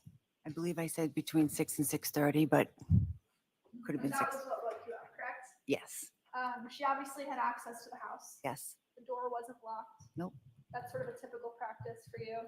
Yeah, it was just sometimes with the kids, the last one in, supposed to lock it. They didn't, it just wasn't always locked.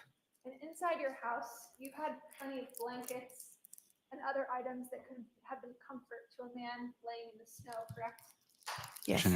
So as to that form, I'm going to sustain the objection. You can ask the question a different way, Ms. Little. Ms. Albert, you had blankets inside of your house that could have helped someone who was freezing outside. Objection. So I'm going to sustain the objection. You can ask a shorter form of that question.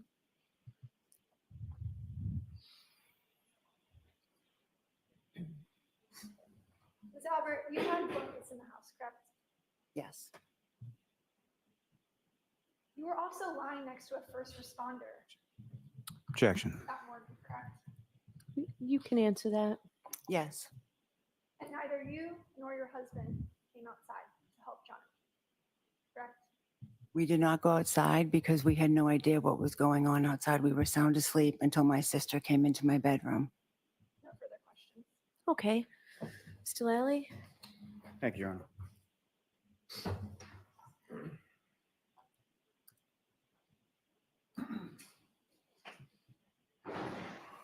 With regard to phone calls from your sister Jennifer McCabe that morning, shortly after 6 a.m., did those phone calls wake you up? No, Did you answer those phone calls? no, Did you speak to Jennifer McCabe on the phone prior to her, or at any point on that morning prior to her coming into your room? I did not. And you were shown something that's a Cellbrite extraction report, correct? Yes. And not just that specific one, but have you ever seen any Cellbrite extraction report before in your life? No, So fair to say you don't know how to interpret the data that's on there? no, Fair to say that you don't know whether or not an answered call or something that's listed as answered was something that was actually answered or went to voicemail? correct. Now, with regard to your dog, Chloe, Mm-hmm. following that incident in May of 2022, what, if anything, did you and your husband do with regard to the person that had been bitten?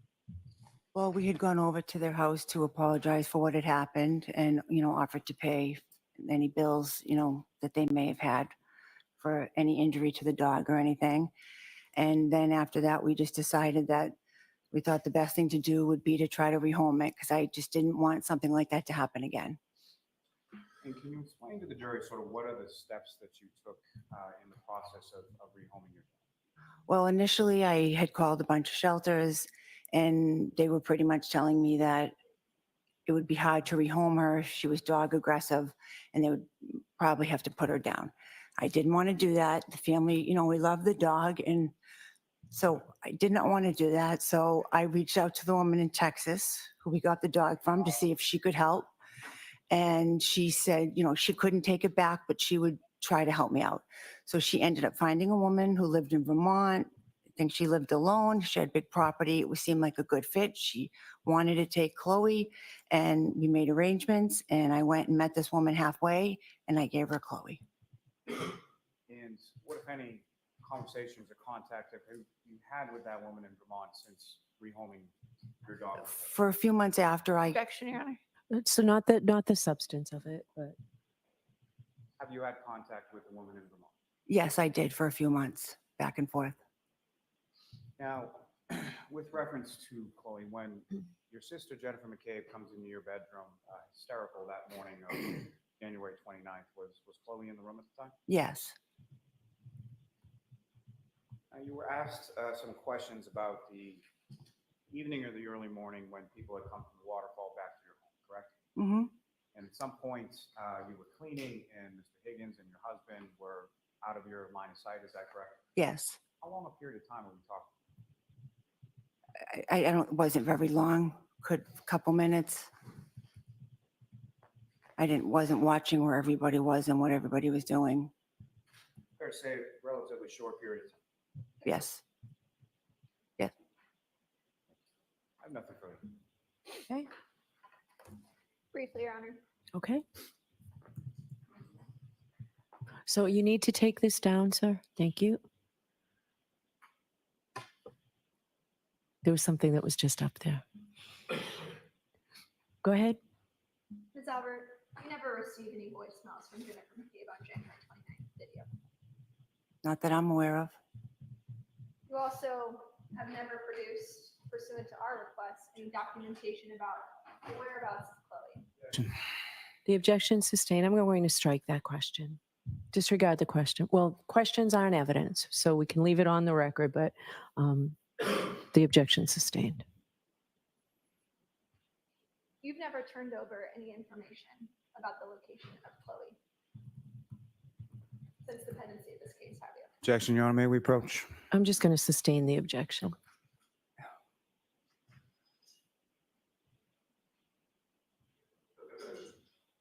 Have you ever provided information about the whereabouts of Chloe to the Commonwealth in this case?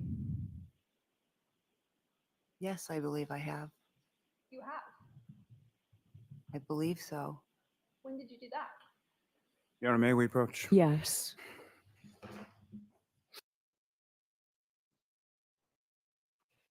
Okay, I got my window open. You're hearing a Chinook. It's gonna be flying by. Okay. Grandma, do you remember the dog? The dog that they had for years and years and years? All of a sudden they want to get rid of the dog because she's aggressive. So let's send the aggressive dog to an elderly lady in Vermont. An aggressive dog. Did you hear that? She got aggressive. That's what she said. Mrs. Albert said that. Chloe was aggressive.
No further questions.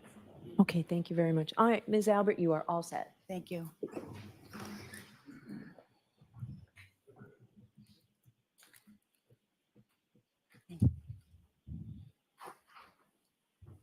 Your next witness, Mr. Lally?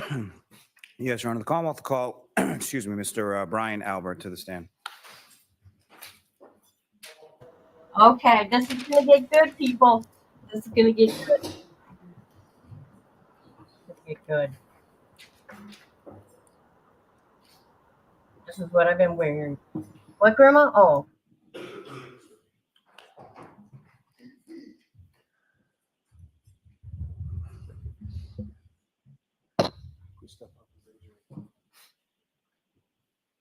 Do you solemnly swear the evidence you give before the jury in the case now hearing should be the truth, the whole truth, and nothing but the truth, so help you God? I do.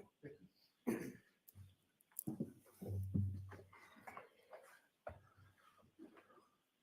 All right, whenever you're ready, Mr. Lally. Thank you, Your Honor. Good afternoon, sir. Good afternoon. Good afternoon, Your Honor, and good afternoon to the jury. Good afternoon.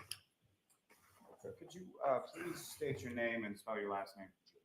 Sure, it's Brian, last name Albert, A-L-B-E-R-T. And where do you live, sir? I live in Norwood, Massachusetts. How long have you lived in Norwood? Approximately a year. And who, if anyone, do you live in Norwood with? My wife, Nicole, and my son, Brian, and my son, Brendan. Actually, just a little bit about your family as far as, let me start with yourself and your wife, Nicole. How long have the two of you been married? Approximately 29 years. And were you together for a period of time prior to getting married? Yes, we've known each other since we were 13, 14 years old. And do you have any siblings, sir? I do. And how many siblings do you have? I have 5 brothers and 1 sister. And if you could, just as far as, are you the oldest? I'm the oldest of 7, yes. And as far as your brothers and sisters are concerned, what are their names? And if you could rank them sort of by age. Sure. The next sibling after me is my sister Kathleen. Then I have a brother Chris, a brother Kevin, a brother Keith, a brother Brendan, and a brother Timmy. And you and your wife, Nicole, do you have children of your own? Yes, And how many children do you have? 5. And how old are they? So my oldest daughter is 29. My son Brian is 25. My son Brendan turns 23 today. And I have twins, or we have twins that are 20 years old. Caitlin's 28. I'm sorry, I said 29. Now, prior to living at your address in Norwood, where did you live before that? Canton, Mass. And how long have you lived in Canton? Approximately in the house on Fairview Road, approximately 11 years. And in total, about how long have you been a resident in Canton before moving to Norwood? Approximately 45 years. And that address, that's 34 Fairview Road, is that right? Yes. And what, if any, relationship did that home or that residence have to your family before you and your wife and your kids moved in? My parents had lived at that residence prior to us. So you had spent some of your childhood in that house as well? Yes. And do you work, sir? I retired now. Retired. What did you retire from? Boston Police Department. And how long were you a member of the Boston Police Department? Approximately 30 years.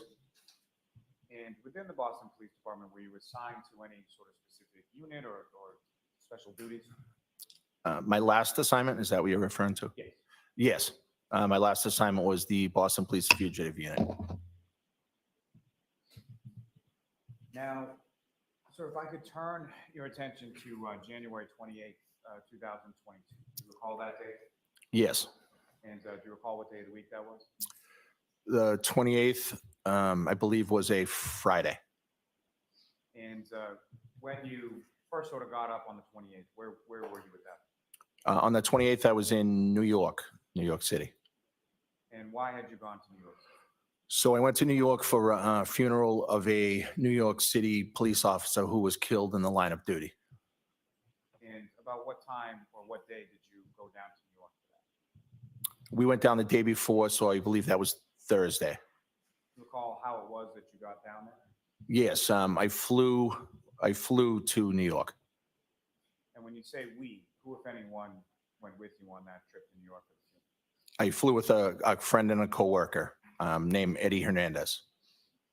So another Boston police officer? Yes. And down in New York at that funeral, were there other members of law enforcement that you knew or were familiar with from working? Yes, there were thousands of police officers that went to the funeral.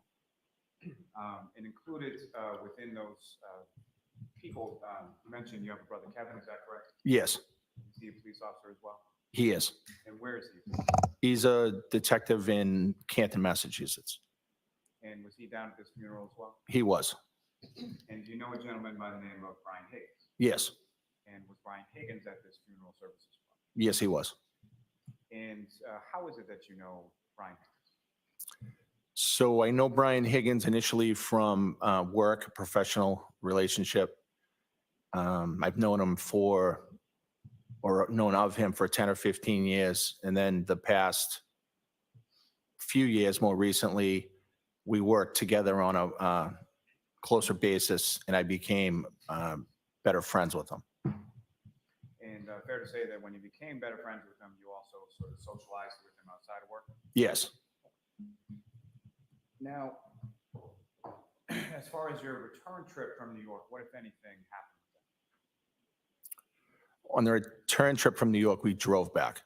Why did you drive versus fly back when you flew? So that weekend, there was anticipated snowstorm, and I believe the flight that we were taking with JetBlue may have even been canceled. And Brian Higgins was leaving in a vehicle that morning.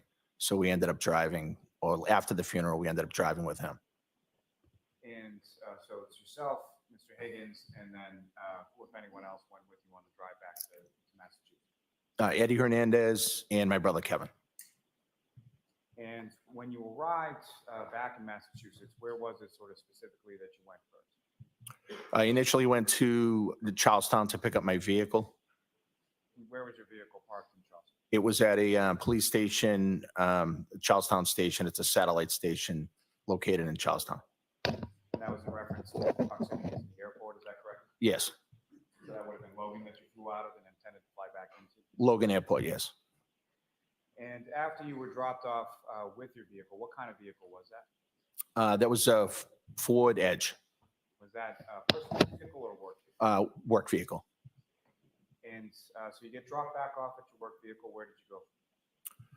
So from Charlestown, I drove back towards the Canton area, and I met Brian Higgins at a restaurant bar called the Hillside.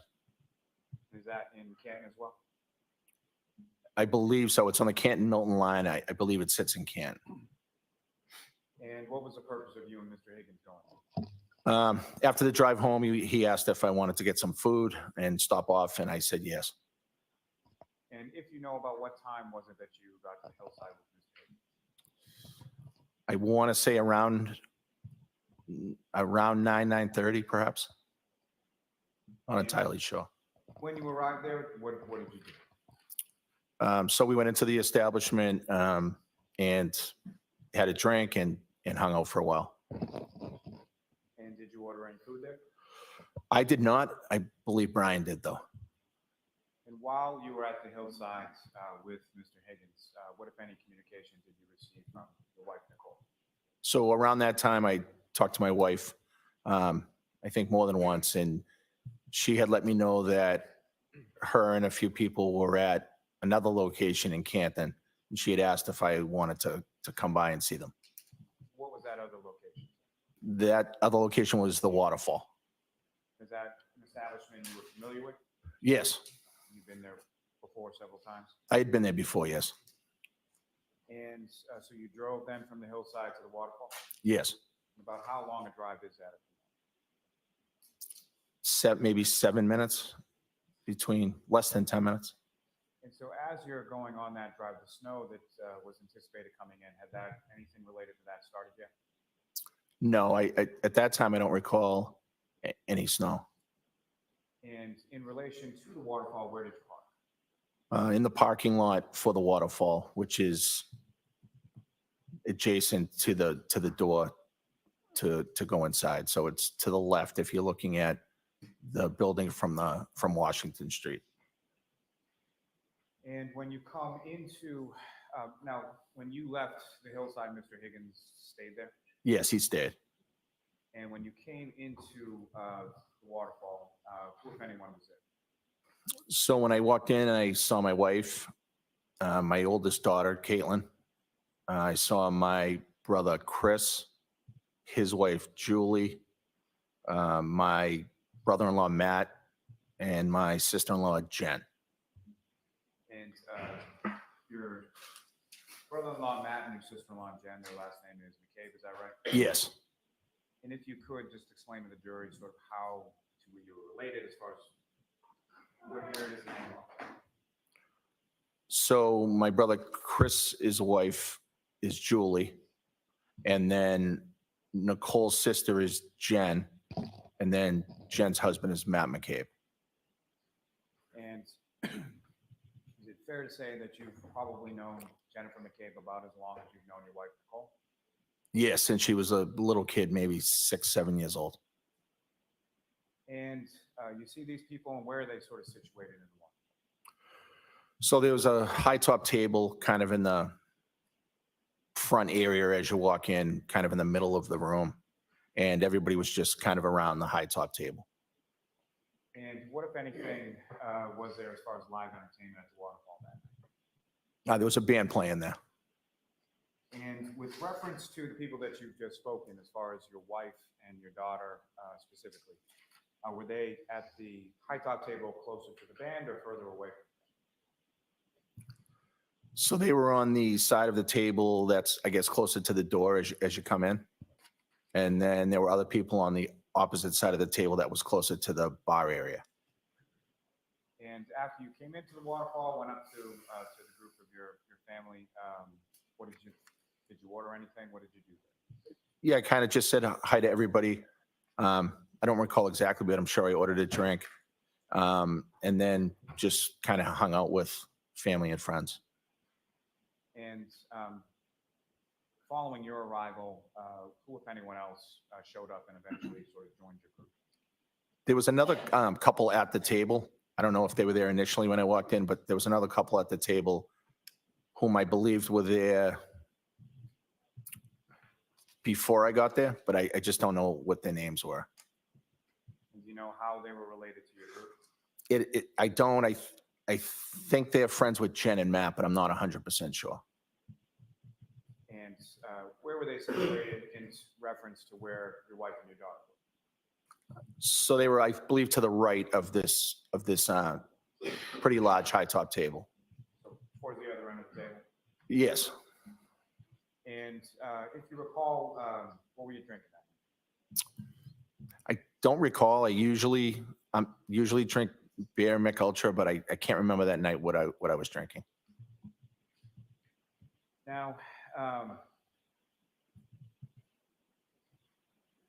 following your arrival there and you meet up with your family, were there other friends or family that eventually showed up at this establishment and joined your group? Yes. And who were they, sir? So after I was there, maybe about a half hour, Brian Higgins arrived at the location. And if you recall, what, if any, sort of communication did you have with Mr. Higgins, or how did Mr. Higgins know to come to the waterfall specifically? Because while we were at the hillside, I had mentioned that I was going to be leaving to go to the waterfall to see my family who was already there. And I invited him to come by if he wanted to. And at any point in time, sort of throughout the course of the day, yourself and Mr. Higgins, you had each other's sort of information and cell numbers, things like that? Yes. And at any point in time throughout the course of the day or the evening, did you have occasion to text or phone call or anything with Mr. Higgins? Yes. Now, after Mr. Higgins arrived, who, if anyone else, came into Waterfall and joined you?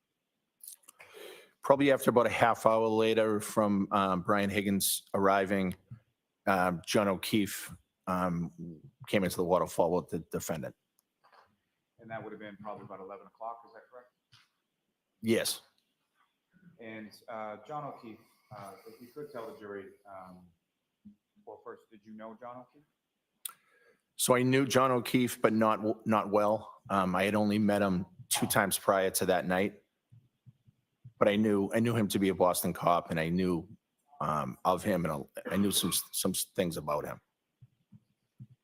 And as far as the Boston Police Department, it's a fairly large department. Would you agree with that? Yes. And about how many members or how many people are on Boston? Depending on the year, I mean, sometimes it's upwards of 2,000. And through the course of your work over the decades that you worked with the Boston Police, did you ever work with or have any professional sort of interaction with John O'Keefe? No, I don't remember working with him directly within the Boston Police Department. Were you aware of sort of what his role was or what he did within the Boston Police? Yes, I knew where he worked. And where did he work? I believe he worked at the SORI unit, which is the Sex Offender Registry unit. And you mentioned just briefly before that you had heard of Mr. O'Keefe, correct? Yes. And what is it that you had heard about? Well, I knew him to be a friend of my sister-in-law, Jen, and her husband, Matt. I knew him to be a friend of my brother, Chris, and my sister-in-law, Julie. I knew him to be a friend of my brother Kevin's. I've heard his name mentioned multiple times, and I knew that he had a horrible couple tragedies in his family, and I knew that he stepped up and decided to take care of his niece and his nephew when they tragically lost their parents. And how would you sort of describe your relationship with John O'Keefe at this time, January 28th, 2022? Although I didn't know him well, I considered him to be a friend, and our relationship was very, very good, cordial.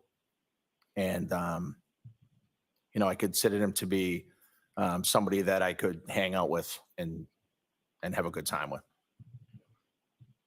Now, you mentioned that Mr. O'Keefe walked in around 11 o'clock to the waterfall with the defendant. For clarity purposes, you're referring to Karen Reed, is that correct? Yes. And do you see Ms. Reed in the courtroom today? Yes, I do.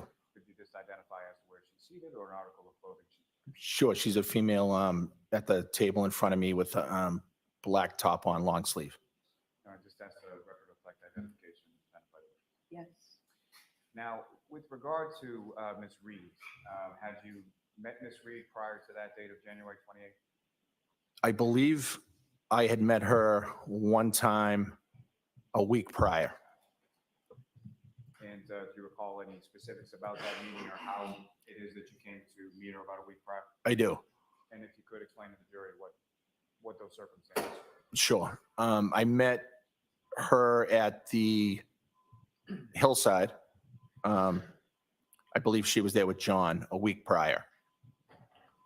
And as far as your interaction with her on that particular evening, anything significant stand out to you? No.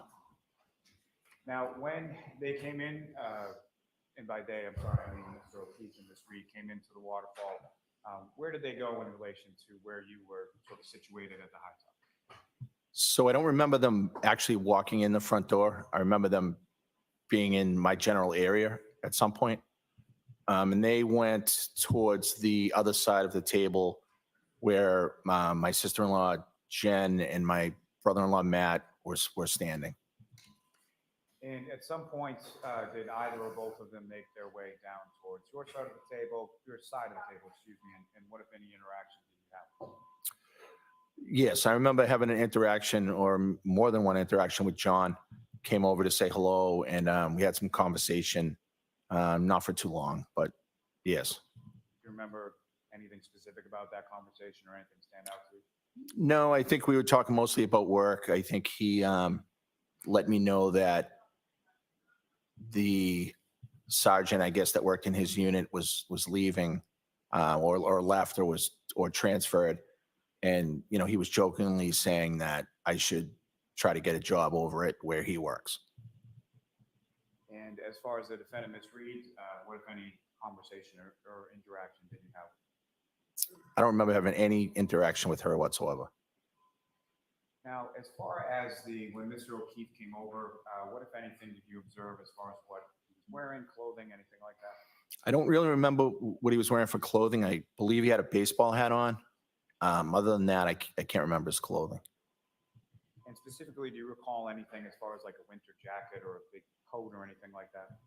I can't say. I wasn't really paying attention to what he was wearing. I don't know. And as far as just his general features, as far as what you could observe, what, if any, sort of injuries or anything did you observe on his person at that time? I observed no injuries at that time. And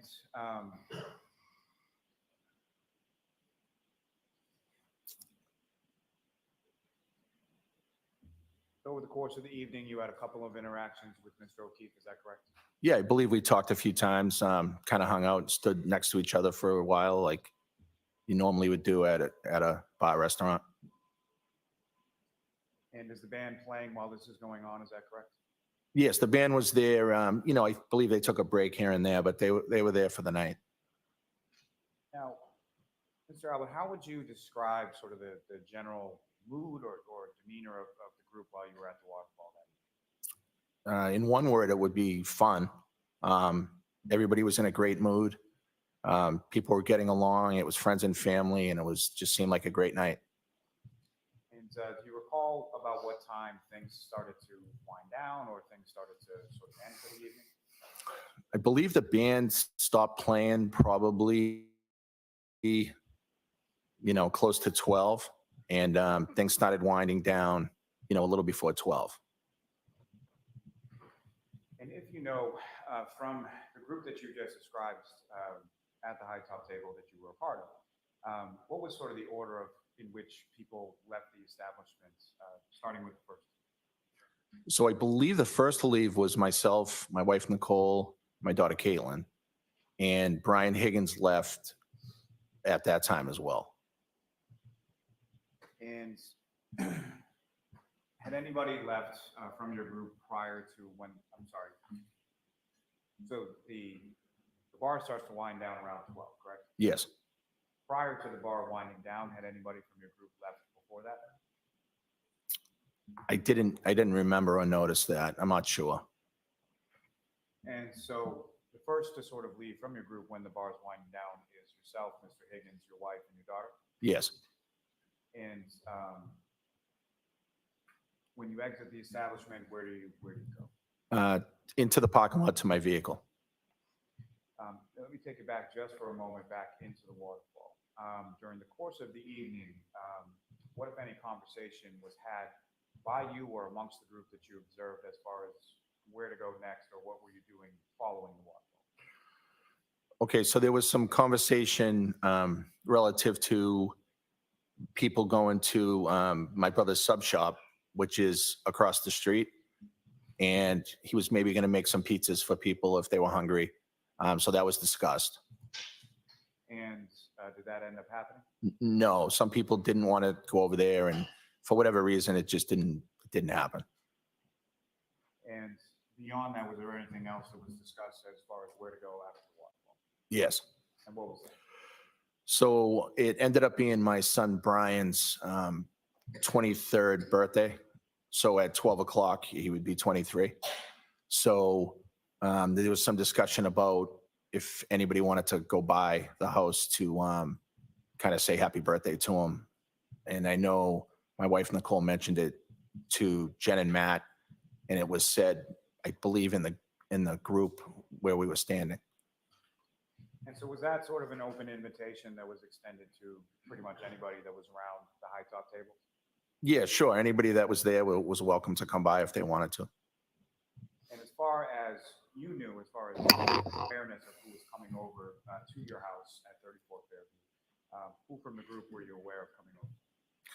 I don't really remember the responses. I don't think I knew for sure if anybody was going to come, except Brian Higgins said he would come by. And he had left around the same time as you? Yes. And had Brian Higgins been to your house before? I believe he was at my house for a high school graduation party.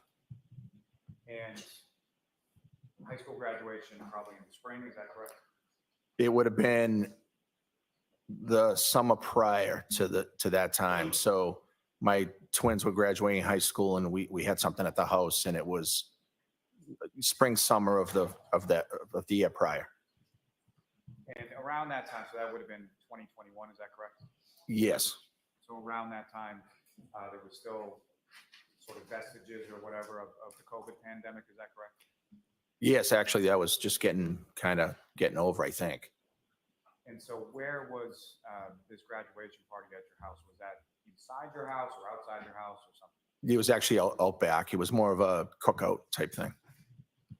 And so as far as you can recall, prior to January 28, 2022, had Mr. Higgins been physically sort of inside your house for anything beyond using that? Besides that graduation party, I don't believe he had ever been at my house. I'm sure he walked into the house, to use the bathroom or something that day, but I didn't really notice, whether he went in there or not. And Your Honor, with the court's permission, there's just a couple of very short clips that I'd like to publish with this witness in reference to what's been marked as Exhibit 53, the video from the waterfall.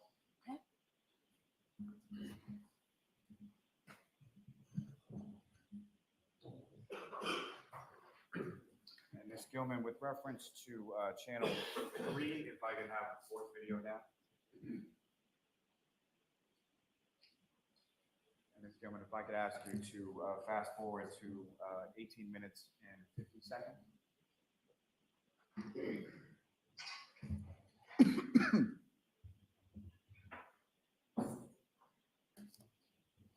Now, Mr. Albert, directing your attention up to the screen to your right here. Do you recognize what's up on the screen? Yes, What do you recognize that to be? the waterfall. And this is, at least according to the timestamp, about 11:57 p.m. on the 28th. Is that correct?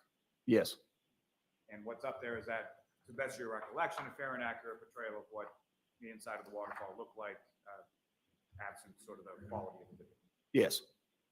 And sir, I believe there should be a laser pointer on the desk before you. If you just press that button and point at the screen. What I'm going to ask you to do is if you could draw the jury's attention to who, if anyone, within this sort of still frame of the video that you recognize, if any.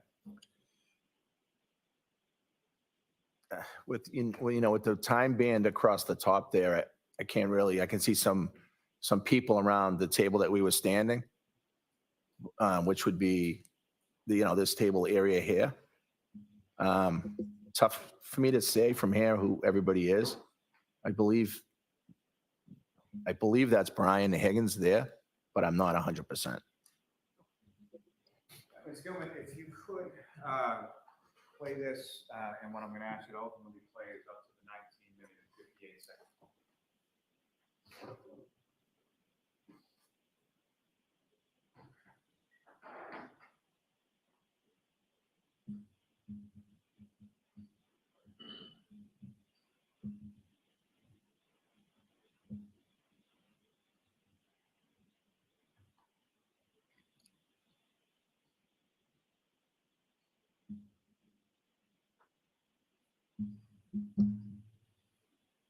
Ms. Gilman, if you could pause it there.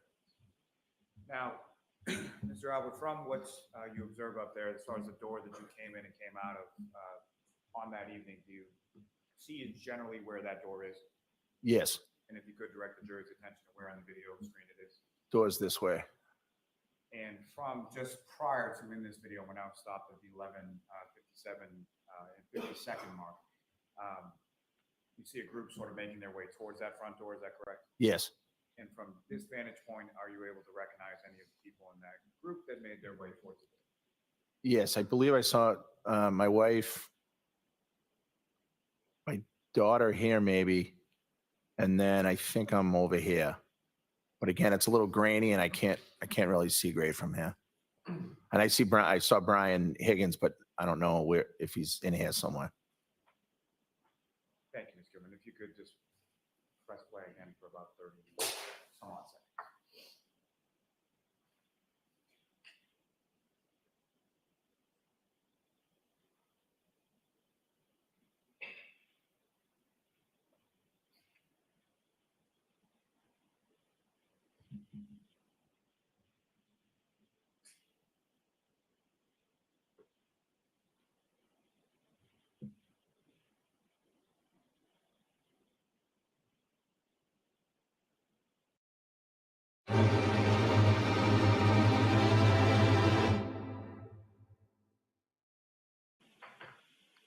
Thank you, Ms. Gilman. You could take that down, and then Ms. Gilman, if I could ask for one other video from channel 1, the second one down.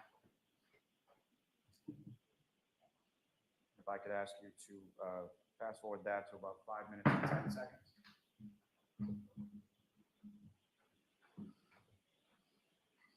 And ultimately, I'm going to ask you to play it from 5 minutes and 10 seconds to 5 minutes and 50 seconds. If you could press play now.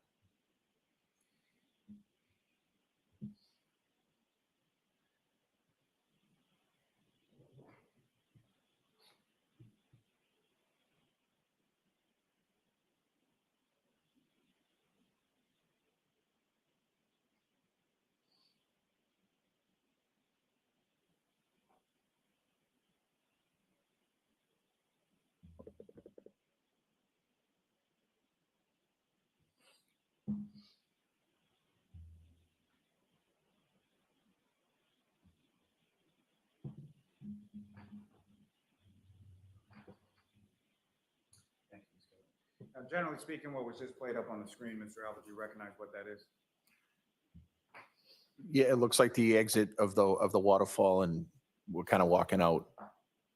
The same group that was just walking through the front door, now walking out the front door and into the parking lot? Yes, and I believe there was somebody else there. I don't know if it was somebody from the band or looks like a different person out front there. Thank you, sir. Ms. Cumming, you can take that.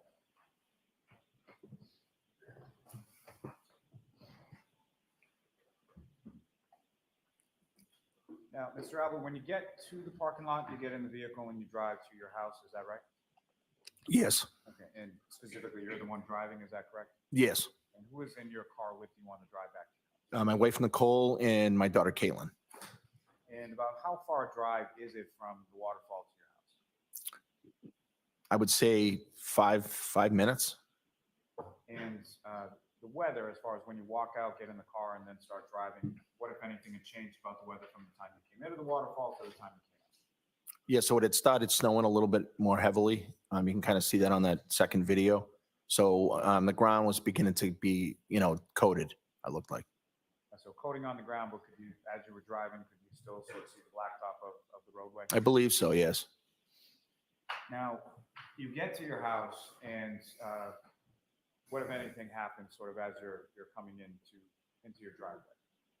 It looks like that, had looked like Brian had gotten there first, Brian Higgins, and he was backing out so I could pull my car in.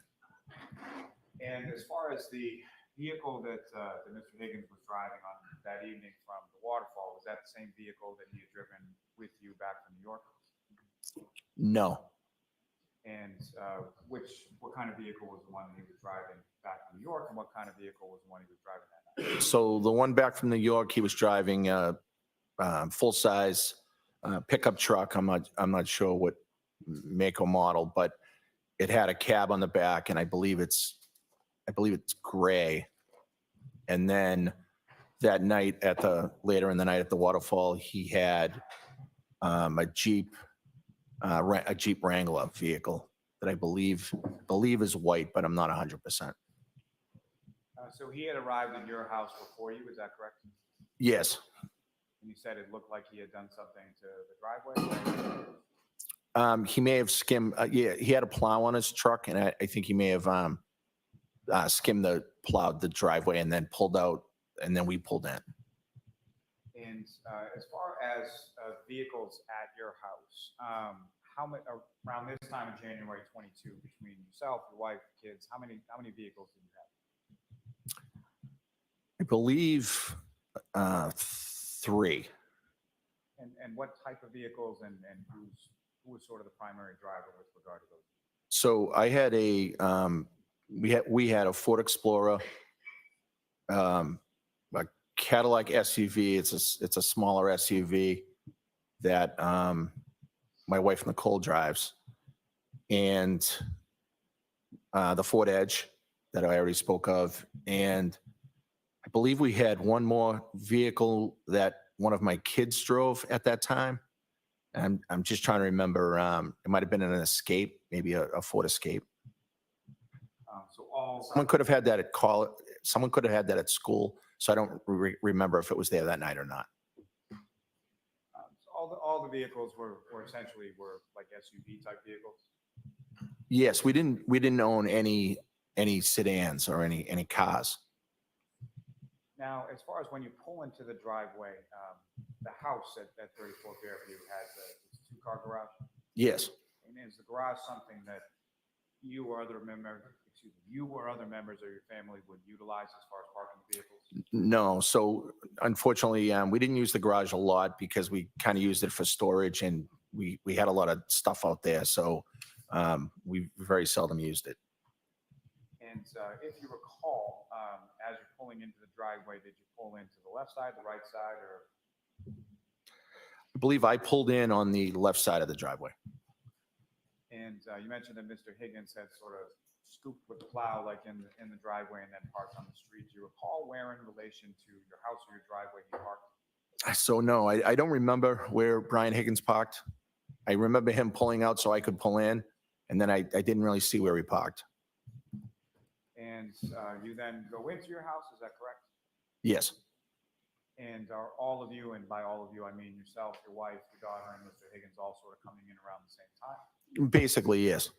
When you come into your house, do you recall how many doors in the front of the house are there? So we have two front doors. And one would be sort of by some steps, is that correct? There's actually steps on both doors, but, one of them is, I guess, considered the front door with a large set of steps. And they would be sort of brick steps, is that right? Yes, And that leads into a foyer area of the house? yes. And the other door, where does that lead? So the other door opens up right into the, we call it the family room, but right into the family room den area. And do you recall specifically which door you utilized on that evening to go into the house? I believe I went in the door on the right, which goes into the den. Not really sure what other doors people used. And when you came into the house, who, if anyone, was present beyond the people that you would come in with? So my son Brian was home. He had two friends, I believe, Julie and Sarah. And these were people that you had known as friends of your son from prior vacation? I didn't know Sarah. I had met Julie once or twice. And as you were walking in, who, if anyone else, beyond your son and his two friends? And my nephew Colin. That'd be Colin Albert, is that correct? Yes, Chris and Julie's son Colin. About how old was Colin around then? I believe he was just about 18, 17, 18. He's in high school. So you're still in high school at the time? Yes. And when you walk in, where was Colin in relation to your son and the two girls that he was with? He was just kind of standing in the kitchen with Brian and the two girls. Brian and the two girls were at the kitchen table, and Colin was just kind of standing there. And from the time that you arrived home, how long was Colin at your house? No more than 5 minutes. And where did he go? He left. He just said he was getting picked up. He said he was getting picked up, and a few minutes later, he left your house. Yes, I went and used the bathroom. I came out and he was gone. Now, at some point subsequent to that, who, if anyone else, arrived or showed up at your house? After Colin left the house, Yes. nobody else arrived at the house.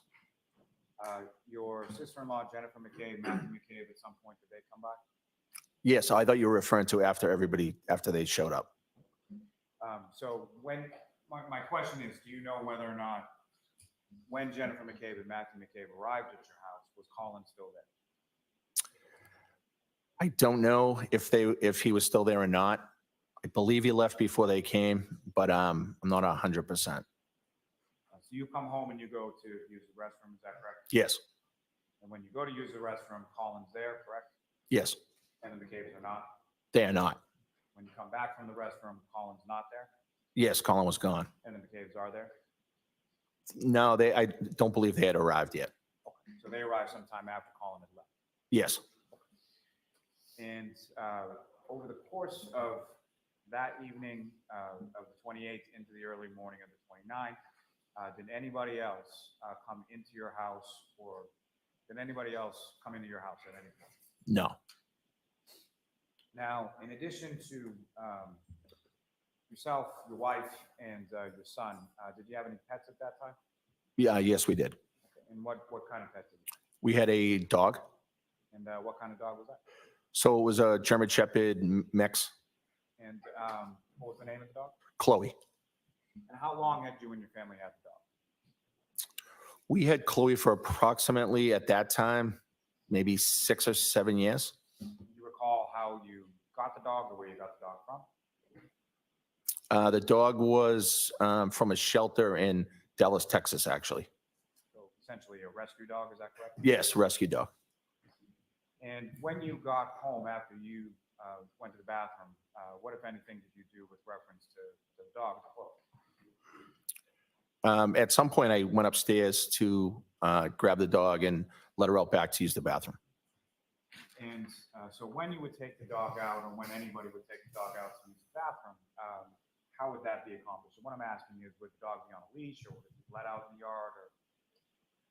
No, so the backyard's fenced in, so I would open up the back door and she can go out, use the bathroom and come back inside. So the entirety of your backyard, that's a fenced-in backyard, is that correct? Yes. And beyond that fence, as far as the abutting, what sort of abuts the back of your property? So behind the back fence, there's a railroad track. I believe it's a commuter rail that's behind the fence. And is there any sort of opening or way to open the back of that fence to get in sort of any wooded area between your house and the tracks? Yes, there's a gate back there. And the gate, as far as when you let the dog out in the back that night, did you stay with the dog while the dog was outside? I stayed at the doorway and the dog went to the bathroom and then ran right back in. So about how long was the dog outside? She was out back for maybe 2 or 3 minutes. So went outside, went to the bathroom, came back in? Yes. And when the dog came back inside the house, where did the dog go? So the dog kind of walked around in the kitchen for a few minutes and then I took her upstairs. And when you took her upstairs, where upstairs did you take her? So the dog liked to sleep in our room, mine and my wife's room. So a lot of times she would go up there on her own. Sometimes I would walk her up and I walked her up to our bedroom. And at any point in time for the remainder of that evening or the early morning, did the dog go outside at all? No. And you mentioned that there are train tracks that run sort of close to your property, is that correct? Yes. And is that just the commuter rail, or does the Acela go by, or anything else? I believe there is, in addition to the commuter rail, there's other trains that use that track, yes. And how often, sort of on a daily basis, do trains go by your house on Fairview Road? So it depends, I guess, schedule-wise, if it's the middle of the week or if it's the weekend. But, you know, on any given day, they can go by 5 or 6 times, you know, morning, you know, more towards the rush hour times, morning, at night, and then sometimes at night and sometimes during the day. So really all day and night. And when the trains go by, about how loud is that as far as from your house? So it's loud, although having lived there for a period of time, I feel like at least I'm kind of immune to the sound. I don't really hear it as much anymore. So something essentially based on how long you've lived there, you really don't even hear it anymore? Not really, no. Now, you let the dog out, you bring the dog back upstairs, and then where did you go? So after I brought the dog up, I just came back down and hung out with everybody else. And where within your house was everybody else sort of sitting? So everybody was in the kitchen, and then we have a connecting dining room, but it's opened. It's only, you know, a difference of 5 feet. And then we have the family room den that's adjacent to the kitchen. But they're all close proximity. So the kitchen and the dining room are sort of the same room, is that correct? Yes. And as far as what if anything is between the kitchen and dining room and the living room that you were talking about? So there's a wall, but there's a doorway. So there's really no barrier to go from the kitchen dining room into the family room. So if somebody's standing in the family room and somebody's standing in the kitchen dining area, they can sort of see each other? Yes. Now, in the kitchen area where everybody was, or in the kitchen dining room area, do you recall sort of where people were and what they were doing around that time? Yeah, I think people were just sitting around, you know, having drinks. Someone had a speaker and they were listening to music and just talking and hanging out. And as far as the sort of group and sort of the overall mood or demeanor of the group back at the house, how would you describe that? Pleasant, fun. Everybody was having a good time. You know, we were wishing Brian a happy birthday and everything was going great. And at any point in time, while this was all going on, did you, other than your situation with the dog, Was there any point in time where you were not with the group in the kitchen dining area? No, I was there basically for the whole night, except I think at one point I may have shown Brian Higgins some photos that were in my son's room that were upstairs. And what kind of photos were we talking? So my son Jack, who's one of the twins, was in the Marines or is in the Marines, and we had put some plaques and some stuff in his room upstairs. And Brian Higgins was prior military, as am I, and I thought he would want to see the photos, so I had him look at them. And that period of time that you were outside of sort of the kitchen dining room area looking at the photos with Mr. Higgins, about how long a period of time was he talking? Very, very quickly, 2 minutes, maybe 3 minutes. Now, at some point over the course of that morning, things started to sort of wind down at your home. Is that fair to say? Yes. And about what time was that things started to wind down, people started to leave? I think Brian left at around 1:30. I believe he was the first to leave. And then others left after that. When you say others left after that, after Mr. Higgins left your house, where did you go? So after Brian left, I had gone upstairs and hung out and watched TV up in my bedroom. You had a long day that day, is that fair to say? Yes, I had the funeral in New York that morning. We had the long drive back, and we had been out, and now we're hanging out at my house, and it had been a long day, yes. And so at any point in time, after you went upstairs, after Mr. Higgins left, did you come back downstairs at all? Yes, I think I popped back down at one point just to see kind of how long people were going to be there, and then went back up. When you popped back down, how many people were still there? I think Jen and Matt was still there, and the Brian's two friends were still there, and my daughter Caitlin. Now, as far as beyond Mr. Higgins when he left, was there any other occasion that you can recall where somebody from your house went outside and then came back? Yes. And who was that? So while we were hanging out, I believe the girl Julie Nagel's brother came to the house. I never saw him, but I could hear them saying that he was out front. And I think Julie Nagel had walked outside to talk to him. And at some point after she walked outside, she came back inside, is that correct? Yes. And about how long a period of time, if you know, was she outside? I didn't really pay attention to how long it was. I don't think it was that long. And as far as the outside of your house, after you had let Chloe out and back in, what, if any, observations did you make outside of your house? Did you look out? Did you see anything outside of the house? Just that we have windows in the back of the kitchen area. You could just see that it was snowing. Is that sort of like a bay window in the kitchen? Yes, it's a large bay window in the kitchen. When you look out the bay window in the kitchen, what part of your property does that face? So it's the backyard. You can see the backyard. The bulkhead is right under that bay window, and you pretty much have a view of the whole backyard if it's in the daytime. But it was obviously a little dark. So can you see the front of the house at any part of the front of the house when you're looking out the bay window? No. So at any point in time over the course of the evening, did you look out front to see anything out in front of your house? No. Now, at any point in time over the course of the evening, did you hear anything from front of the house, the back of the house, anywhere around the house that drew your attention outside? No. Now, at any point in time during the evening, did you know or did you become aware of either John O'Keefe or the defendant Karen Reed coming over to your house? No. And at no point in time over the course of that evening or the early morning there, did John O'Keefe or Karen Reed physically come into your house? John O'Keefe and Karen Reed never entered my house. And so you go up to bed, and the group is still sort of downstairs, is that correct? Yes. And at some point, your wife, Nicole, you share a bedroom with, does she come upstairs? Yes. And do you know about what time that was? It was probably 2-ish. Not exactly sure, but around 2 or 2 o'clock.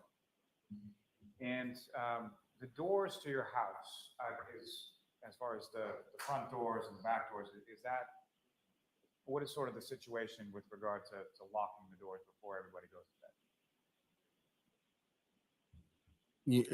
Can you rephrase that? With, when you lived at 34 Fairview Road, there were a number of doors to the house, including 2 doors in the front, correct? Yes. And how was that,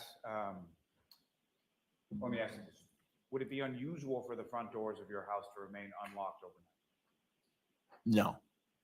Is that something that happened on occasion where people were supposed to lock the doors but didn't lock? Yes, from time to time, the doors, people would just forget to lock them, or we just didn't lock them.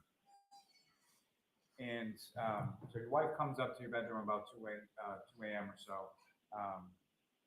As far as you knew, was everybody else had left the house at that point? Yes. And you're up for a period of time with your wife, is that correct? Yes. And over the course of that time, so sort of following 2 o'clock in the morning, do you recall any sort of phone call or phone conversation with Mr. Higgins or anybody else? No. And at some point you fall asleep, do you recall about when that was? I don't, but it was obviously after 2 because that's when she came upstairs, watched TV and kind of hung out together for a while, and then went to sleep. And the dog, Chloe, was she up in the room where you had brought her up before? Yes. She was there overnight, is that correct? Yes. Now, turning your attention to later on that morning or beginning of that morning, daytime morning of January 29th. Obviously, at some point you wake up, correct? Yes. And what is it that wakes you up on that morning? I was awoken that morning to my sister-in-law, Jen, had burst into my room. And do you know about what time that was? It was early in the morning, between 6 and 6:30, I would say. And fair to say that's not a normal occurrence? No. And when she burst into your room, can you describe her demeanor or sort of how she appeared when she first came? She was very upset, almost hysterical. And what, if anything, did she say when she came in? She said something to the effect, John is dead. Objection. Next question, please, Sustained. Did you know who she was referring to when she initially comes into your room? I initially did not. And at some point during the course of that conversation, does Ms. McCabe make reference to going downstairs? Yes. And prior to that, not the content of the conversation, but as far as the length of the conversation, about how long was that length of the conversation that occurred in your bedroom between yourself, Ms. McCabe, and your wife? Probably a minute. And the demeanor that you described as far as Ms. McCabe was concerned is almost hysterical. Was that continuous throughout that initial conversation? Yes. She was very upset. And who, if anyone, did she indicate was downstairs, or why did you go downstairs? She said that the police. This I'm going to allow in with that foundation. Go ahead. She said that the police were downstairs. And so you went downstairs to talk to them? Yes. And when you go downstairs, what do you see when you get to sort of the bottom of the stairs? I saw a Canton police officer downstairs. So inside your house at that point? Yes. And the door to your house, was it still open or shut or something? I don't remember. And the Canton police officer that's inside your home, did you recognize him? Yes. And who did you recognize him? Last name Lank. So Officer Lank. Was he someone that you were familiar with? I knew who he was. Yes. Did you socialize or were you friends or anything like that? I didn't socialize with him. I knew him to be a Canton police officer. I had met him, multiple times, and I knew him to to know my brother Chris. And so knew him is essentially what I'm asking, knew him in a professional capacity, personal capacity, or a little bit of both? I would say more of a professional capacity, and I knew of him, but did not hang out with him socially. And initially, when you first see Officer Lang, is he by himself, or who, if any, other officers are with him? I believe initially he was by himself. Did another officer join yourself and Officer Lang at some point? Yes, I believe another officer came into the house. Do you know who that officer is? I don't. And as far as them coming into your house, they were welcome in your house? You didn't say get out or close the door or anything like that? No, of course they were welcome in my house. And where did you go with the officer sort of in your house? Where did you spoke with the officer, I'm presuming? Yes, we spoke in the kitchen area. And when you're speaking with the officer in the kitchen area, who is there? So my wife, Nicole, her sister, Jen, and I believe Jen's husband, Matt, arrived almost the same time that I came downstairs, maybe a minute after. And how long a period of time was this conversation that occurred in the kitchen? I don't remember the exact time. I wouldn't want to guess. I don't remember. He was 10, 15, 20 minutes maybe initially. And when you say initially, was there a subsequent conversation that occurred after that? Yes. The Officer Lank returned to the house sometime after that. And when he returned sometime after that, was he alone or was there another officer? I believe that time he was with Lieutenant Gallagher, perhaps. And were you familiar with Lieutenant Gallagher prior to that morning? I knew who Lieutenant Gallagher was on a professional level. I had not hung out with him on a social level. And again, they were welcomed into your home and you spoke with them, is that correct? Yes, the second time they were there, they were invited back to the house via a phone call. And that second conversation within your house, where did that? Same area, family room, kitchen area. And if you know about how long a period of conversation was that second come back to the house? That may have been longer, maybe a half hour. Now, going back to sort of that initial conversation, as far as, so it's yourself, it's Mr. and Mrs. McCabe, your wife, and then the police, is that correct? Myself, my wife Nicole, my sister-in-law Jen, her husband Matt had arrived, and the police, yes. And in between that first speaking with the police and the second time that the police came back to your house, who, if anyone, did you call or notify in regard to the situation that was going on in front of you? I called Brian Higgins Why did you call Brian? because I think it was important for him to know what was going on and that what had happened. And as far as you knew with reference to Mr. O'Keefe and Ms. Reed, what, if any, relationship, friendship, anything were you aware of between Mr. Higgins and either Mr. O'Keefe or Mr. I was not aware too much about a relationship with Brian and either person. Brian had mentioned maybe even that night that he was friendly and knew John. I knew of no relationship between Brian and the defendant. And following your conversation with Mr. Higgins, who, if anyone else, came over your house?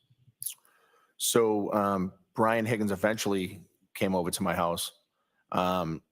And my sister-in-law, Julie, also arrived at my house. And do you know why your sister-in-law, Julie, came by your house? Yes. And why was that? So she has a routine that when it's someone's birthday, she likes to come by and bring like coffee and donuts. So it was Brian's birthday that night. So my sister-in-law, Julie, was coming by to drop off some donuts and coffee, I think.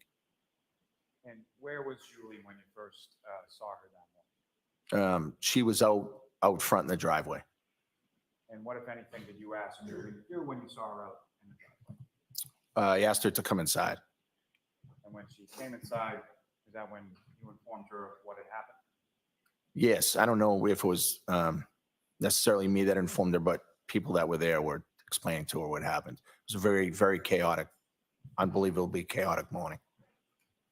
And as far as when that was described to your sister-in-law, Julie, how would you describe sort of her demeanor or her reaction to the news regarding Mr. Oates? Shock. That's how I would describe it. Everybody's reaction that morning was utter shock. And she was upset and looked very, very in shock. And so the second time that the Canton police officers come back to your home, who was there at that point? I know I was there for sure. My wife, Nicole, Jen, her husband, Matt.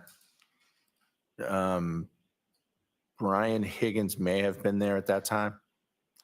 And I'm not sure about Julie. Julie at one point left the house, and I think she came back later in the morning, but so I'm not sure if she was there. And at some point when your sister-in-law, Julie, came back to your house, who, if anyone, came to your house with her?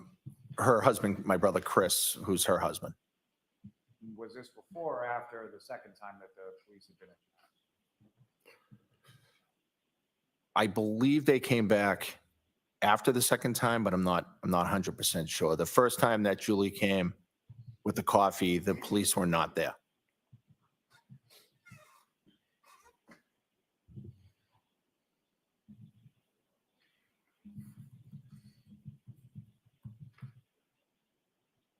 Now,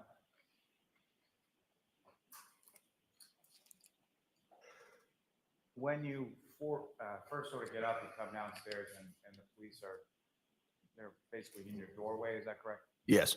Could you see outside as far as what was going on outside at that time? Not from downstairs, but I had looked out the window after Jen had come up into my room and explained what had happened and before I went downstairs. When you looked out your window from your bedroom, what did you see? I could see at least one police vehicle. I could see that there was something going on out front, and that was about it. And I just went straight downstairs. At that time that you looked out your window, did you see either an ambulance or a fire truck out there? I don't remember if I saw a ambulance. There were emergency vehicles out there, but I can't remember exactly which types. And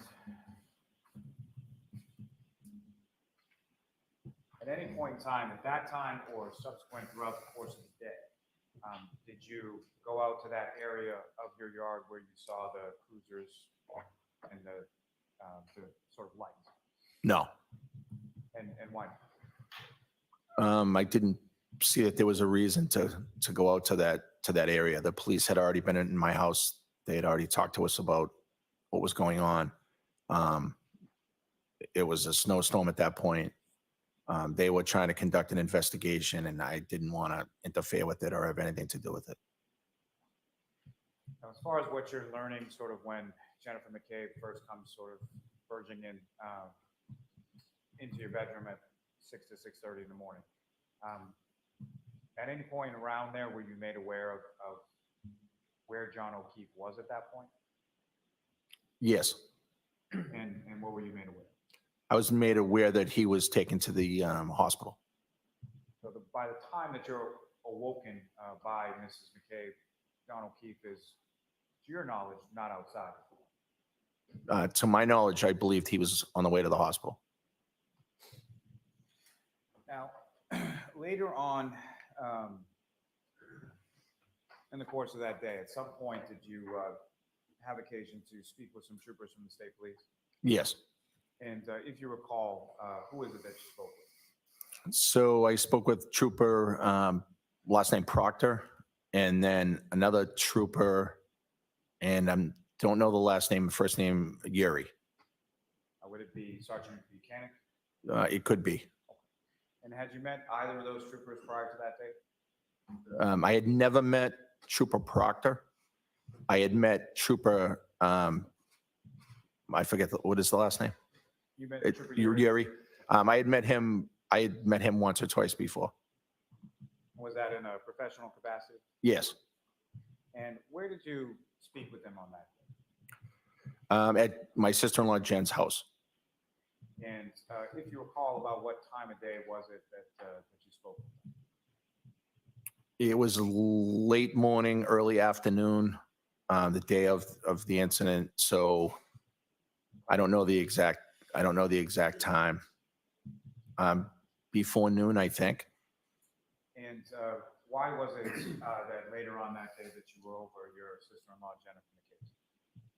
When my sister-in-law Jen and her husband Matt were leaving my house, my sister-in-law was distraught. I wanted to be comforting to them and be there for them if they needed anything, and I drove to their house. And this is, and speaking of your sister-in-law Jennifer, this is someone you've known since she was how old? 7 years old. She's like a little sister to me. And at the point that you're going over to the house, did you know that there were going to be troopers from the state police over at the house? Yes. And fair to say they asked to talk to you, is that correct? Yes. And do you know who, if anyone else, they spoke to at your sister-in-law's house that day? I believe they spoke with Jen, my sister-in-law Jen, and then her husband Matt, and then myself. And so was that done sort of in a group setting, or was it separate or something? Separate. And so they spoke to you in one area of the house while Jennifer and Matthew McCabe were in another area of the house, and vice versa for you? Yes, I spoke with them at the dining room table, and Jen and Matt were not present. I believe they may have been upstairs or somewhere else in the house. And if you know, where were you when the troopers were talking to either Jennifer McCabe or Matt? So I was upstairs when they were being spoken to.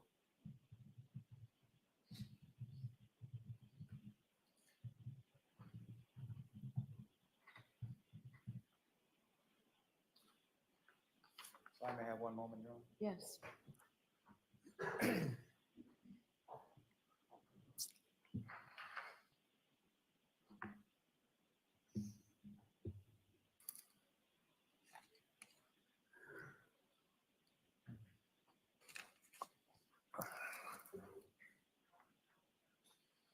May I approach, Your Honor? Yes.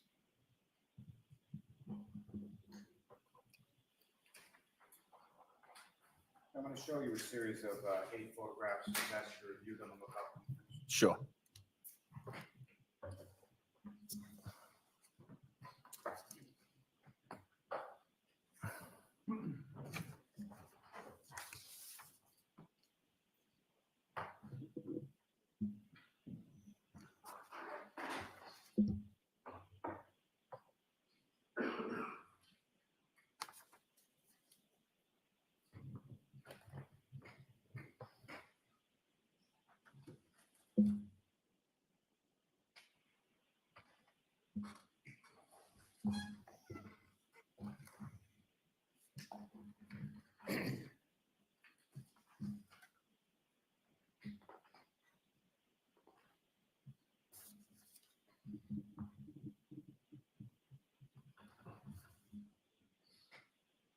So what I've just presented you with been previously marked as exhibits 58 through 65, and generally speaking, you recognize what's depicted in those photographs? Yes.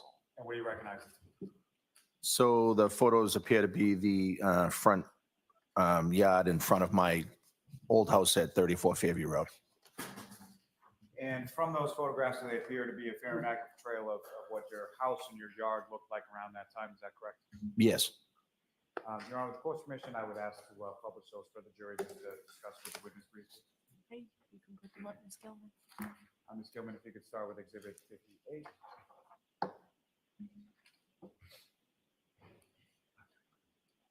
Mr. Albert, sir, there should be on the desk in front of you a laser pointer. Actually, we already talked I have that, yes. So what's up on the screen currently, do you recognize, is that what's depicted in exhibit 58? Let's see. I got to have them out of order here. Just give me 1 sec.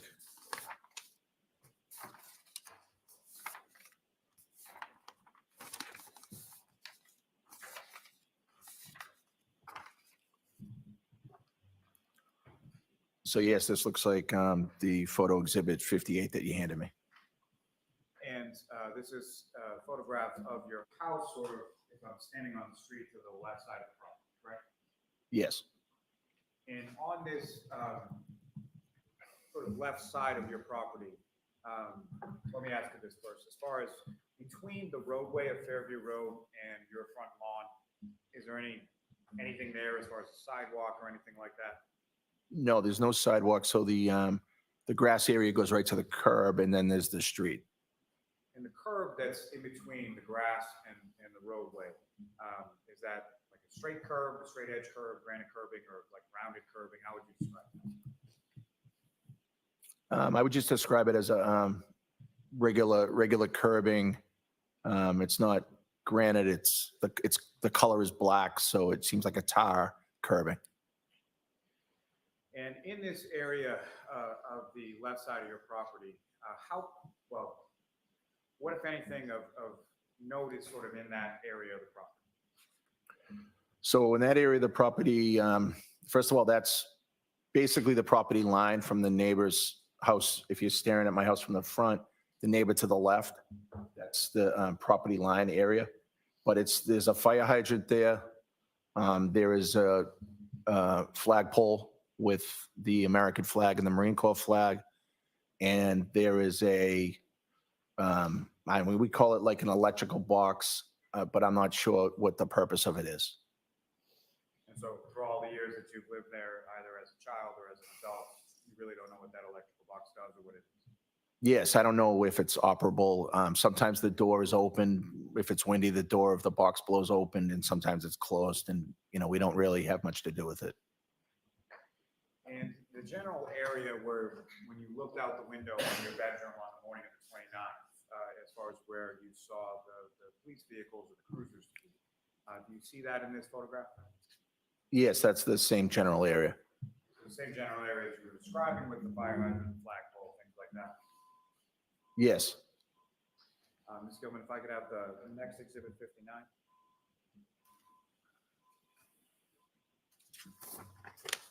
And again, sir, what's up on the screen? Is that what you have before you? What was it, 59? Yes.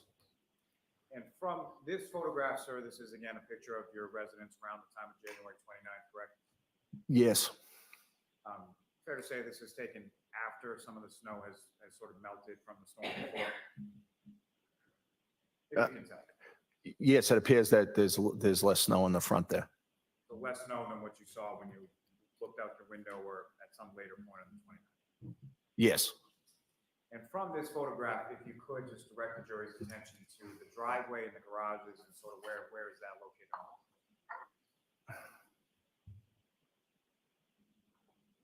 So my driveway was this area right here, and that's the garage doors.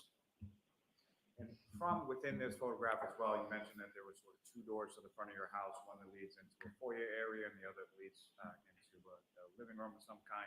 If you could direct the jury's attention to where each of those doors would be on the house. Sure. So the door right here we consider it the front door, and that goes into a foyer area. And then, not from this photo, you can't really see it, but there's a door in this, I guess, breezeway area, and that opens up into the family room. And one last thing from this photograph, sir, if the window that you were looking out, see that window in this photograph as well, and can you draw the jury's attention? Yes, I believe it would be this one right here. Yeah, in the corner. Thank you, sir. Ms. Gilman, if I could have the next exhibit number 60. You say 60? 60.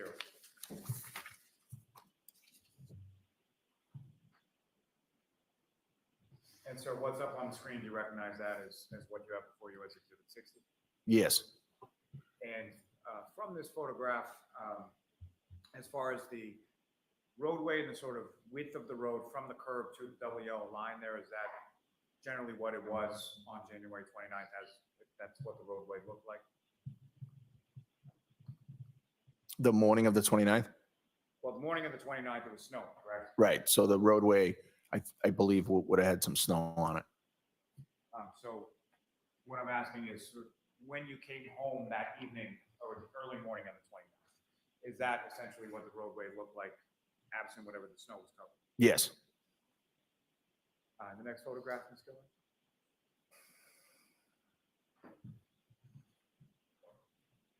And again, now looking at what is Exhibit 61, is that correct, sir? 1 second.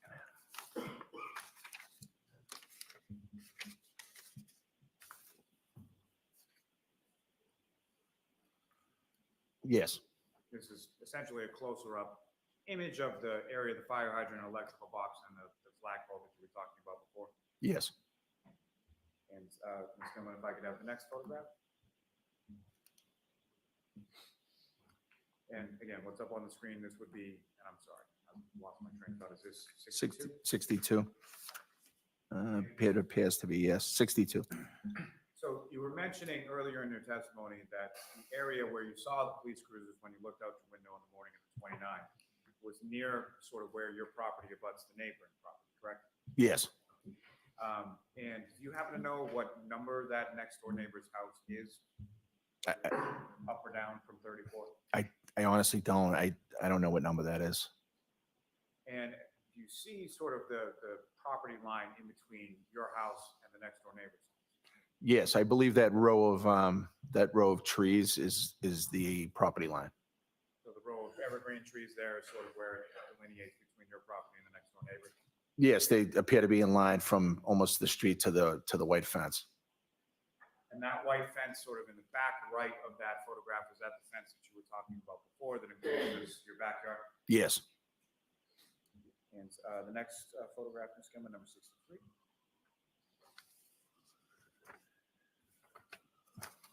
Again, this is just another photograph of sort of that area of your yard, is that correct? 1 second. Sorry. Yes. Now, with reference to this area of the yard at your house when you were living there at 34 Fairview Road, is that an area of the yard that would be of particular use, or did you go in that area of the yard all that much? No, we didn't really use that area too often. There's a large wood chip bed. You can't see it because of the snow, but it kind of covers that area. So we don't really go over there that often. And now, so with reference to this area of the yard, was there any sort of overhead, like ambient lighting, street lights, anything like that in that area? No, so that's a very dark part of the yard. There's no street light there at all. And the next photograph, Ms. Gilman, Mr. Albert, I believe this would be number 64, is that correct? Yes. And with reference to this, can you describe to the jury what are we looking at in this particular photograph, Exhibit 64? So that's the front right door, I guess you could say, to the house. And again, you can't see the door, but it's inside that breezeway area to the left. If you could, just use the laser pointer directly. Oh, yeah. So the door would be right in here. And from the driveway leading up to that front door area you were talking about with the foyer once you get in, what if anything is sort of leading you up to the steps there? To the other door, To the other door, the front. there's a brick walkway. So brick walkway leading up to brick steps into the foyer area of your house. Yes. And the last in this set, Ms. Gilman, Mr. Albert, this would be number 65.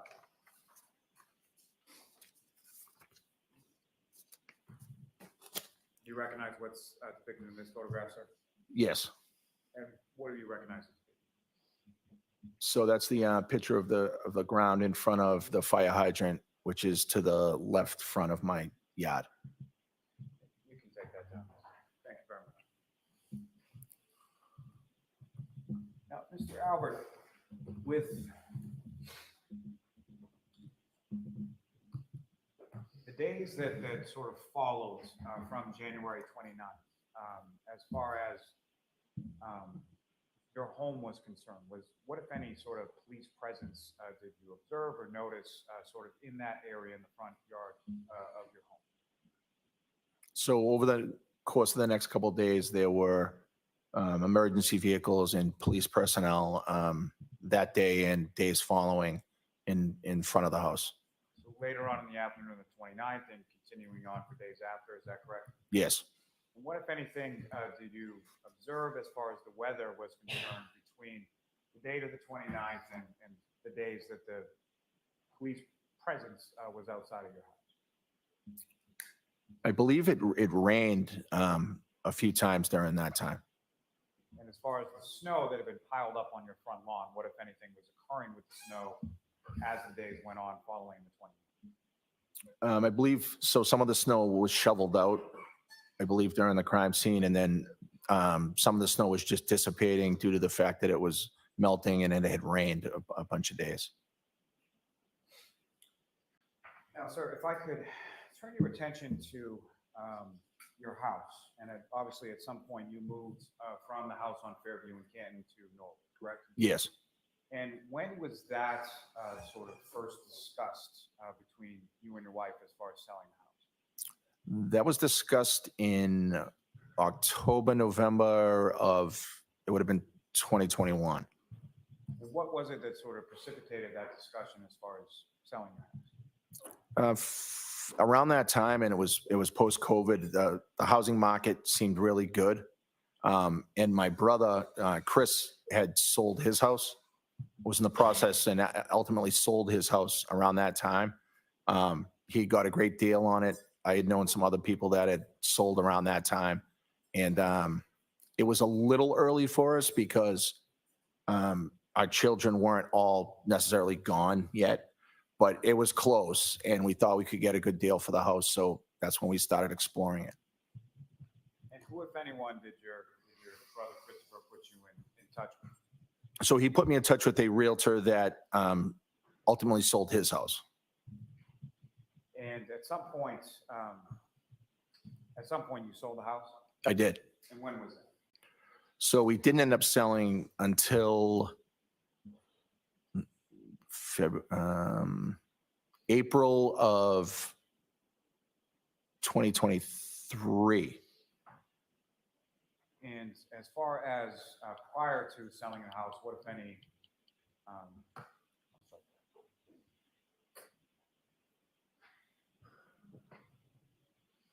did the sale of your house have anything to do with what occurred there on January 29, 2020? Absolutely not.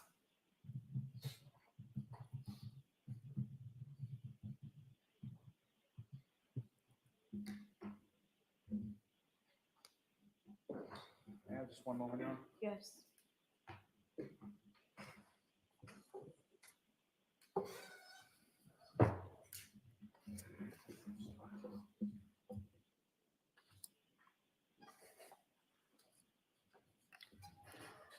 I have nothing further for this witness, Your Honor.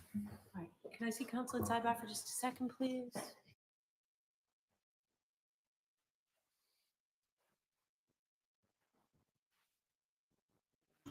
Okay, this is what's going to happen because Lollipop took 2 hours too long, in my opinion, almost 2 hours. So the judge is going to say, we're going to break for the day. See you on Monday. You watch.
Thank you, Your Honor.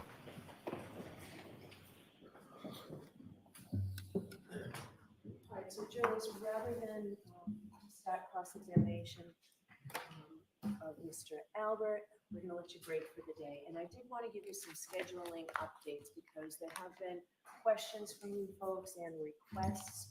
So originally, next week will be a full week with him, every day next See, week. I knew that was happening. Again, Monday, Wednesday, Friday. Every Wednesday, time. Fridays. I'd like us to pick up the pace a little bit. Unbelievable. No repetitive testimony so that we can move things along, but we are moving things along. So Monday, Wednesday, and Friday will be full days. Tuesdays and Thursday next week will be half days. The week I wanted to address with you, where we were already going to be off the 29th and 31st of that week. There's been a request and it makes sense. We will now take the 29th, 30th, and 31st off, rather than have you folks come in. So you'll get 3 full days, sort of maybe in the middle of this trial, to be able to just kind of regroup. And I figured everybody would welcome those days, but I am going to ask you to give us a full day on the 28th. So think about that this weekend. So the Tuesday will be a full day, and then Wednesday, Thursday, Friday, you'll be down, okay? June 7th, we're off. We will end June 6th at noon instead of 1 o'clock. Okay. All right. So I do have to give you those 3 cautions. Please do not discuss this case with anyone. Don't do any independent research or investigation into this case. If you happen to see, hear, and read anything about this case, please disregard it. I always like to tell jurors, just leave everything here. Your notebooks, literally, figuratively, just leave it here. Have a great weekend, and we'll see you Monday morning. Rise to the jury.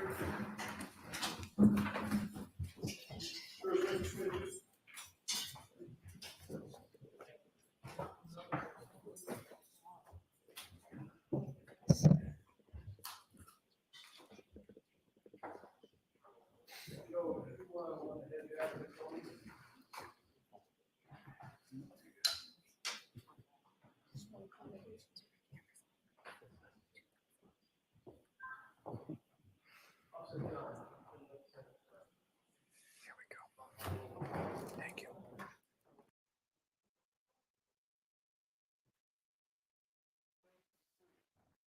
In session. Any other evidentiary issues I should be prepared to spend some time on this weekend? Not for the Commonwealth, no. We can wait on that. Well, I heard you say we can wait on that, but I'd like to know, is there anything that I should be taking a look at? Right, no, I wasn't, I was talking about something different. I think with regard to Brian Albert, there's really nothing other than I wanted to talk to my co-counsel over the weekend to get the court to potentially revisit the ruling that you just made, which whether you do or you don't, Your Honor, I think you've heard, we can hear more potentially. But with regard to Caitlin Albert, Your Honor, there is the issue of the photos between her and Katie McLaughlin. I just wanted to flag that for the court. I think we've addressed that already, and I think the court had said we'd take them on a photo-by-photo basis. No, what I said is you need to approach. So before she testifies, let me know where we stand. Will do. Okay? Or before your cross-examination. Will do. All right. Do we expect to hear from her next week? Yes, Okay. I think probably Monday. probably Monday. Okay. All right. Anything else? Nope. All right. Thank No, you. Your Honor, thank you. All right, everybody. So there's that. Talk to you guys later.